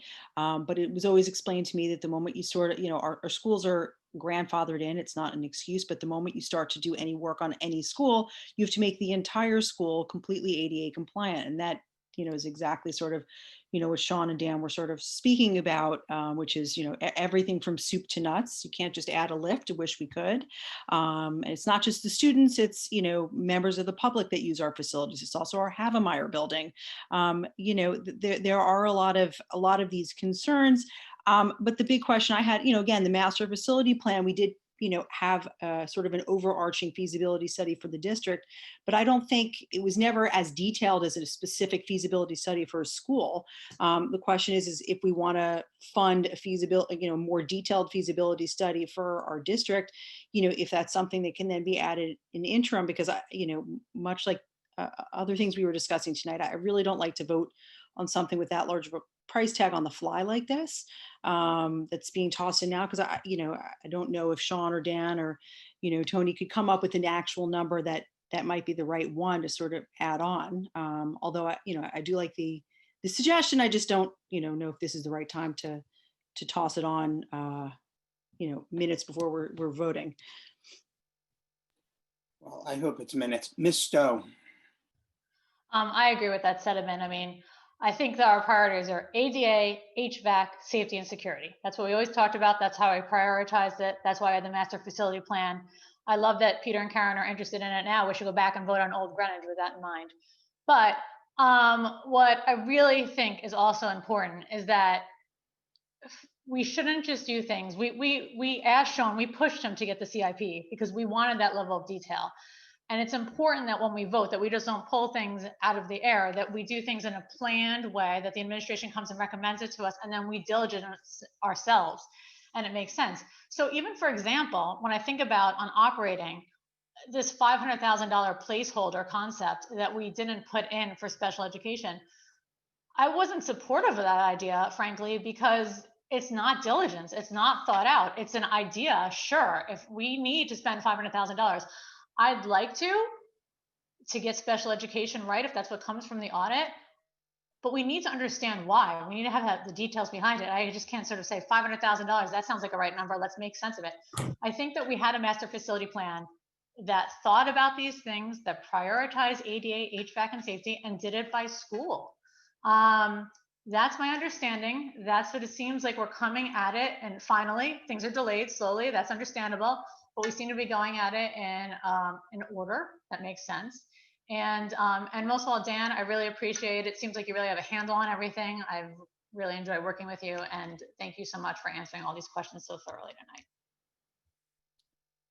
Ms. Downey. I applaud Ms. Kowalski's concept of wanting to tackle ADA issues front and center as quickly as possible, and I share that sentiment. However, I'm very uncomfortable with this process of motion with it, which isn't really substantiated with any documentation in any meaningful way, as we're having our capital budget vote, which Mr. Schur said he and Ms. Kowalski have been talking about for weeks, if that's how I heard him. And so this is kind of an 11th hour that I'm not comfortable, to Kathleen's point about we think about things and we diligence them.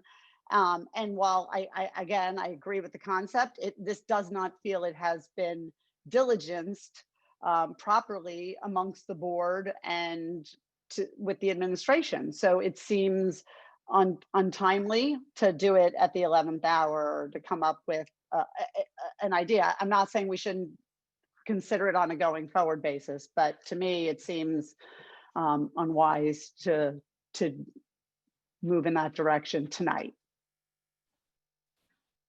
All right, Ms. Kowalski.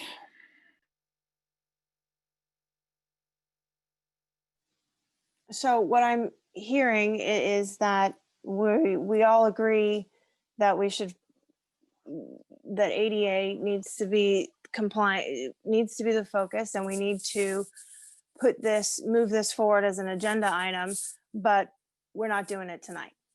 That's the general sense of it. Look, I think that's the wrong move. I think that we need to put something in our plan in order to which we can begin to tackle these specific issues. And I'll draw to the attention to answer Ms. Hirsch's question. There's no such thing as a grandfathered in with respect to the ADA clause. You're either, it's black and white. You either are compliant or you're not, and there's nothing in between. The fact that you built your building 100 years ago and it's not compliant today doesn't matter. It needs to be compliant today. And I think we need to address those issues. And I think we as a board need to make a decision to make that a priority and include it in our capital plan, get a feasibility study done, and start resolving these issues. Mr. Scherer? Mr. Kelly was before me, Peter. Actually, I saw your hand first, Peter. Go ahead. So we're gonna play that game. Okay. I'm amazed at what, candidly, all of you, my colleagues on the board, I'm really disappointed. This is documented in our capital plan. It is not what Russ Davidson, now we're talking about our capital plan as if they're placeholders and they're not real numbers and they're not real assessments. For any board member to say that, I'm dying to know who actually read the document, because this is listed in excruciating detail in 5 different places in a 182-page document that was published to the board in a public meeting. We have been referencing this forever. It's excruciating detail. It says we need ADA access at Western Middle School, Eastern Middle School, Central Middle School. It also says we need it at Old Greenwich School, Riverside School, the Havemeyer Building, as well as JC. So, and it's in, and the budget numbers are here in detail. It covers what they cover. And the fact that Karen is making a motion based upon this. Now, all of you know this is not a surprise. Let's call a spade a spade. Karen and I shared with you in a 9-page document 2 weeks ago our thoughts about the overall capital budget. It was emailed to every one of you by Karen Kowalski because I got it.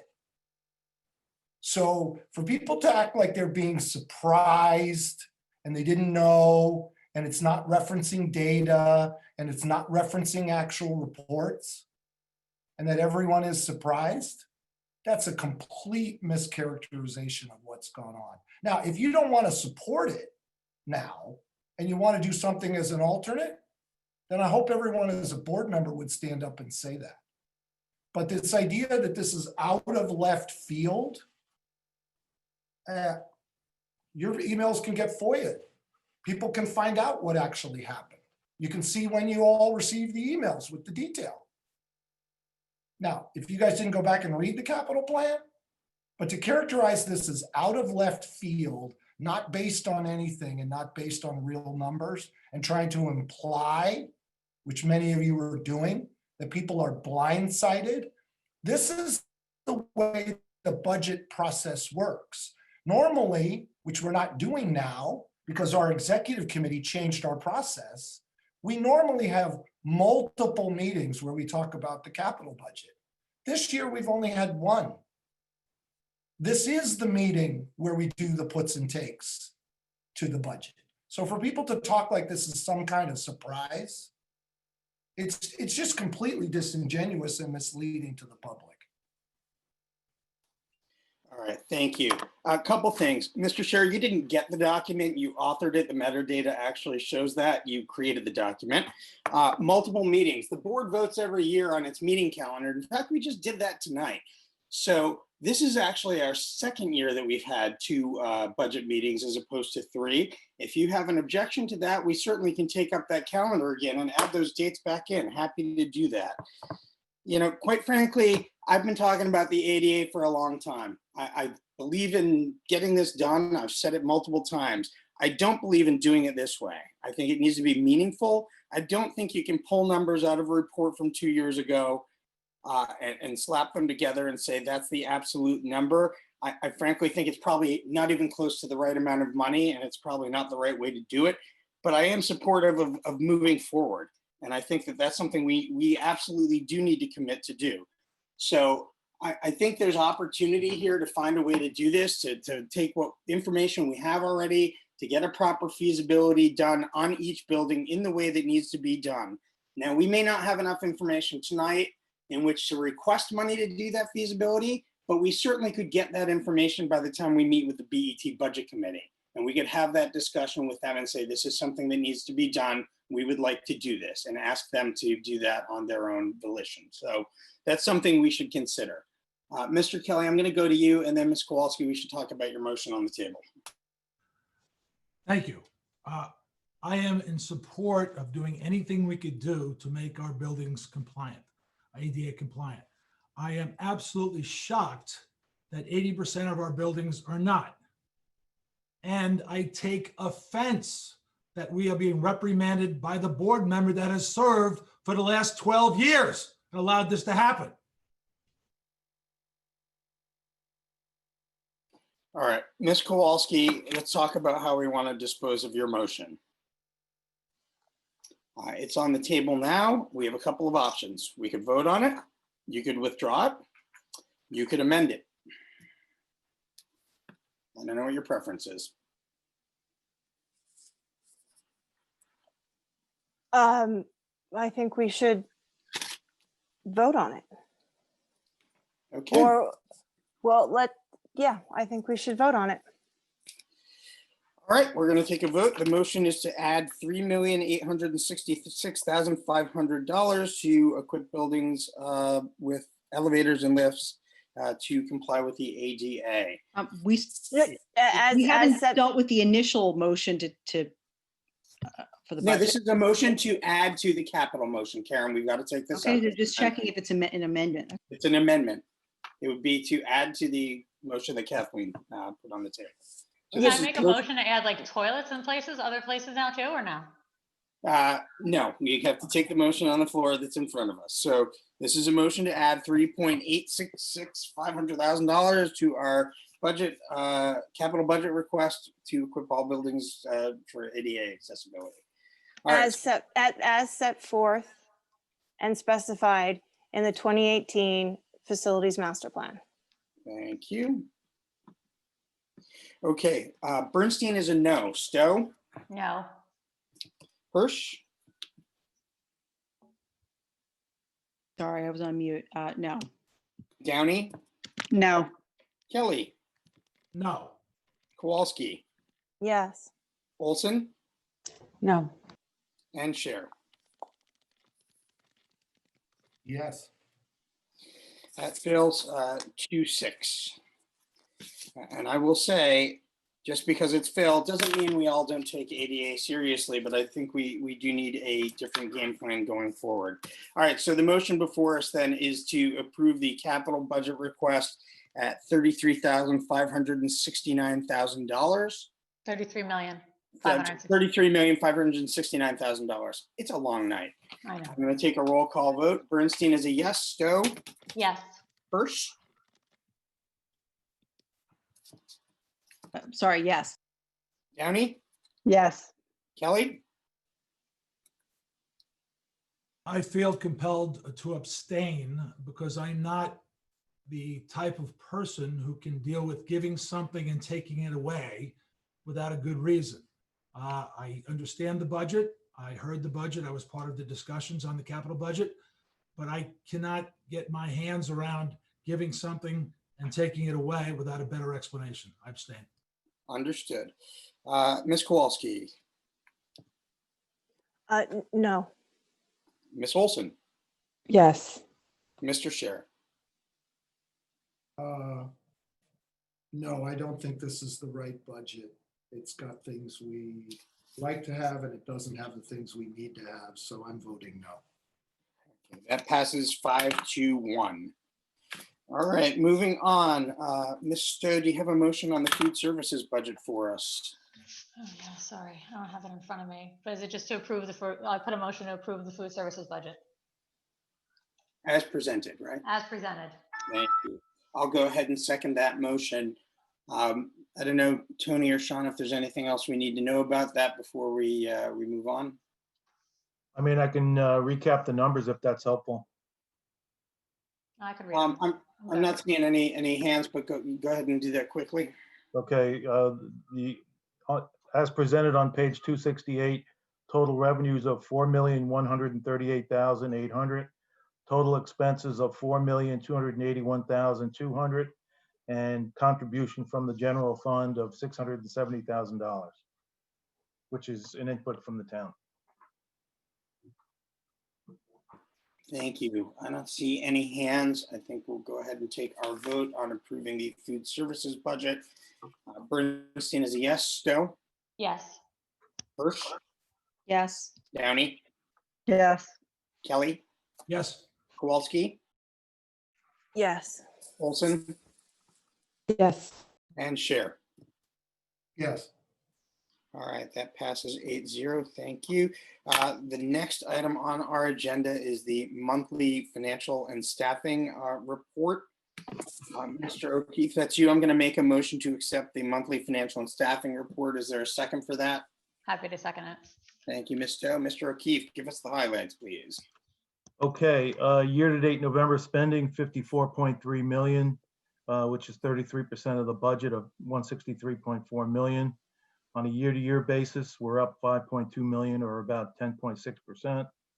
The drivers there: COVID spending not yet reimbursed, regular increases in salary and transportation, and partly offset by lower summer ESY spend and residual year-to-year impact to the 2021 school year of pre-spend that occurred in 1920. Capital, continuing to focus on closing out capital projects. As of the December 8th report, our available balance is at 28.8 million, which is down 2.3 from a year ago balance. And if you exclude the addition of the 2021 allocation, our balance prior to the 2021 allocation is down about 14 million year to year. School lunch, year-to-date November revenue, 489,000 versus a year ago at 1.106 million. Cash sales are down 718,000 year to year. Reimbursements are up 98,000. Expenses through November, 1,104,000 versus a year ago, 1.359. So we're down in expenses about 19%, driven mostly by lower salaries and food costs, and partly offset by unbudgeted meal delivery costs. In terms of what we're looking at here, and I mentioned in the last meeting a month ago that we are already projecting that we'll miss on revenue, and that's continuing. So I estimate that we're probably 400 to 500 and could easily be higher than that if it continues the way it is. Expenses, we'll expect expenses to be lower in food costs and salary costs, but we'll still be left with the ongoing unbudgeted delivery costs. There's a new chart in the package. It's 3 charts from the back, and it's simply it's an update on where we are relative to special ed outplaced tuition. So as you know, we have an approved budget of 5.4.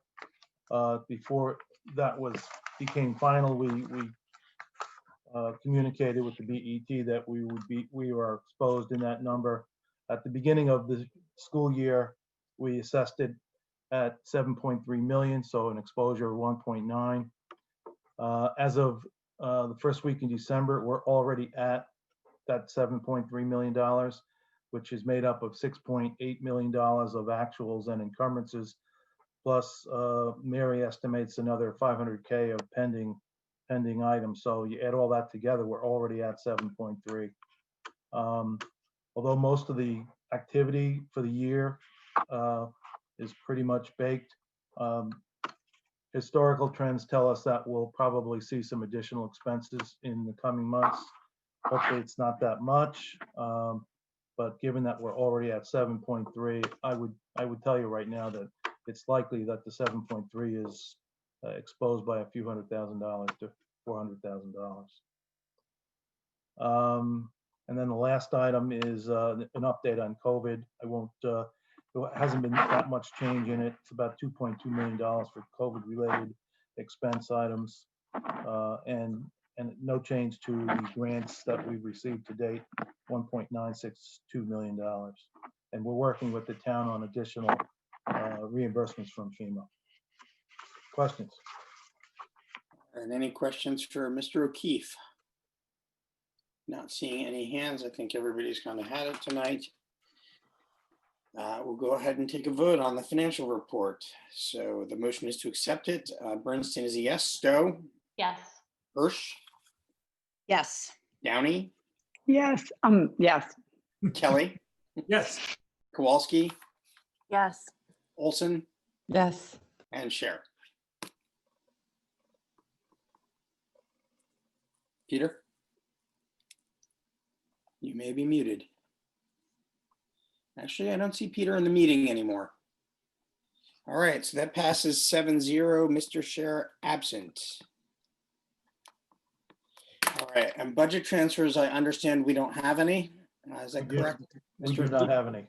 All right, so we will not be taking up that item. Thank you. That went on the agenda because we were not sure at the time. All right, that brings us to agenda planning. So I will note for the members of the Strategic Plan Committee that are still with us, there's an update for the board at our January meeting from the Strategic Plan Committee. So hopefully we can we can get an update. And I know Mr. Scher was looking for some feedback from the board, so possibly we could do that at that meeting. That would probably be good. We will probably add OG at the January meeting. So again, please get your questions into Tony early so that they can be responded to. And thinking about the ADA, wondering, and this is a question I think for Dan and Sean, whether we could get a sense of using the materials we have and possibly, adding to them using possible outside sources. Would we be able to get an update on what a feasibility study might cost? Thinking that our January meeting is in advance of our meeting with the BT Budget Committee, so we'd have a sense of what we might need at that point, and the board could vote to add money for any additional work needed. And I'm looking to Sean and Dan to tell us if that's feasible to get information. I know the holidays are on us. I'll defer to Dan on that one. I don't know if Dan is still with us. I think we may have lost Dan.